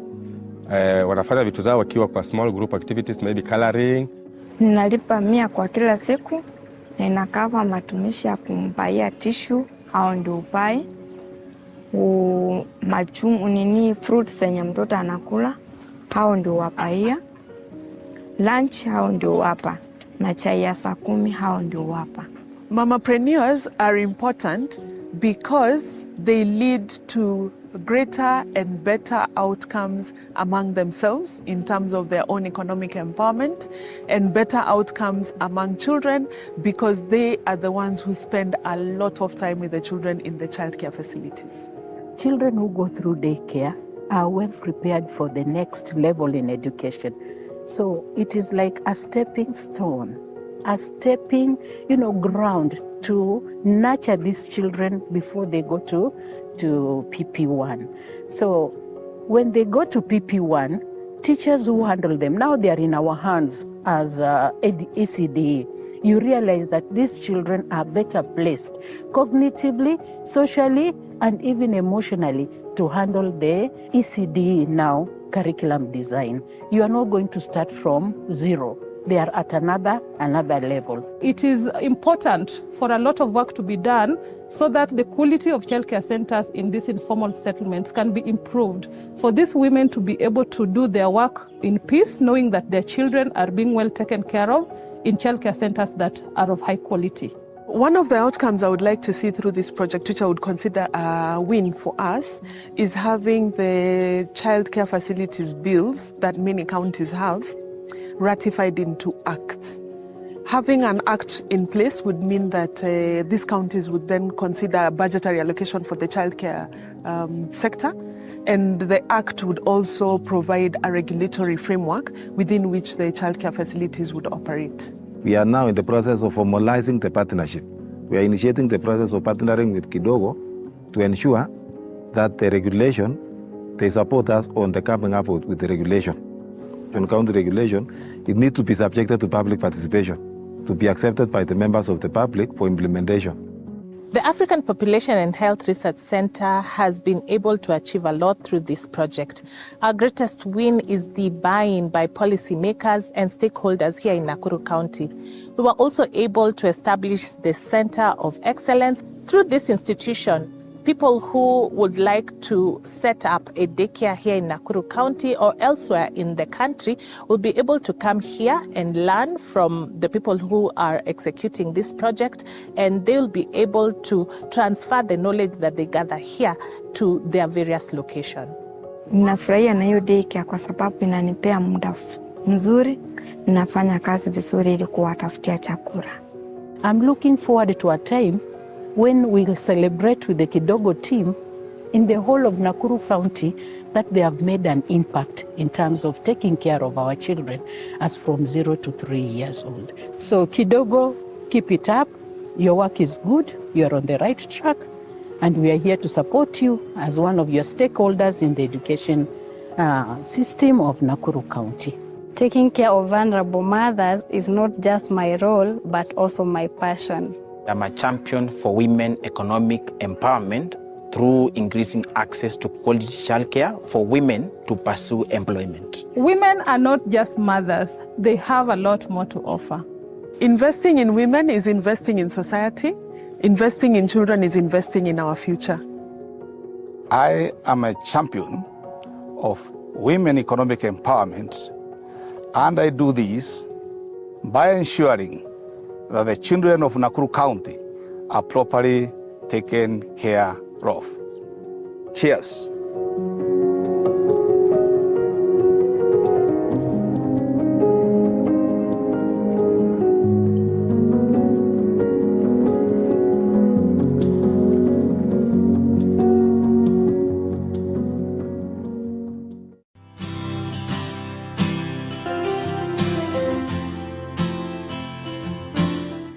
From March 2021, Horizonte Farm, in partnership with IPA Rwanda, under the funding of IDRC, are implementing GrOW project aiming at reduction and redistribution of women unpaid care work. The project engages 1,100 couples from 5 districts of Rwanda: Burera, Gicumbi, Musanze, Nyabihu, and Rwamagana, who are trained on positive masculinity, and particularly women are trained on entrepreneurship and financial education. The training will serve to address the beliefs that the society still have regarding domestic duties. Hari imirimo twasangaga iharirwa abadamu, abagabo bakumva ko bitabareba: guteka, gukubura, gufurira abana, kubakarabya. Ibijanye no guteka cyangwa koza ibyombo nta mugabo wabikora. Ngiye bijyanye no kujya gushaka amafaranga gusa, kumva ko amafaranga mu gihe yabonye ukayazana mu rugo, kumva ko ibyaha birangiye. Kajya avuga ati nko gukubura hano ntago bimureba, ese nkankirirwa nijerekani ku mutwe mpetse umwana ngenda. Ukumva ko umugabo ari wo kugenda akigira mu kabara kinywera icupa akitahira, akaza bakamugabura akarya akaryama atazi uko akazi ko mu rugo kagenze. Nibyo yakoze ku mugabo yagari impfa busa bwazagamo n'inkoni. Abo bagabo bo barahari cyane cyane nk'ina rwose babona badashobora gukoza ibintu byo gufatanya n'abadamu mu ngo zabo, kubyo niba bafatanya bagatura mugabo situzi uko byagenze. Kuko hari akazi wabonaga umugabo yakora, abandi bakaguseka, rimwe na rimwe bakavuga ko wamuroze. But now this mindset have changed due to the training. Ariko ubu ibintu byose byagiye ku murongo. Ubu nta nubwo natinya no gufata n'umwengo nkubure. N'umwana ndamufata nkamwoza nta kibazo rwose, ibintu biri kugenda neza. Mbere nari ndi umutayeri ariko ntabasha kubikora kubera kwa guca hariya nkagaruka hariya, ariko nsigaye nicara ku mashini nkabasha gukorera udufaranga, nanjye nkaba umugore wagize icyo yinjiza mu rugo. Kuza buri munsi mpa amafaranga, wavuye gukora mpa amafaranga, akantu kose akeneye abaza umugabo. Ariko ubu nkekaye nibyo ntajya amenya nimba yabibonye cyangwa atabibonye. Biranshimisha cyane. Turicara tukabiganira tukavuga ngo wenda ku kwezi niba urugero twaraguze inkoko, ubutaha tuzagura agahene. Rwose mu rugo bimeze neza, turimo turagenda tubikora. Ni inyubako dore byaje mbese. Abagabo bafite imyumvire nk'iya mbere yuko mpugurwa bari mu buyobe. Ikintu nabagiraho inama ni uko ifatanyije n'umugore byanga bikunda, hari byinshi muteramo imbere n'ubwumvikane mu rugo, n'intunganye ziragabanyuka cyane. Tutarahugurwa hari imirimo yampariraga cyangwa se akayiharira nk'abana akumva nk'uko kutindura ibishingwe bitamureba. Umwanya wo kujya mu bandi ndawubona cyane nkanje ubu ngubu ndi n'umuyobozi w'umudugudu. Byashobotse kubera ko ya mirimo yagabanutse no kugirirwa icyizere kubera uko bakubona. Bakabona wabona igihe cyo gukora ibyo mu rugo, ukabona n'igihe cyo kuyobora wita kuri gahunda za leta. Amategeko tuyose turahuriza hamwe, nta gusuzugura undi ngo niba yagiye nko ku murenge ngo baramwakoye ngo yiriweyo ngo ndatubona ngo mbese ko wiriweyo ngo hari icyo wakoze. Oya, aragenda mu byo wamubyiye akaza na mbese nimero mu nama kansobanura ati gutya na gutya, nanjye nasigaye mu rugo gutya ndi gukora iki n'iki. Training on saving have also helped couples to form saving groups which are transforming their lives. Umuntu yakubwiraga kwizigama watekereza kutihagije ukumva ntibishoboka, ariko nyuma yo kubavuna bakatwigisha bikemera, twasobanukiwe neza ko umuntu agomba kwizigama atari uko yizigama ibyasagutse. Wenda ubu murareba ahantu mu dusanze ukuntu hasa, abadusuye mbere ntago ari uko basanze hasa, ariko kubera dushobora kugenda twizigama buhoro buhoro, icyo tubashije kubona mbese ubwo bwizigame hari icyo bugenda butugezaho gahoro gahoro, nubwo bitazira rimwe, ariko turareba hari impinduka ziri kuza. Turizigama dufite itsinda twewe twahuje imidugudu 3 nkuko turi imiryango 4 turahura turi imidugudu 3. Nk'ubu nta tungo nagiraga, nukuvuga ngo nta tungo nagiraga, ayo nagabanyemo niyo nashoboye gukuramo iyi hene urukubona ko yabyaye. Couples were also supported with water tanks which are contributing to the reduction of unpaid care works. Amavomero rusange abakure, ubwo niba hari n'ibiceri bagomba kujya guhahisha imboga wabona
Whichever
Do I know anyone in? You know, I used to know everybody, but I don't know if I do anymore. Yeah. Yeah, and evaluations, people tend to circle through there. Why do you have something else? Uh-huh.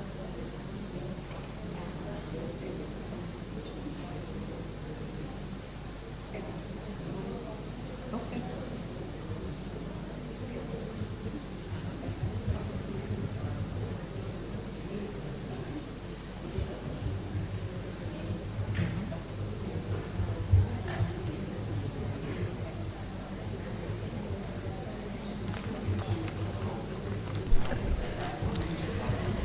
Good afternoon, colleagues. I think we need to begin. We're expecting about 5 teams to show up. They could be in the room, they might not, but let's see. I thought we could begin since it's a Friday afternoon and people might want to travel and engage on other commitments besides this. Can we start or because we don't want people's poor planning to be a problem to others. So, So welcome, everyone. It's a great honor, privilege to have you in this room. Flora, in case you want to move forward, it's okay, so that you don't feel so excluded. You're free to walk out when time comes, but just come closer here. So welcome to this afternoon session. So we conceived this idea last year as we're planning for the end of GrOW workshop, which is one of the initiatives jointly funded by the Gates Foundation, Hewlett Foundation, and IDRC. The Growth and Economic Opportunities Initiative is winding up, but we thought it would be a good idea to bring other partners who are working on a similar thematic area, which is care, to come together for us to share lessons and also look ahead, what do we want the care economy to look like, 5 years to come, and how can we ensure that we maintain the momentum, keep the care agenda on the political agenda. So we thought this would be really a prime time for us to bring all the partners together, funded by IDRC and the Global Alliance Canada. So that's why we are here. So we have about 5 representatives from the projects under the GrOW initiative. We're expecting about 5 from the Scaling Care Innovation initiative and about 3 that are kind of solid funded by the Global Alliance Canada. So I don't know if the other projects will be coming, but let's begin. So we share the agenda, but I'll probably just quickly go through the objectives of this meeting. One of them is really, before we introduce ourselves, I think let's just, let's see. I'll reverse it a bit. Let me just give an overview, and then I'll invite Catherine to give the remarks. So basically, we're here to share some of the findings from our projects, especially those that have wound up, reconnect, to learn from each other, but also brainstorm on how we can continue working meaningfully in the care space. So amongst us, we have quite a number of delegates, and it would be nice to know who is in the room. Since we are few, probably we can quickly have an introduction around the tables. I'm trying to see, okay, there's a variation there. I think I'll just quickly go around the table. You just mention your name, your affiliation, and probably what you're working on, just quickly. And I could begin with this table.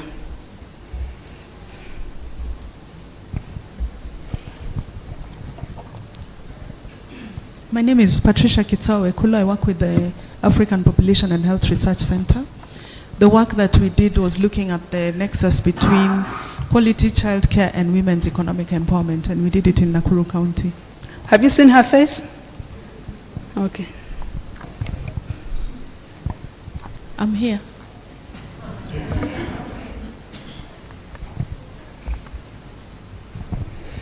All right, I'm Paul Okwi from the IDRC. Thank you.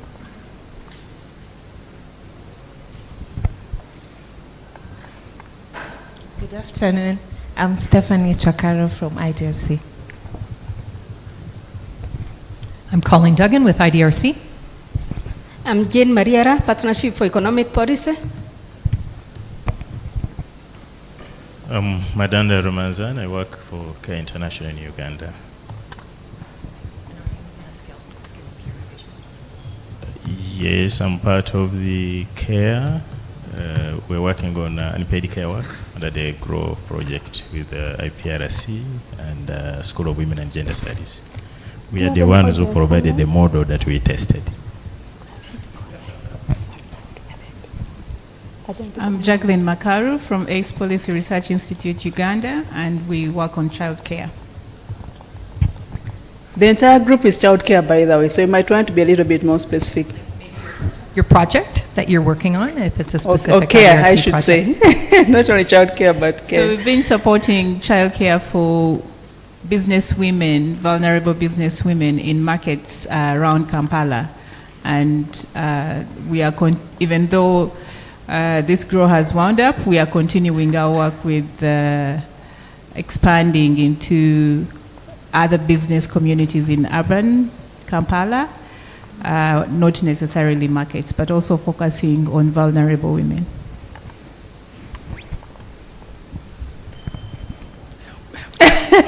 Sorry.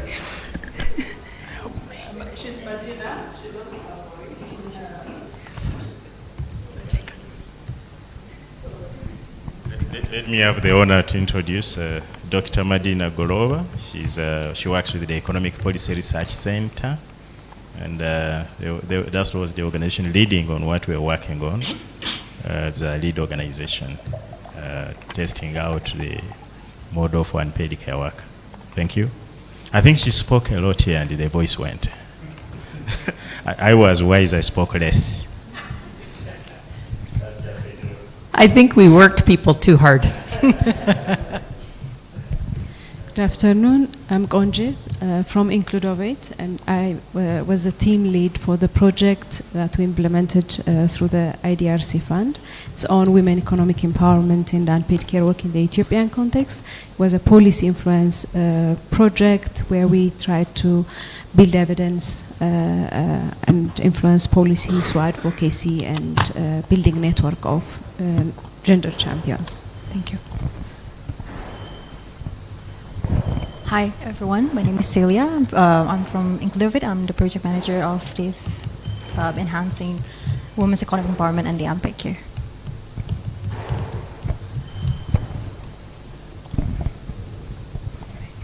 Hi, my name is Flora Miamba. I work for the Women in Social Protection Tanzania. I am actually here because I'm waiting to go to the airport. We were on the GrOW2 project, so we just finished the workshop. But we do have an unpaid care project in Tanzania financed by IDRC that we just started. So I don't know how to fit within this team, but I think that's as much as I can say with my colleague. Thank you very much. I'm Vivian Kazi. I work with the Economic and Social Research Foundation, ESRF, from Tanzania. We are based in Dar es Salaam, and we're working together with Flora. We worked under the GrOW2, and now under the Unpaid Care Work project for the 3 years under IDRC. My name is Roseanne Jiru from the University of Nairobi Center of Excellence for Non-Communicable Diseases. We are working on a project to develop a policy that cares for caregivers of persons with non-communicable diseases, focusing on unpaid, informal family caregivers. Good afternoon. My name is Tafarra. I'm from Addis Ababa University School of Public Health. The project which I worked on was with Child Fund, where we looked at reducing women's care burden through different interventions. Thank you. Thank you. My name is Nathan. I'm with Child Fund Ethiopia, the same project that Tafarra just mentioned. Good afternoon. My name is the microphone working well? Okay, you have to speak up. Okay. My name is Catherine Touré, and I'm with IDRC. Thank you. Good afternoon. My name is Serafine. I'm working for Réseau des Femmes based in Kigali, Rwanda, and we worked with the IDRC in a GrOW project, especially on unpaid care work within 3 years. Thank you.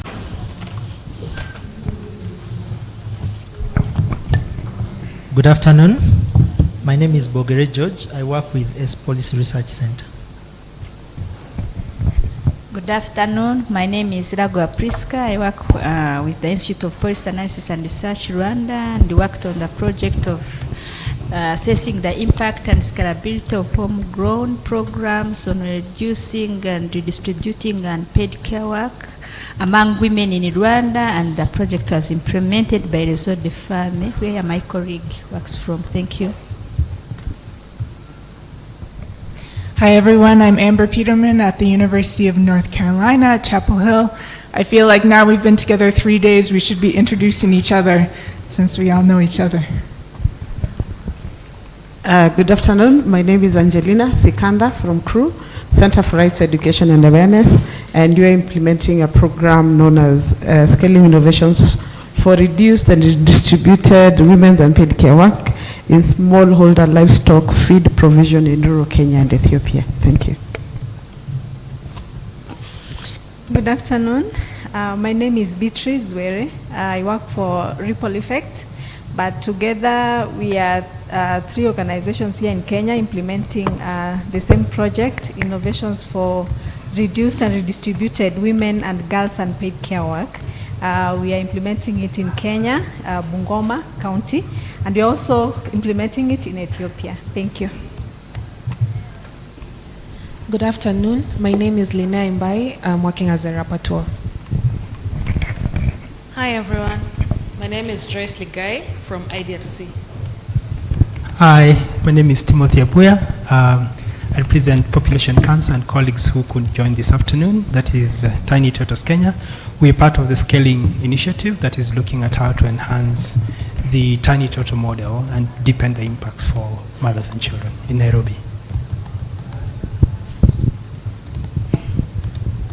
Hello, good afternoon. My name is Natalia Mattioli. I come from the UN Global Disability Fund, and we have a few programs working on care and support systems, and we have one implementing here in Kenya, and I'll give the mic to the implementer.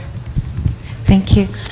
Good afternoon, everyone. My name is Susan Momanyi from UNICEF Kenya, and we're implementing unpaid care with ILO, UNFPA, and UNDP. Thank you. Hi everyone, my name is Leandro Echt. I'm from the International Network for Advancing Science and Policy in the UK, and we have partnered with IDRC to provide support for the grantees in the GrOW East Africa program.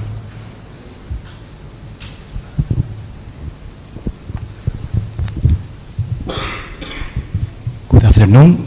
My name is Jose Galdo. I work at Carleton University in Ottawa, Canada, and I am a research resource person for IDRC. Good afternoon. I'm Penina Ndegwa, founder and the managing director of OMAM. I'm leading a consortium partnering with BSD Group and Dalberg Research on availing affordable and accessible childcare services in Market Center. We are under the Scaling Care Innovation. Thanks. Good afternoon, everyone. Good afternoon, everyone. Good afternoon. Yes, my name is Belinda Wanyana, and I'm supporting Penina from Dalberg Research. I'm from Uganda, so greetings to my country people, and thank you for the opportunity. Good afternoon. Good afternoon. My name is Martin Kieng from Kidogo Alias. We worked with APHRC in regards to on research on empowering women through provision of quality childcare and strengthening their capacity in engaged paid labor opportunities. Yeah.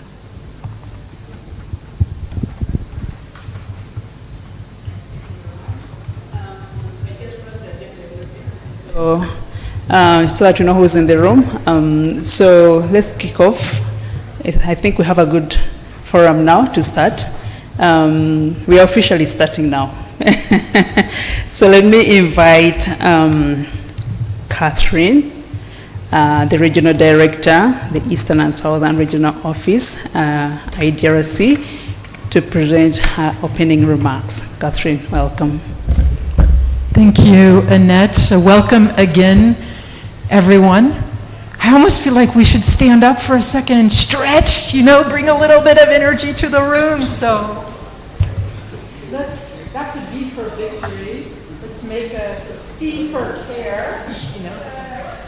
And now let's make some R's. Oh, let's make some R's for the 5 R's. Can someone tell me what they are? Paul? Annette? What are the 5 R's as we make R's? You lead. Okay, we shall just. No, you say the 5 words. Okay. Reduce. Reduce. Redistribute. Redistribute. Reward. Reward. Recognize. Recognize. What is that? What have I left behind? What are we missing? Represent, yes. Reward. Reward. Yeah, I said reward. That's just to get the blood flowing. So I'm the regional director at IDRC in our office in Nairobi, which is for Eastern and Southern Africa. We're the largest regional office of IDRC outside of Ottawa, with 35 colleagues from across the continent, many of them who are here today. In addition, we have our team leader from Ottawa, Colleen Duggan, with us today. So we're just thrilled that we've been able to have 3 days of discussion with colleagues working on growth and economic opportunity for women, because as we know, it's not just a moral issue, but families, societies, and economies do better when women have some money in their hands and economic opportunities. So happy to see colleagues from the Scaling Care Innovations in Africa projects here as well, and colleagues from projects funded by Global Affairs Canada. When we're working on transformative agendas, or almost any agendas, we need to learn across boundaries. So I think that is the point of the roundtable this morning, is just to be inspired by the experiences of other colleagues, to learn something that we can take back to our own work. And I'll just conclude by saying something that Colleen said at the closure of the GrOW workshop, and that is just about the upcoming G20. Actually, it's already started. South Africa's hosting the G20 this year. There's a W20, which is a platform for women. Within W20, there's an informal working group on care. And so the people who are involved in that want to make sure that care gets mentioned in November when there's a leaders' statement. So all of the leaders of the G20 will have a statement. And so we've seen care going from the periphery more to the center. When I was talking with Janine Cocker, who spoke at the closure of the GrOW workshop, she's head of development at the mission. She was talking about how, the Canadian ambassador, Christopher Thornley, he talks about care now. I'm sure many of you know people in your circles that didn't talk about care before and are talking about it now. So just congratulations for your work. Know that you are pioneers in contributing evidence that can contribute to more caring societies. May we have a good discussion across boundaries. Thank you so much. Thank you very much, Catherine. So I'll quickly walk through our agenda today. We started off with the welcome, but I hope all of us have registered, because we'd like to know who is in the room or who has attended this session. And that's done, so we've had our opening remarks. Next is supposed to be an overview of the projects, or the initiatives, I should say. That is the GrOW, the Scaling Care Innovation, but also the Global Alliance Canada initiative. Then we're supposed to go to the introductions, but we've done that as we waited for our other colleagues to join, so that we check off. We plan to have a facilitated discussion. We shared some questions this morning that will guide our discussion, and then we'll close. So ideally we had planned to do 2 hours, but we started a bit late, but we'll try to fast track it and still make it productive and meaningful to all of us. So we'll probably go to our next item, which is, did I introduce myself? I'm just thinking, I'm like, did I introduce myself? Did I? Okay. So my conscience wasn't lying. Yes, so I'm Annette, and I work as a senior program officer at IDRC, and I manage the GrOW initiative. So our other colleague, Arma, is not around. She manages the Scaling Care Innovation Initiative. Probably some of you might be asking yourselves why she's not in the room. She might have communicated, I'm sure. Yeah, but she sends her greetings, and she's happy that you're here. And then the program officers for the other initiative by the Global Alliance Canada are not here, but they also convey their regards, and we shall be delivering their message, the recording of their message. So we shall quickly get into the overview. I noted that it's easier actually to do it when standing here.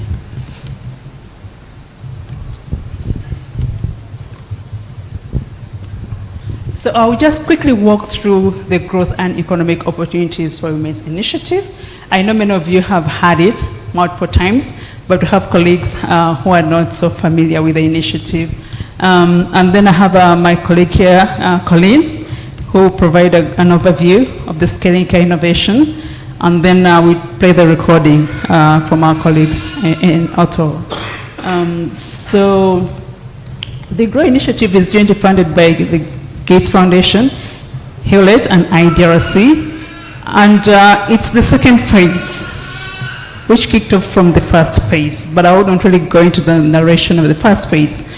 But ideally, this phase tried to address the issues that were identified in the first phase. One of them being the unequal distribution of unpaid care work, and second was the gender labor market segregation.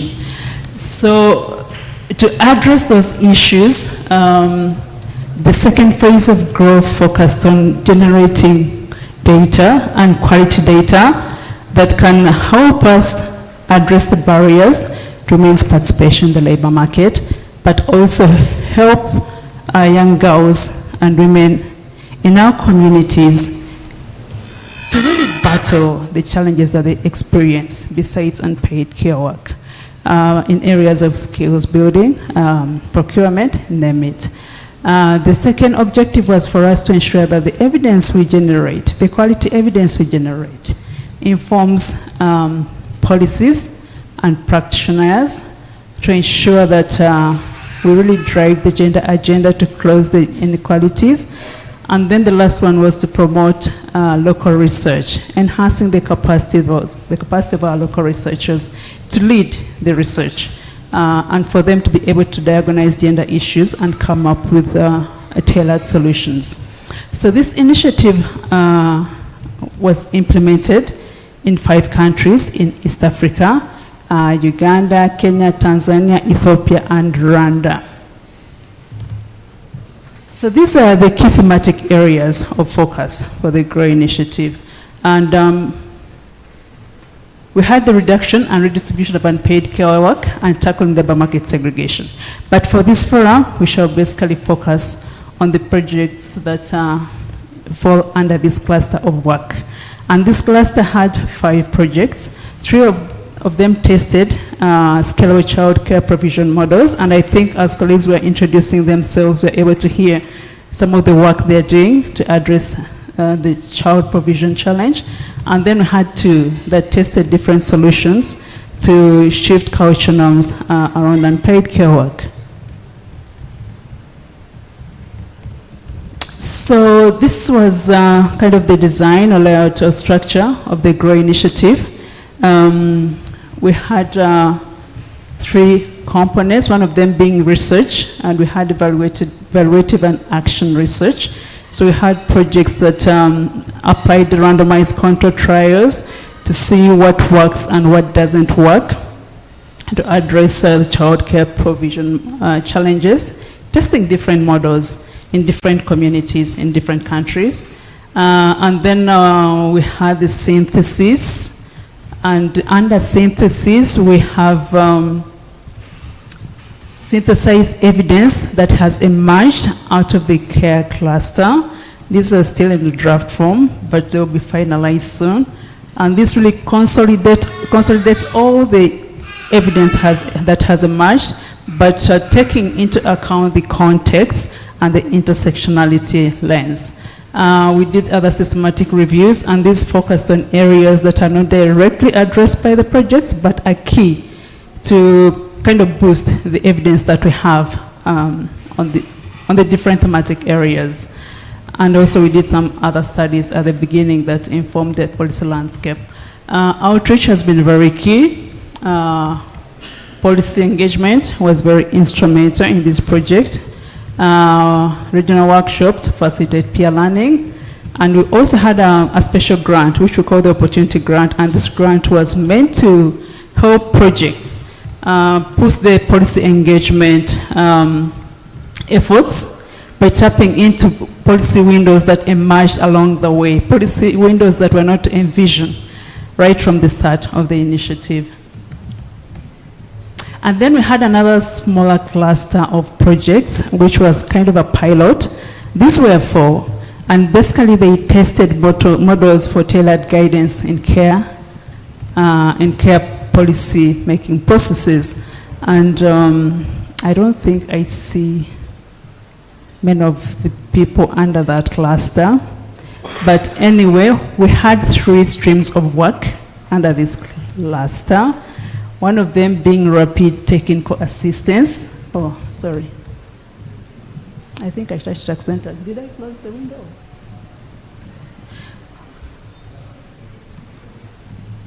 Okay.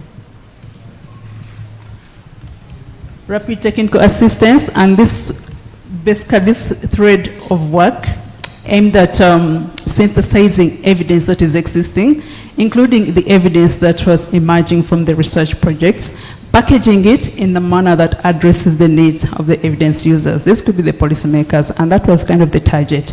So they tried to test different approaches of providing this evidence to policy actors, and they also build the capacities of these actors to use that evidence, and they build coalitions to interact with different decision makers, but also amplify the voice and bring the heads together to make sure that they speak with one voice.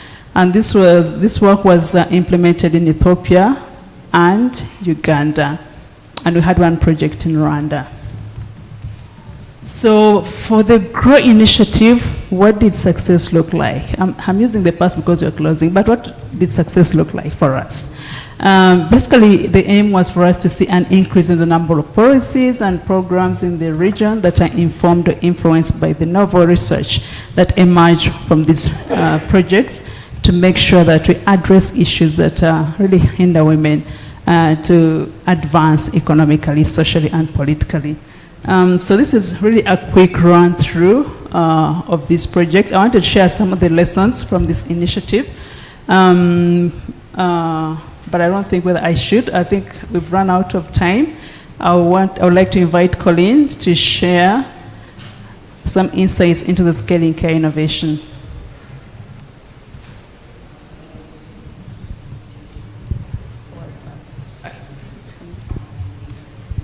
Thanks, Annette. I just want to give you a really quick drive-by view of the program that we call Scaling Care Innovations. Because in IDRC, as Catherine said, for us, our work on care is kind of part of a very big family, but we have a particular initiative that's ongoing right now called Scaling Care Innovations in Africa.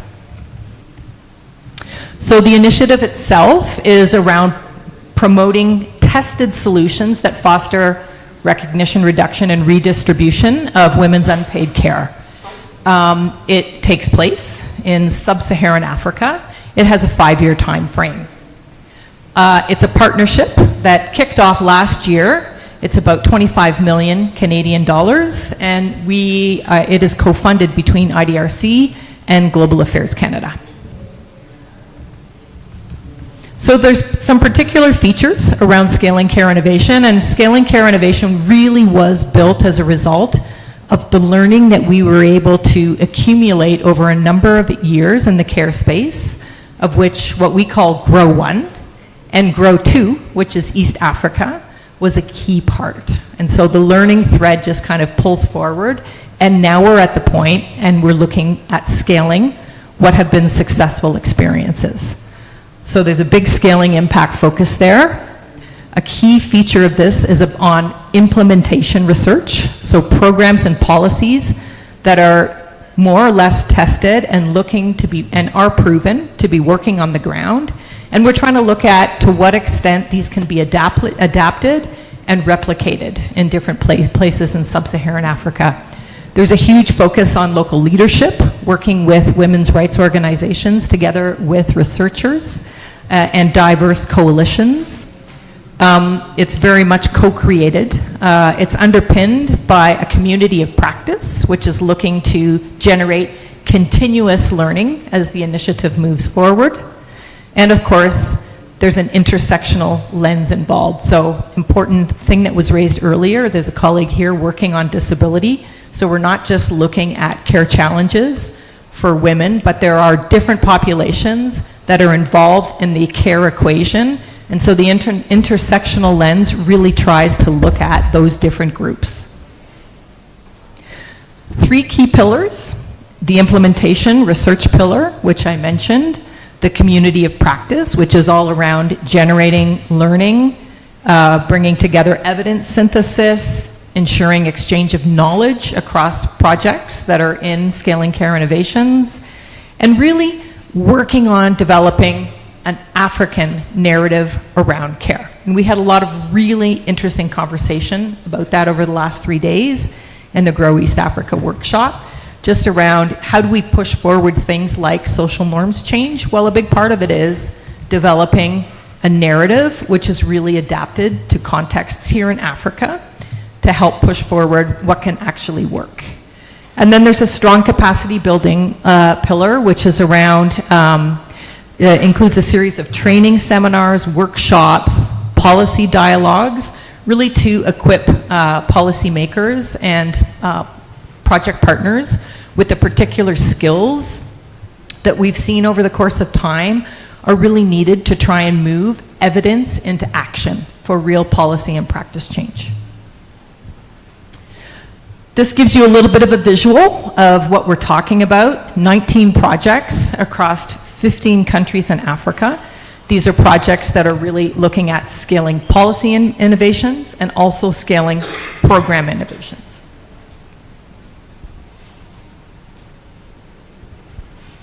A few things that really anchor scaling care innovations: the idea of transforming care in rural contexts. So it's not just about daycare facilities in major cities, but we're really trying to throw the net a bit farther and understand some of the particular challenges around transforming care outside of cities and urban centers.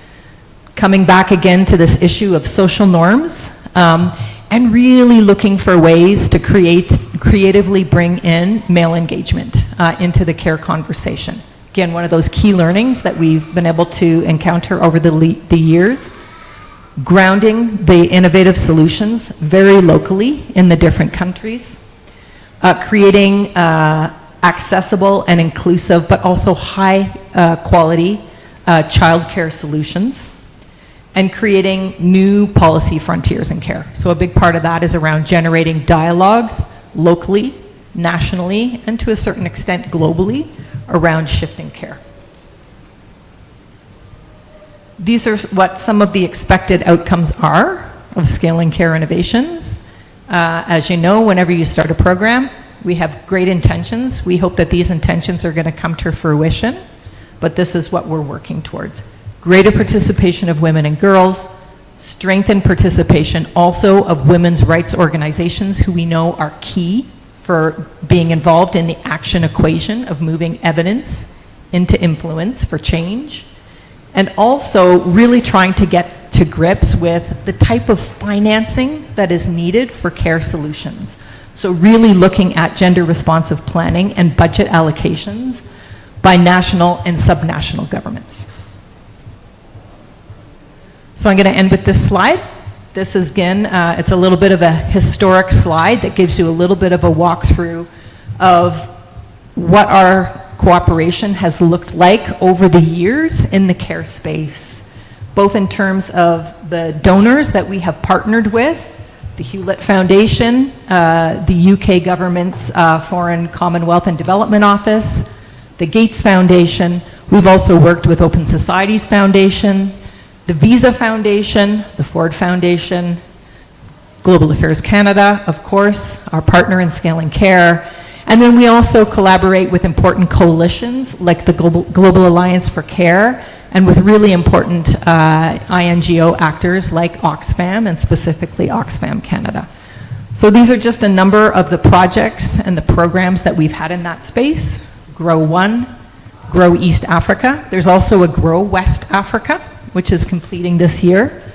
We have another initiative called Transforming the Care Economy with Impact Investing, which has a very strong private sector lens, and a number of other initiatives. Right at the end there, you'll see the care climate thinking that we're now moving into, and which I referred to at the end of our workshop, but really trying to look forward, be a little bit ahead of the curve in terms of how do we continue to make care solutions resilient and responsive in a changing world where we're actually encountering things like climate impacts, which we know also impacts care.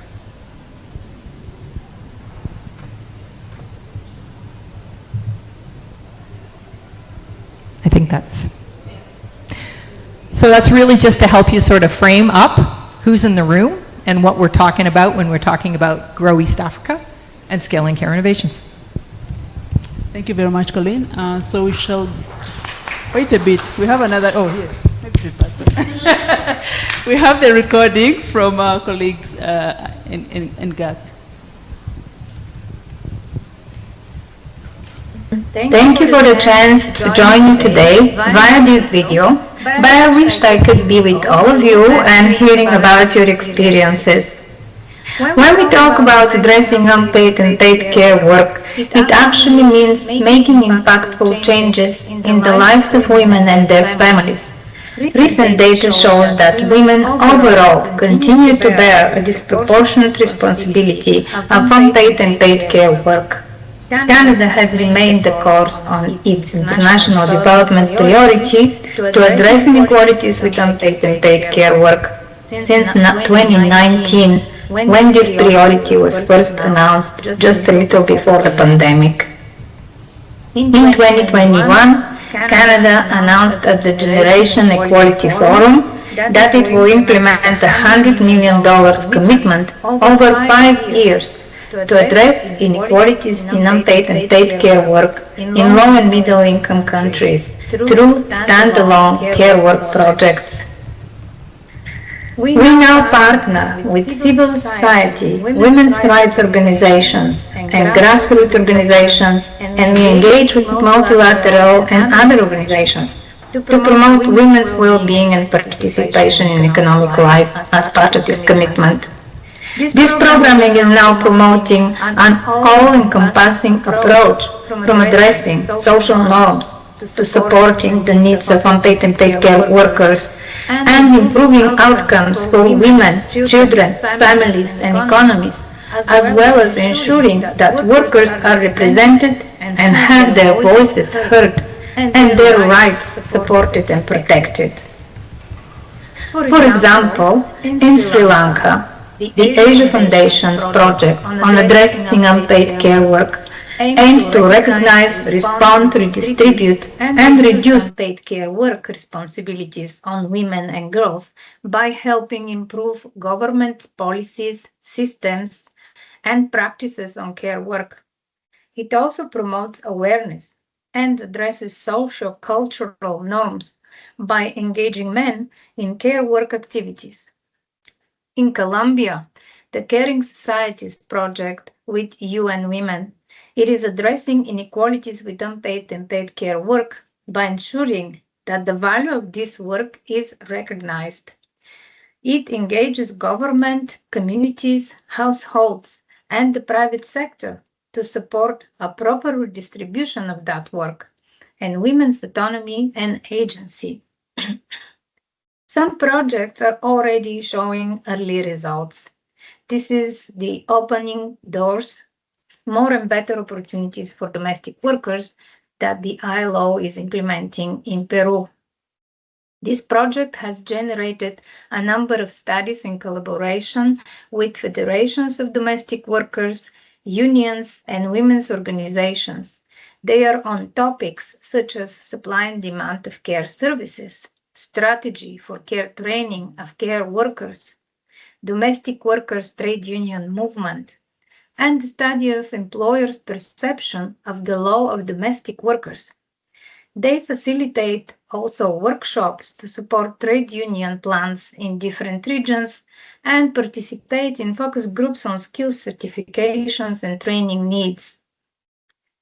In 2024, at the Summit of the Future, Prime Minister Trudeau announced that Canada is now on track to meeting its $100 million commitment. Many of your projects are contributing to this commitment. You are part of an important effort that is supporting unpaid and paid care work in over 20 projects in over 30 countries. We need your passion and continuous focus on this issue. I hope that today's session will give you opportunities to learn from each other and create new collaborations between your organizations.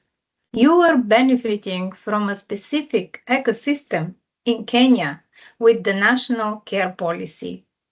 Many other countries are looking up to you, your work, and they will learn from your initiatives.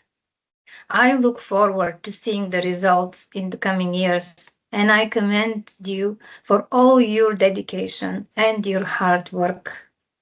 We are also very grateful to IDRC for their unstoppable enthusiasm in organizing these and other events, for keeping the momentum going on this issue, and at the same time for making impactful changes to benefit the lives of women, girls, their families, and communities. Thank you all.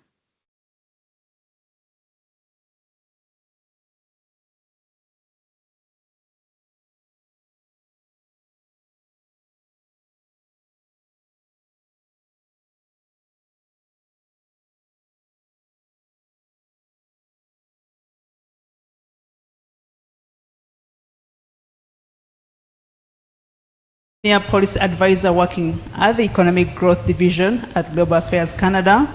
In her role, she supports inclusive economic growth issues and advances women's economic empowerment and unpaid and paid care work issues in this position since 2019. She's the policy lead for the implementation of their $100 million commitment in low and middle income countries.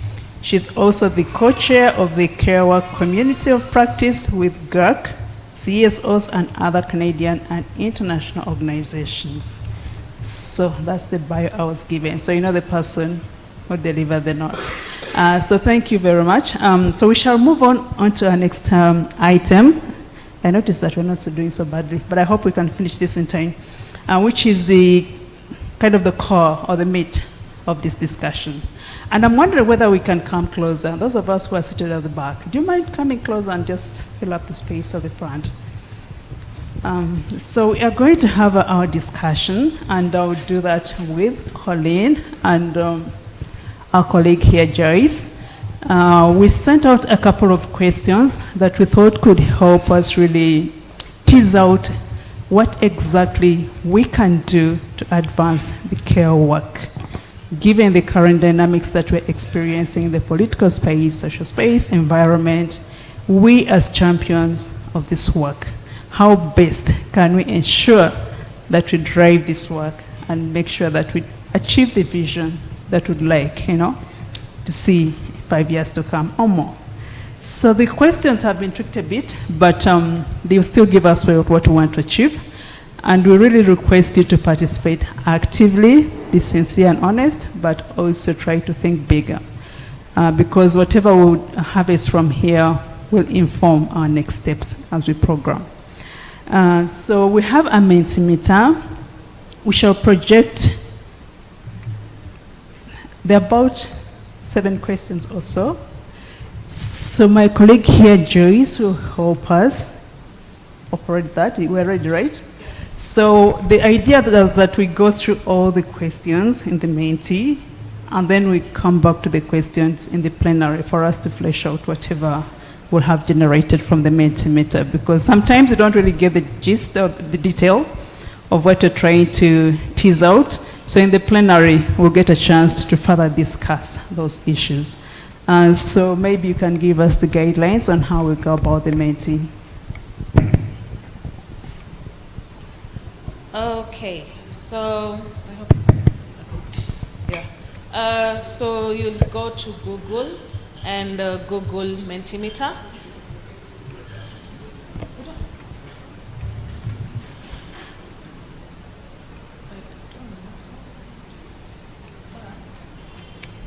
So you go to Google, go to your phone, go to Google, search for Menti. Can you hear me? Yes. So you'll go to Google, search for Menti.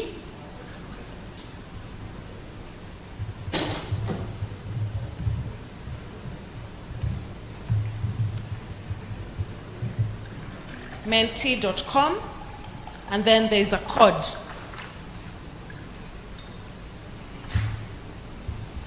Is everyone at the Menti where there's a code to be inserted?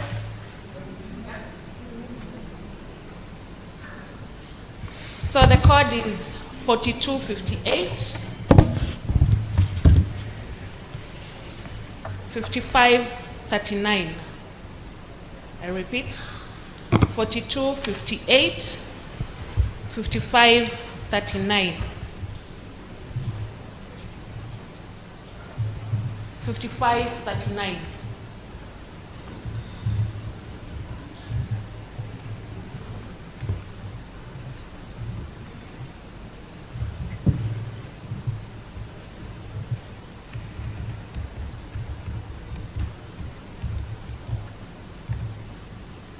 From there, you can see the first question. Sorry? It is working.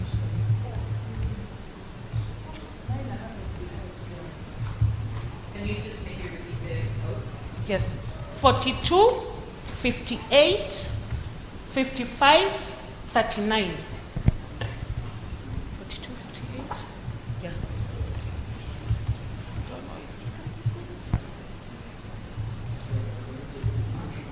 Sorry? When you open it via computer, it kind of does that. So yeah, 42, 58, 55, 39. Please use your phone. With the computer, it kind of shows you something different. Any challenge? 42, 58, 55, 39. You can see the questions?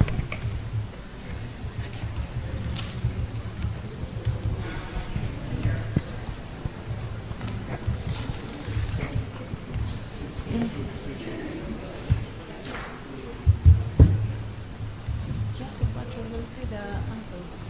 So if you project, we can see the answers coming in. If we open it via the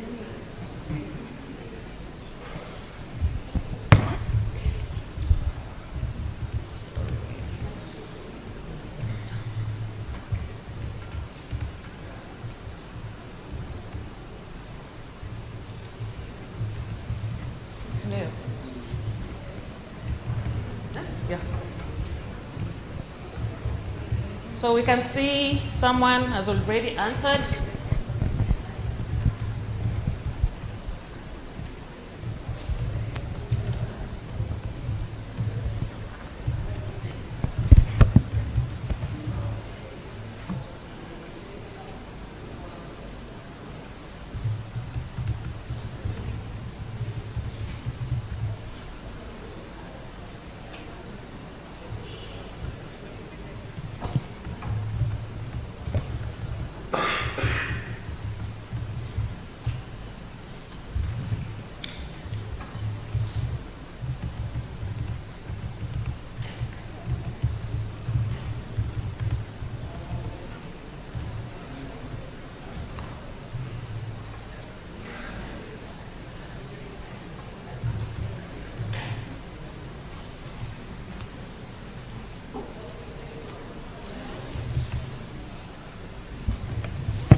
14 people.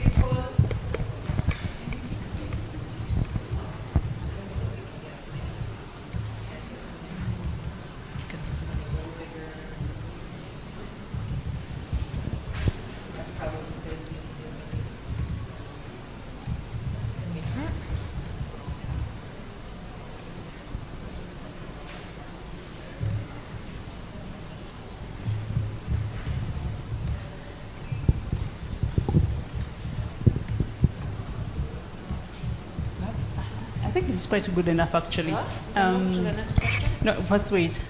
Since we have quite a rich response here, I think let's discuss this first. Yeah, and I'm hoping that we'll get time to walk through all the questions that we have in the Métis. So here, the first question was ideas on how to keep the care economy on the national or global agenda, despite growing shifts in the political and fiscal environment. And what do we see here? There is a response there that is kind of half or, oh yes. Yes, so, sorry, apologies, let me come over here. Of the responses we have here, we see this, a call for global funders to form coalitions. It's quite interesting because we have a question around this. But I think we noted that coalitions are quite key in ensuring that we move the care economy work forward. Making care work an integral part of different discussions, and we might want to tease out this further. What kind of discussions are these? I see mainstream mass and social media communications into projects. There's policy integration, research, data evidence and care, contribution to the economy and GDP. We see, we have advocacy building, similar to coalitions.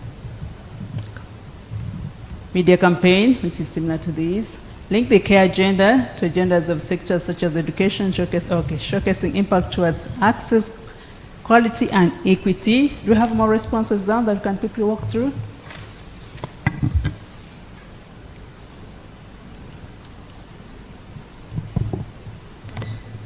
It's not going on. There we are.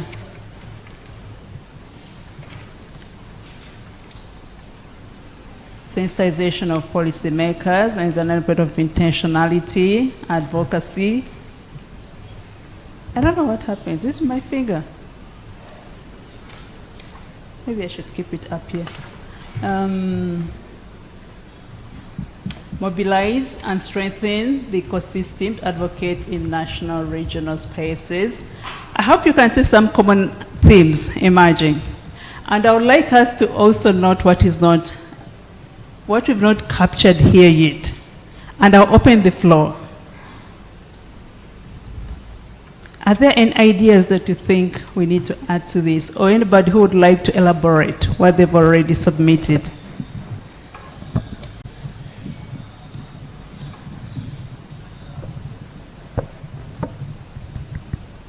We see position care work as an essential work for economic development.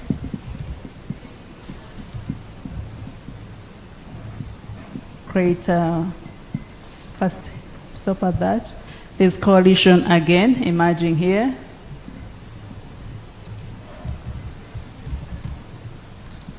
You know, they say a poor workman blames his tool, and it's good they say I'm a man, but I'm a woman. I'm not, the pointer is not working. Is it me? The pointer? No.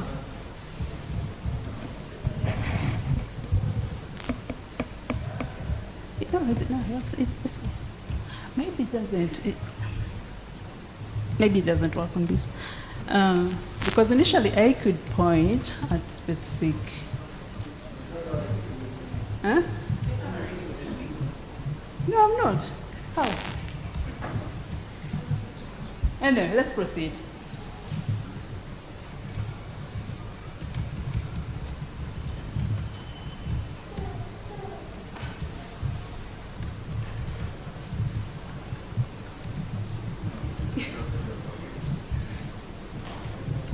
I'm blocking it out. You sure? Let me see. Oh, you're right. A poor woman blames the two. Okay, so then we have this, bring more donors to the table and get into private-public development. So generally what I'm saying is we see some common threads emerging, and I'm glad that more people are submitting more responses. But I would like to encourage you to just kind of elaborate, on the issues you've tabled here. How we can keep the care economy on the national and regional global agendas. Yes, I would need help to move the mic. Oh, you have one, good. Thank you so much. I hope you can hear me. Is it fine? Okay. Maybe I would like to add more to what I'd mentioned about integrating care work in the different discussions. Speak up a little more.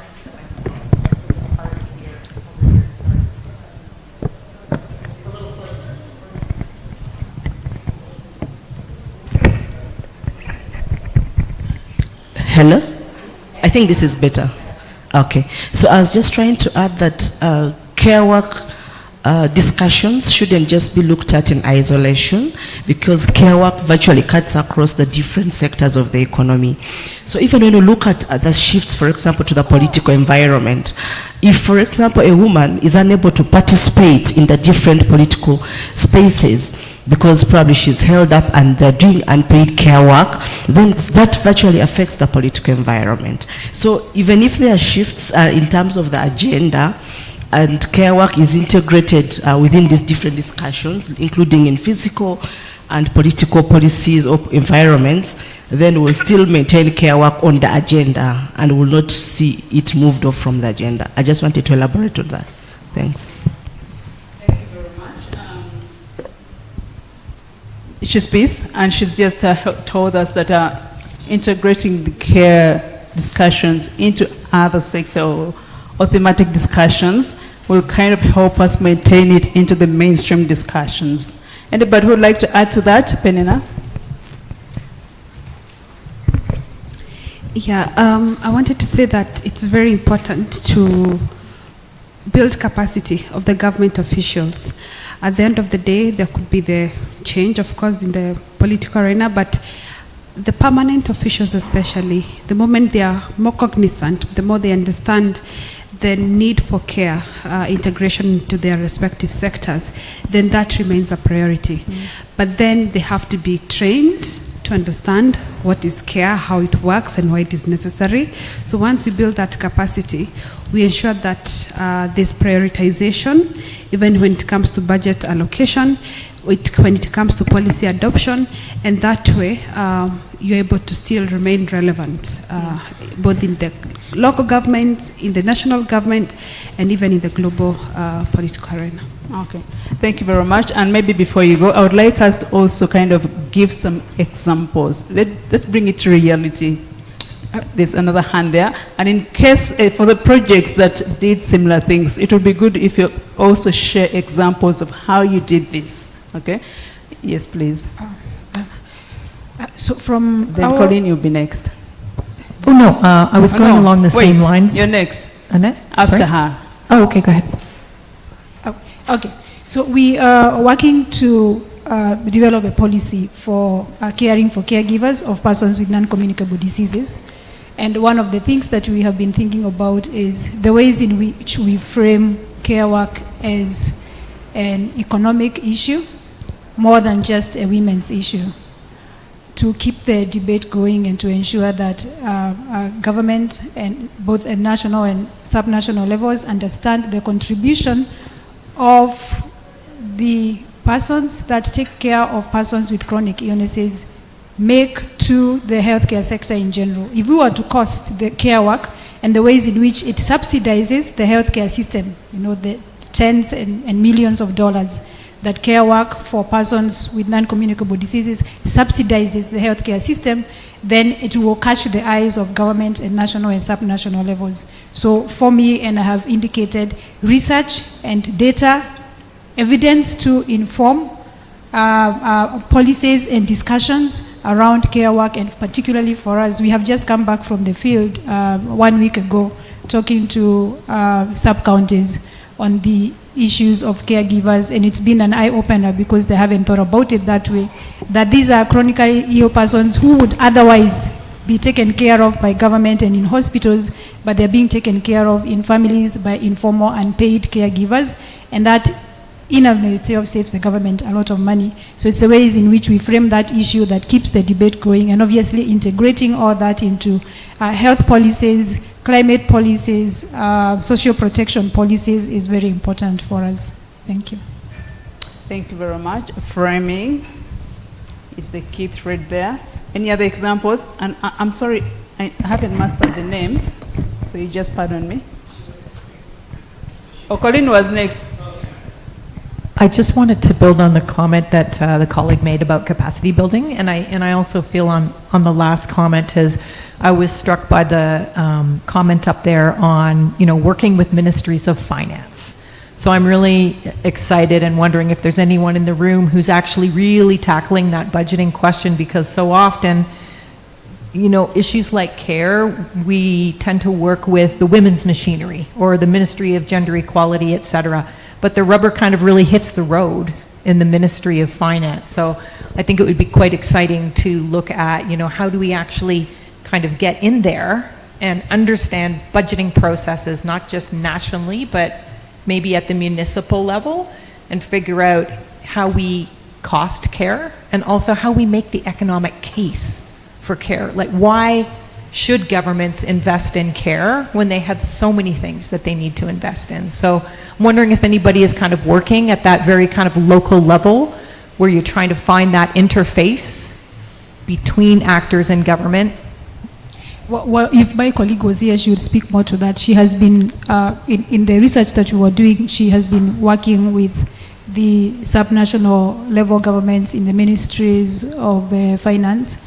And I know in Murang'a County, she did inform us that she influenced the local office there to insert a question on care work in their budgeting and in the data that they are collecting to inform their budgeting.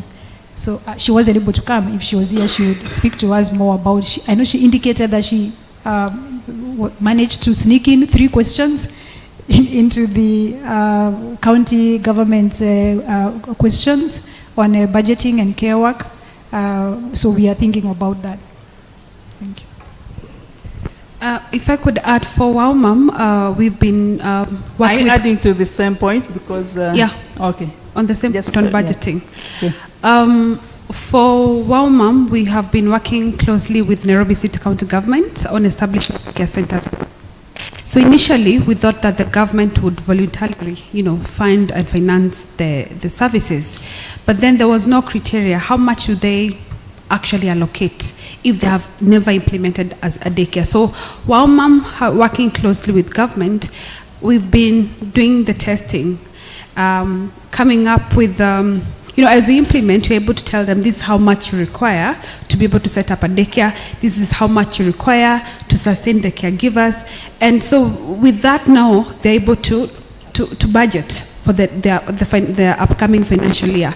We've seen that happening, though times it gets to the final stage and then it's dropped, but at least hoping moving forward that we'll see more prioritization. Thank you very much. We had a hand here, another one, 2, 3, and there was another hand here. You can go next. So, thanks.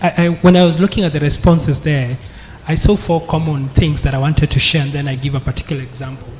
So I saw the role of evidence and messaging and packaging that evidence for policy discourse and discussions.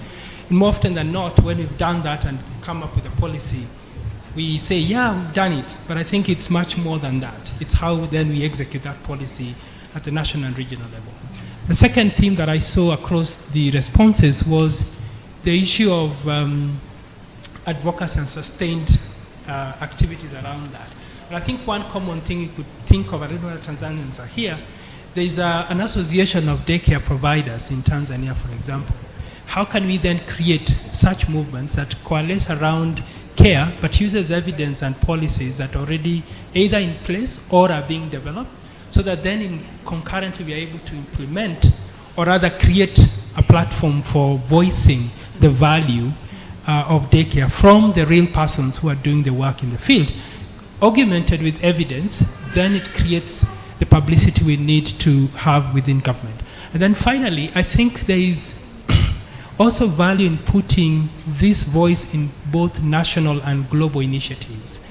And I think a good example is that SDG only is not enough, because then we need to think about other regional initiatives that can then sort of insert those elements, and like what WOWMOM and colleagues in Murang are doing, sort of create those elements down through capacity building to structures that are able to implement these things. And finally, the interface between the childcare element and the schooling system. I think that hasn't been very well documented and also linked quite easily, because then people say from the work we've just finished with a Tiny Total model in Nairobi, we realize that most moms take their children to daycare so that they can quickly catch up with developmental milestones.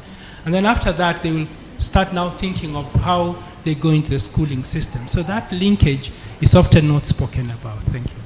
Thank you very much. And as you spoke, I saw projects that have touched on some of the components you're talking about, and I hope they will be open enough to share their experiences.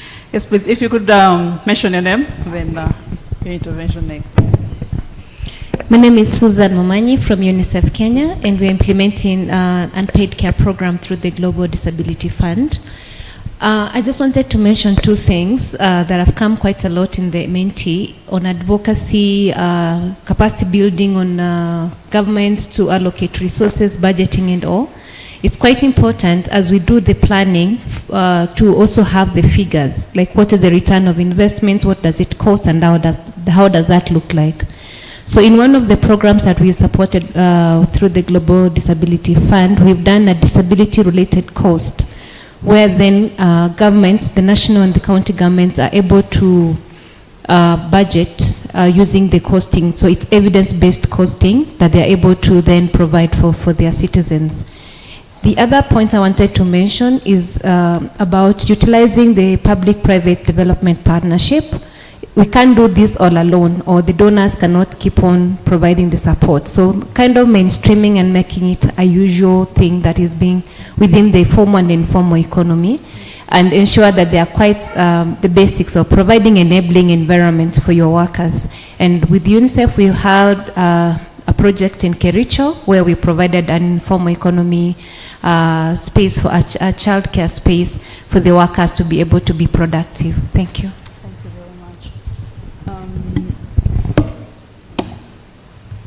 I think we can move to the next one.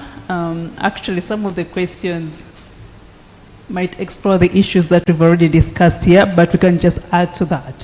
So the next question. Okay.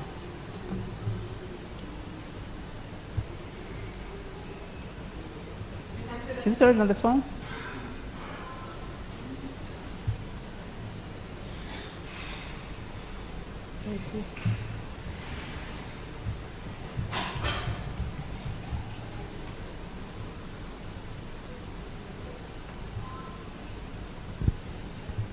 Is it displayed? Is it displayed?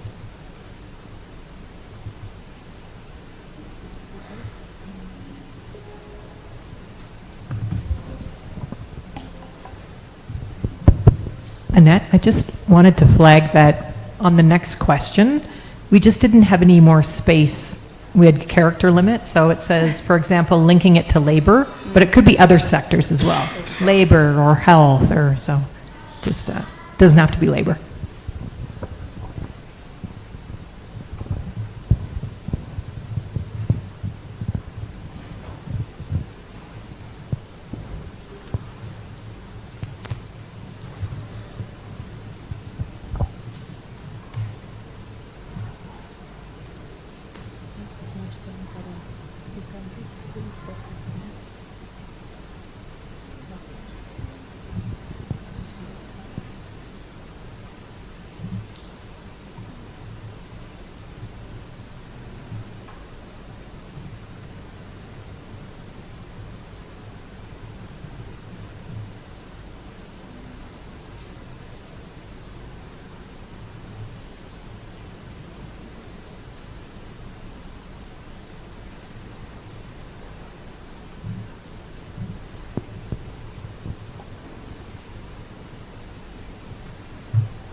I see some good responses coming up. Just keep them coming. But I thought we could just walk through the responses as they come through. And this is what we've just discussed in our preceding, the question that preceded this one. We're saying framing by linking with ECD sector, showcasing already evidence high levels of return on investment. This has come up again. Evidence, evidence, evidence. There's an emphasis on evidence. What is the return on investments? We need to work with economists to help calculate the contribution of care to the national GDP. Then make a case. Sustainable development youth. Keep the questions coming, please. I'm just walking through what has come through already. Provide data and evidence. Shift the framing from women's work to social development. Demonstrate the crisp data messaging.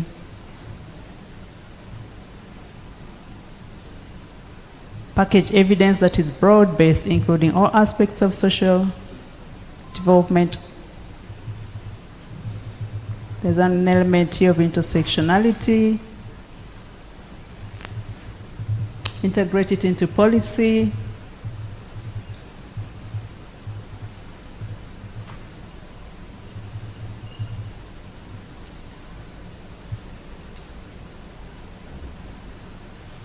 Invest in studying and quantifying and understanding the lost productivity and income as opportunity costs of unreduced, unredistributed, and unrecognized unpaid care work.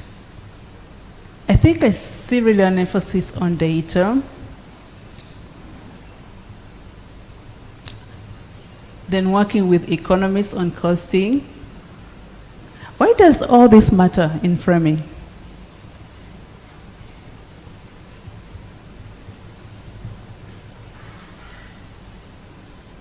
The costing, we say engaging men, integrating it to GDP. Any projects that would like to give us examples of how they've done this and what have been the outcomes? Patricia, you did costing. How did you do that? What did you do with that data?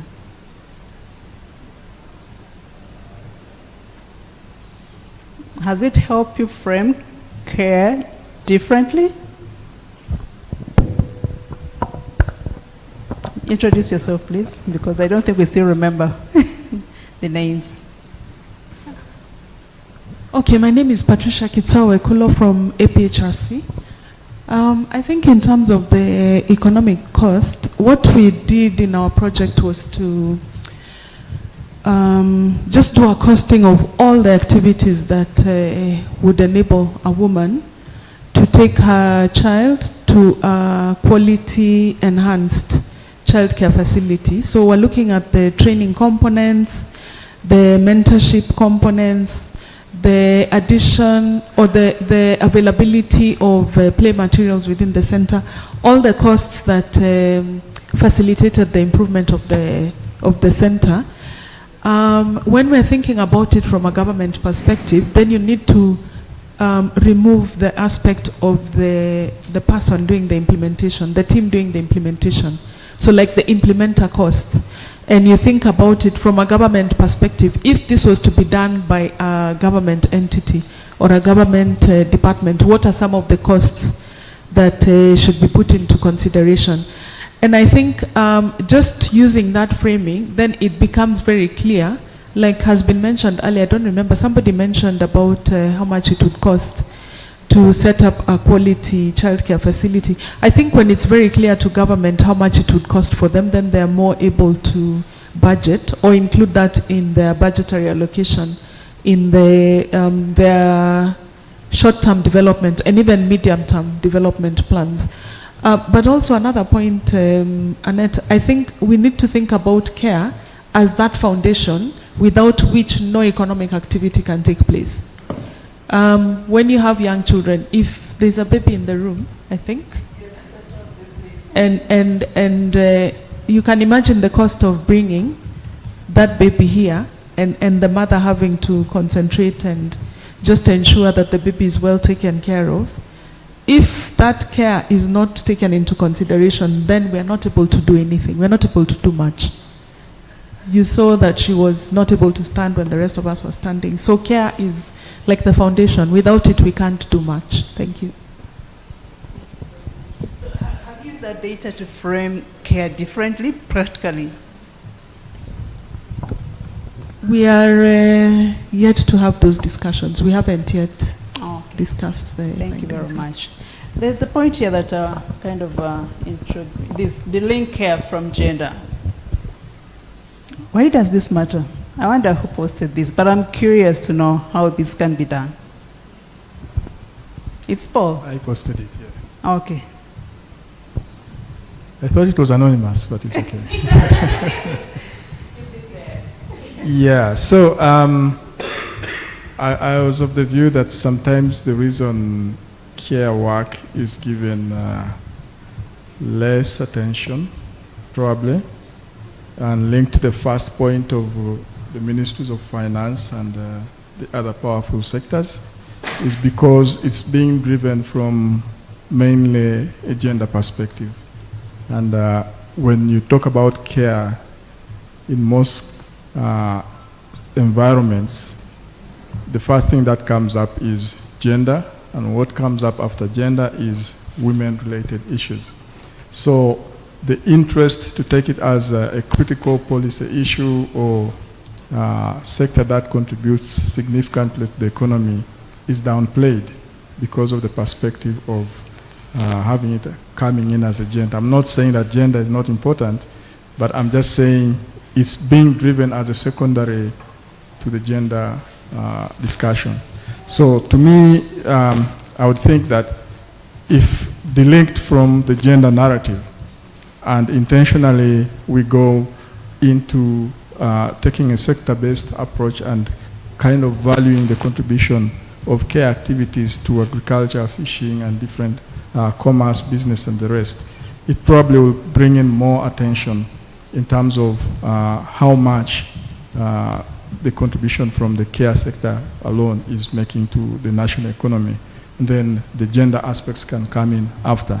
So in that way, you'll even be able to sensitize critical decision makers. Those who allocate resources, I'm calling them the critical decision makers.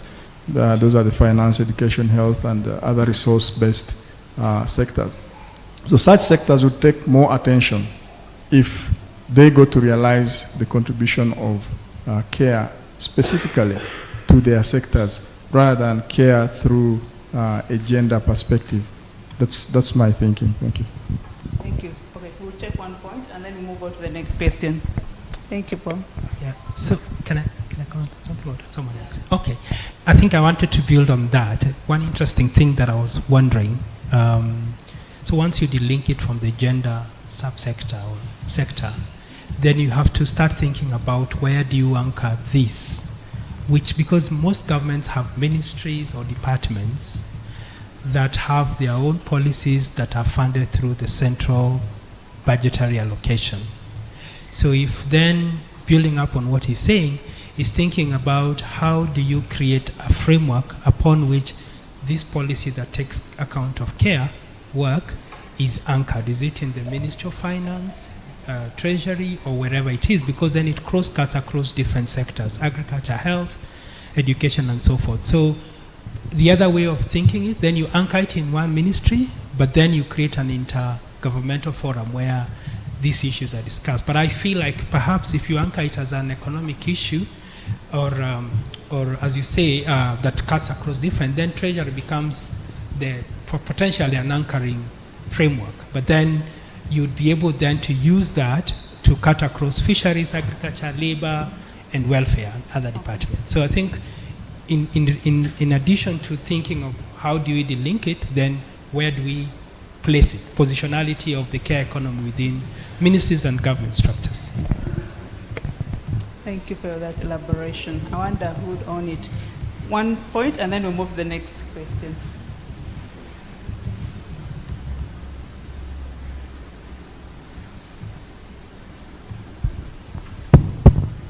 Thank you. It's on. Okay, thank you very much. I'm kind of building on what Paul and the last speaker was saying, and you know, for people who've been in the sector of early childhood development, there have been few instrumental, you know, documents and research, especially, for instance, the Lancet research, which showcases that, you know, the first 1,000 years, showcasing the windows of opportunity of working with children, you know, under the age of 8, and showcasing the importance for early learning and so on and so forth. So, you know, one of, you know, the reframing sectors that we can address is, you know, within that sector, you know, showing that window of opportunity for building on the development of children. And there's already an, you know, rich evidence which shows, you know, double digits of returns on investment you know, on children under the age of 8, especially the education sector, you know, utilizes that, you know, to push the agenda of pre-primary education. And the same applies for, you know, children under the age of 4. So I believe that, you know, this offers a huge opportunity in addressing that. In the projects that we've been working on, the childcare centers, the community-based childcare centers that we've been establishing, almost all of this were placed at public schools. And you know, it was easier for the local government to see the transition between the childcare centers and the pre-primary education. And so, you know, there was a willingness to work, you know, when sectors are aligned in that sense. Thank you. Okay. Thank you very much. And actually, there was a response in relation to that, education and child care, linking them here. Thank you very much. It's good we've heard from the brothers. I think when you speak about care and gender, I don't know, how do you feel? So now they're telling us to link it. Okay, let's go to the next question. And again, we spoke briefly about this in the first question, so we can still build on this. So yeah, let's go.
So a couple of responses have come through. We see funding partners should maintain consortia, the approach to support care work more comprehensively. So here we have the partnerships funders, governments, international agencies, NGOs, care champions, IGI, Melinda Gates. I've noted this. Private sector, local research organizations, academia, research institutions to bring evidence to policymakers for action, local stakeholders, community-based organizations.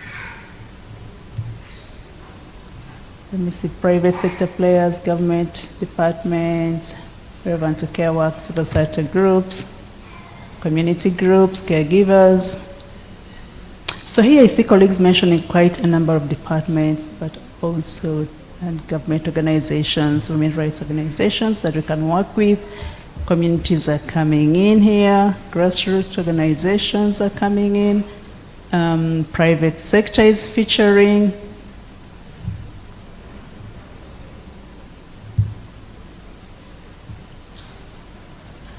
I wonder who has posted this on women rights organization, private sector, academia, young women-led CBOs.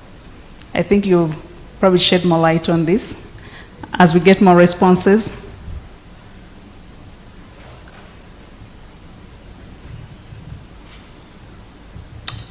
Whoever posted this? Oh, please. I thought it was orphaned. Okay, I think from me, I'm just coming from the point that with the research already done, much of the care work is still being done by women, and therefore putting them at the fore of being able to say what else do we need to make sure this agenda is truly, taken on board and is kept alive.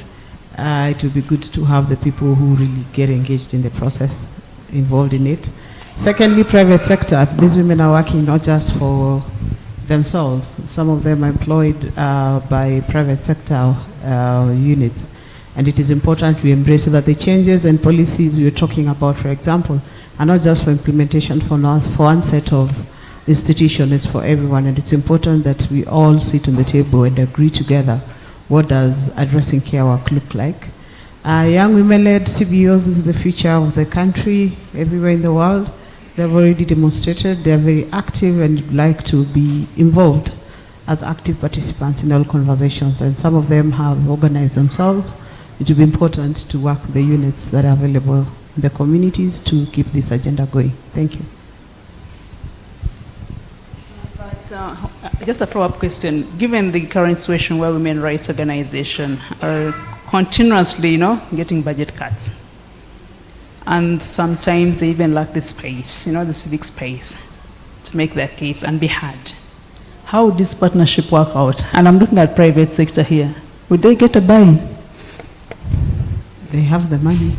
They have the money. If you put in a business case, it's something to consider. If I'm to pick an example, we did give a business case within the tea sector in one of the companies, not to name names. And one of the things I've been able to embrace very boldly is to actually create care spaces for women that they employ to be able to provide services so that that does not become a reason why a woman is not earning.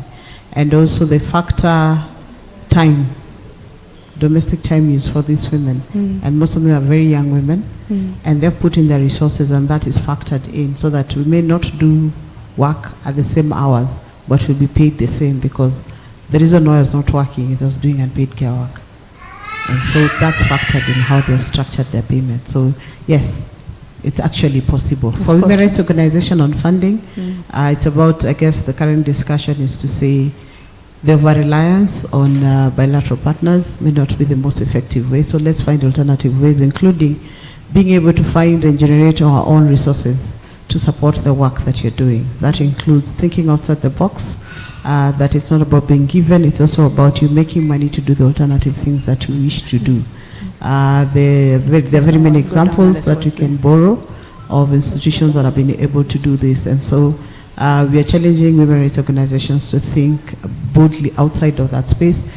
And yeah, even when they're left out, it's time, as the young people say, occupy this space. You don't wait to be granted. It's you to present yourself and take it up, because the voices out there will not ignore you when you're sitting on that table. Thank you. Thank you very much. I'd like us to move to the next. I've noted this one. I'm almost tempted to request somebody to build on this. I wonder how this would look like, a coalition or partnership. Who posted this? If you could just briefly elaborate. Yes, Madam.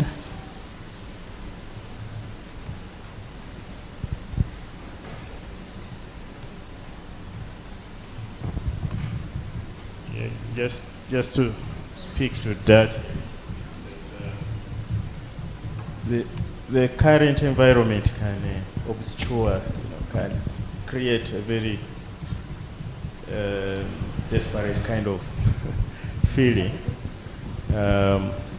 However, the the United Nations has a clout. Most of the consensus built around gender work was driven by the United Nations, you know, that Beijing conference and all these other global conferences. So there could be opportunity to push in the future. Although, of course, some of those UN agencies are also losing funding connected to gender. But I also wanted to say one short thing on the previous question. The money going to women rights organizations from the Development Assistance Committee has actually been very marginal, below 1% of the, if you look at the recent studies and reports. So the gender resources, money allocated to gender equality work by the Development Assistance Committee, you know, has not been reaching women rights, women-led organizations, especially the grassroots. So how have they been surviving? So this is something that might say, okay, it's not time yet to write off women-led women rights organizations. It's not yet time. Okay. Let's move to the next question. We have a few more minutes, but we can use them productively. Yeah, let's discuss this.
Okay, of the few responses that are coming through, and we still see a connection between what we've posted here and what we discussed in the previous questions, especially around the linking.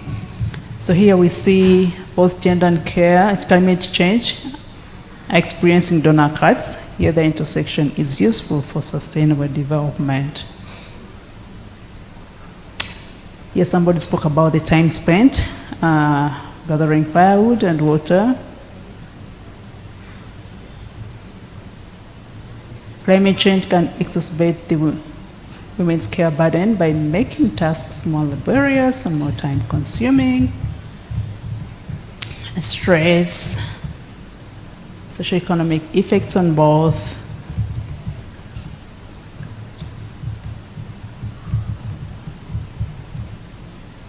Okay.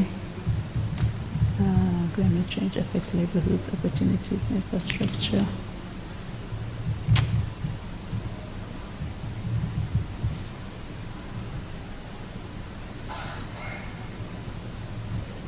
Keep them coming.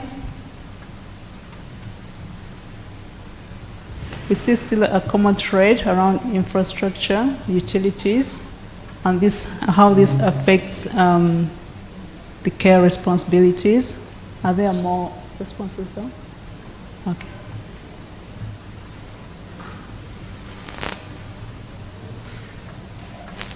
Women and men have a role to play in mitigation of climate change effects.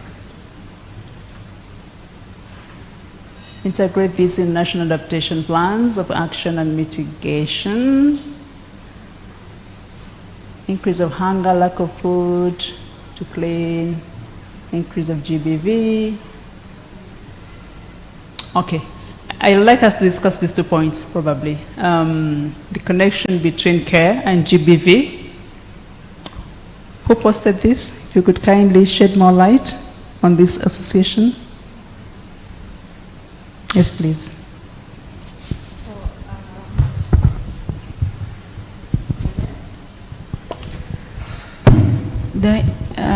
Your name and then the intervention.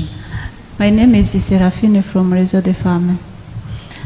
I said that climate change can increase GBV because when there is climate change, for example, heavy rain, during the rain period, the females or girls can go to fetch water or fire or wood for cooking, and then they get that GBV, and that is related to the care work at home. Because and even for the hunger, we have a testimony of one of our beneficiaries who said that when there is a lack of food at home, the husband went to the other side to see where they can find food, and then they don't come back. Or even when the food is, they don't have enough food at the family, what they have is for the husband, not for the kid or for the wife. So that was the reason I say that climate change can increase the GBV within the family, because when we don't have many things to share within the family, there is a conflict which is created automatically. Thank you very much. Please, you want to add to this? Okay, please. Yeah, thank you so much. Sorry, I hadn't introduced myself earlier. I didn't know we had you for in the room. My name is Peace Immaculate Chandini. I work with Oxfam in Uganda. I would like to just add more to that. Most recently, I think early this week, Oxfam in Uganda, we convened a sexual reproductive health rights symposium in West Nile, that is the northern part of Uganda. And right now, West Nile is one of the regions where the issues of climate change are really biting. People are having, spending nights without food because ultimately the fields have dried up, including even the fields where they're supposed to collect firewood. So one of the members of parliament actually from the region came and shared vividly how the young girls within his community are actually offering sex for firewood because they are unable to access firewood. So the issues, this is now becoming, so deep that it's going beyond what we've been thinking about in terms of, increasing the burden, the time that you have to spend to be able to collect this. But now looking at the issues of SGBV coming in as a result of climate change, it's becoming an issue really worth to be discussed more. Thank you. Thank you very much. GBV. And then is an issue, and then let's just quickly discuss this. Who posted this? I know we've run out of time. If you could just give us about 10 more minutes, I greatly appreciate.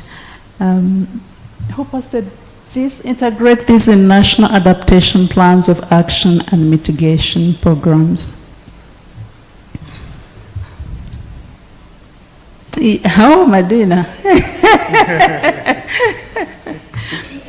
Maybe you can write or download. I don't know how you download. We have no Bluetooth.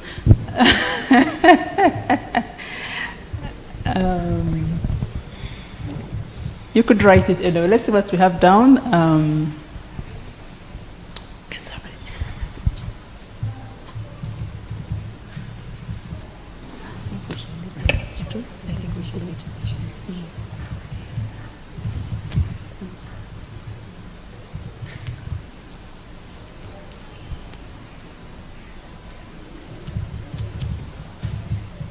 Est-ce que dans l'antique?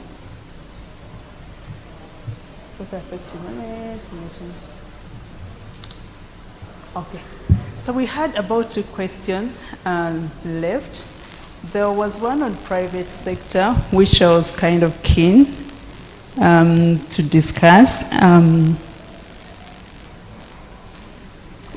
I requested 10 minutes, so we just have 5 to 10. So do you want to discuss it or we wind up?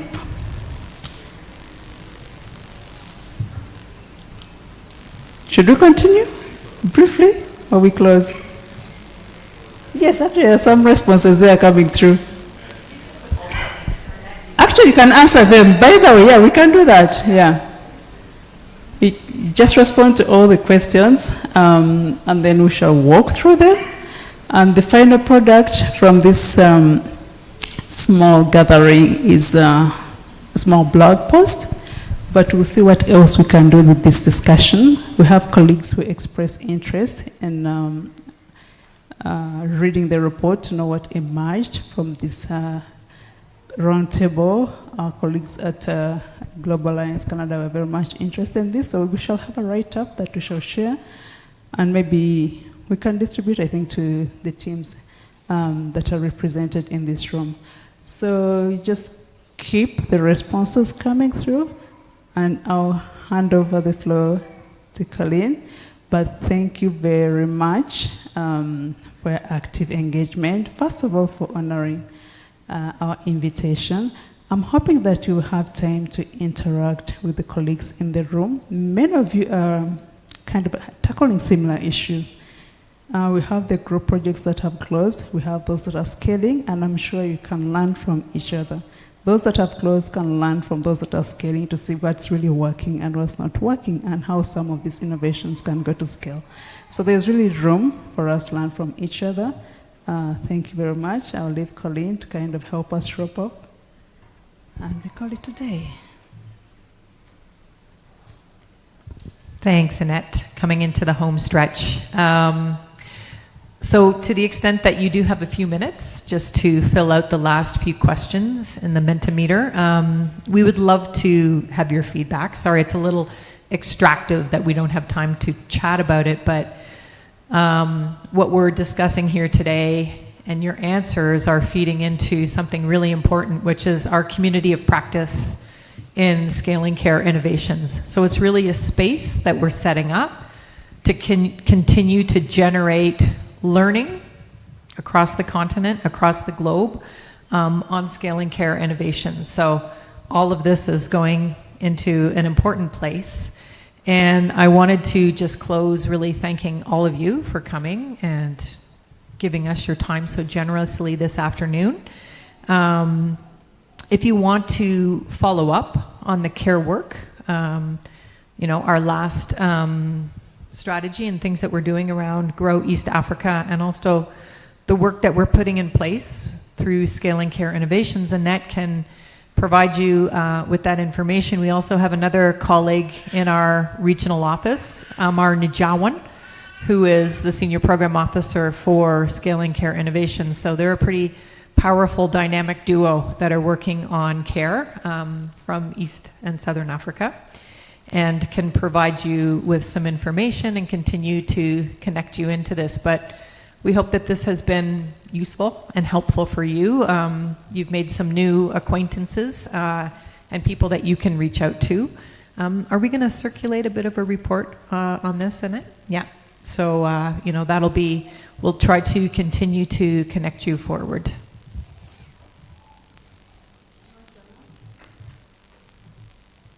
Logistics? For tea. Sure. Does anybody have anything else they want to raise? Suggestions? Something that's popped into mind? Yeah, Jose. I just want to highlight and encourage everyone here to think about these questions as complementary questions. They are not isolated questions, right? And one of the main topics here is about environmental change, right? If we think about as a threat, existential threat to humanity, really, we have to think about food change, for instance, how the food change is going to change, how the environment, how the working environment is going to change, and so on, right? So if we departed from that, we can think about how we can strengthen the partnership with the private sector. And if we basically strengthen the partnership with the private sector, we can think about how we can basically reframe the concept of care, right? It's about basically facing existential changes like environmental changes, right? And from then we can basically think about important policy changes. Thanks, Jose. Any further thoughts or reflections?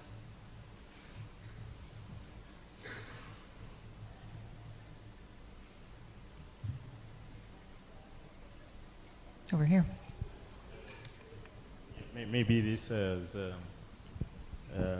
already been thought through, but I'm wondering whether there can be some kind of community of practice. This team has quite a lot which can share. Over the last few days, I've learned quite a lot, and maybe that can create some, even if it's some kind of informal connection that could continue this learning. It's a great suggestion, and within our program, Scaling Care Innovations, we are just putting in place a very vibrant community of practice. So there will be webinars, there will be newsletters, and the purpose of that really is to act as a little bit of a nerve center to continue to connect in all of the fantastic people in Africa who are working on the care agenda. So Annette will be able to provide you with further information on that. It's just coming together now, but we'd be happy to, keep you connected into that. I'm not sure if they were able to make it. We had actually invited representatives from the organizations. It's a consortium that's going to run the community of practice, but I'm not sure if they were actually able to make it today. But Annette can help you make the necessary connections. It's just coming into place and going forward, but that's basically the idea.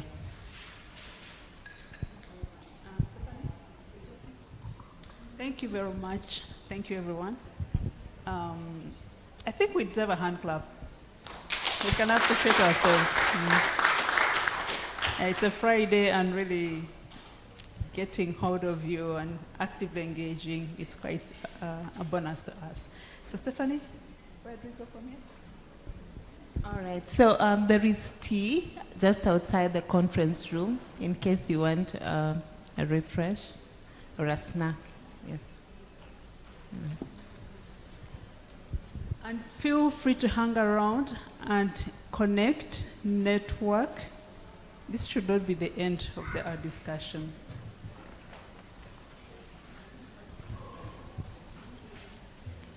Jacqueline.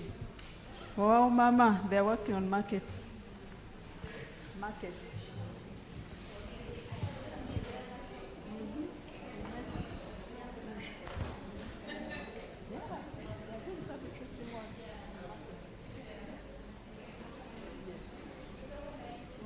Download, and I'm bringing my Bluetooth.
The farm, in partnership with IPA Rwanda, under the funding of IDRC, are implementing GrOW project aiming at reduction and redistribution of women unpaid care work. The project engages 1,100 couples from 5 districts of Rwanda: Burera, Gicumbi, Musanze, Nyabihu, and Rwamagana, who are trained on positive masculinity, and particularly women are trained on entrepreneurship and financial education. The training will serve to address the beliefs that the society still have regarding domestic duties. Hari imirimo twasangaga iharirwa abadamu, abagabo bakumva ko bitabareba: guteka, gukubura, gufurira abana, kubakarabya. Ibijanye no guteka cyangwa koza ibyombo nta mugabo wabikora. Ngiye bijyanye no kujya gushaka amafaranga gusa, kumva ko amafaranga mu gihe yabonye ukayazana mu rugo, kumva ko ibyaha birangiye.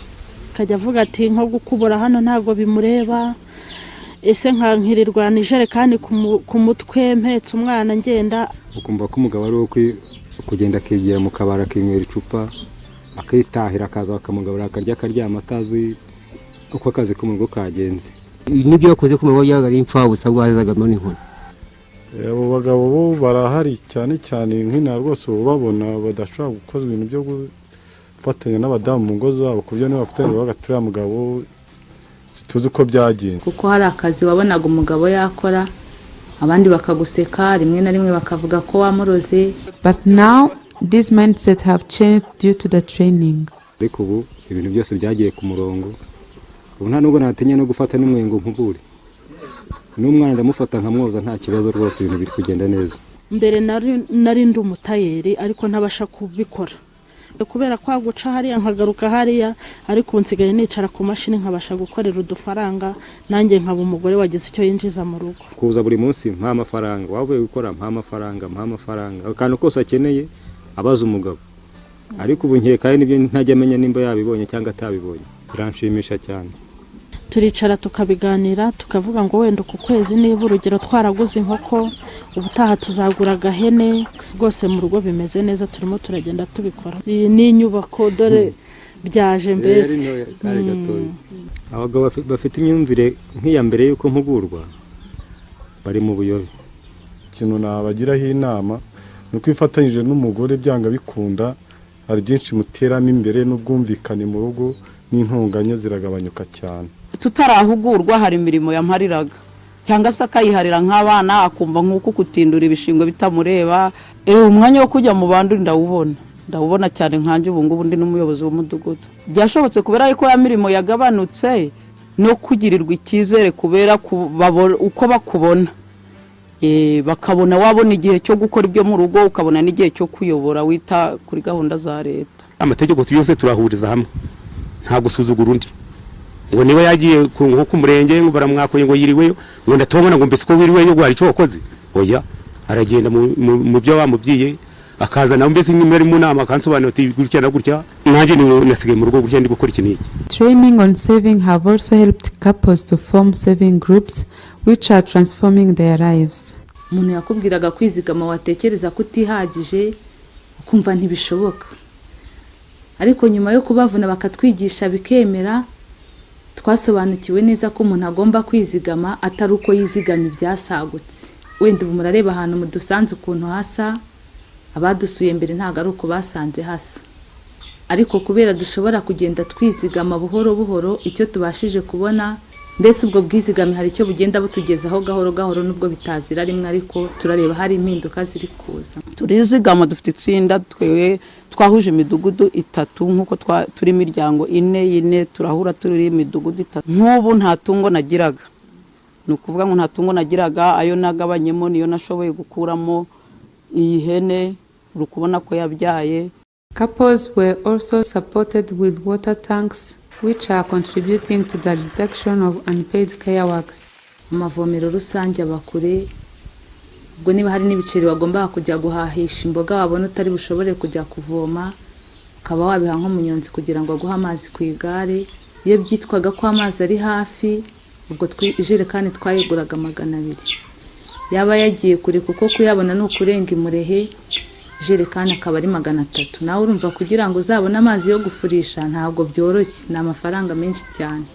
Ibigega byaratwunganiye, amazi aba ari hafi, urakora isuku neza, mwabibonye mwasanze twafuze, imyenda twanitse y'abana, ntabwo byashobokaga ko wafura imyenda ingana nk'iriya mwabonye yanitse ku mazi waguze kandi bikugoye cyangwa se wagiye kuvana ku rutari busubire inshuro nyinshi. Mfite ikigega, ndareka, nduhira imboga, urabona ko uruboga rutoshye rumeze neza, dore n'imiteja ejo bundi iraba yeze. Hari igihe nahinguraga naniwe ndetse nkanabwirirwa kubera kubura amazi, ariko ubu reka cyarakemutse. Cyarakemutse rwose. Cyadufashije muri byinshi, twavaga guhinga tunaniwe kuja kuvoma ugasanga turukunanirwa, ariko ubu ngubu tuva guhinga tugasanga amazi mu kigega arimo, tukabasha gufura. Bese umuntu akazinduka aja no mu murima atari kuvanga arazindukira ku mugezi. While the project is under progress, right holders suggest more training sessions. Amahugurwa yakwiyongera, kuko amahugurwa baduhaye batangiye kuyaduha, intekerezo zacu sinatinya kuvuga ko zari ziri hasi cyane, ariko aramutse yiyongereye twamenya byinshi kurutaho. Kubiba byiza amahugurwa yakomeza kandi natwe twabasha kugenda tuyigisha abantu.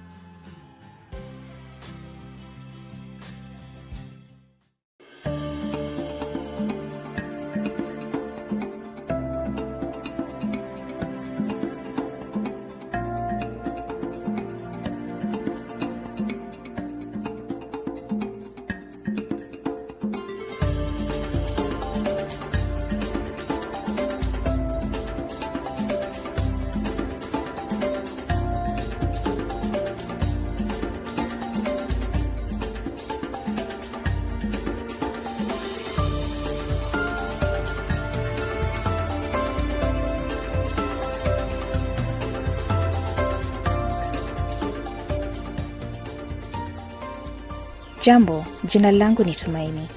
Mimi ni mama wa watoto wawili. Kwa kila mtoto niliyepata, ilinilazimu niweke ndoto zangu pembeni. Watoto wangu wameachana na miaka 2, huyu mdogo akiwa na miezi 5. Nilipozaa mtoto wangu wa kwanza, nililazimika kukaa nyumbani kumlea. Lakini sasa najihisi niko sawa katika kazi yangu ya ulezi kama mama. Na niko tayari kulea watoto wangu huku nikitafuta kazi. Uamuzi huu haukuwa rahisi. Lakini hali ya uchumi vile ilivyo, nililazimika kuchukua hatua hii. Katika hiki kijiji chetu cha Kaptembwa, kuna vituo vya malezi ambavyo rafiki yangu aliniambia kuhusu. Wanawake wanaosimamia vituo hivyo walikuwa katika hali hii kama yangu zamani. Lakini baadaye wangejifunza ya kwamba kulikuwa na suluhisho kwa wanawake wa kaunti ya Nakuru.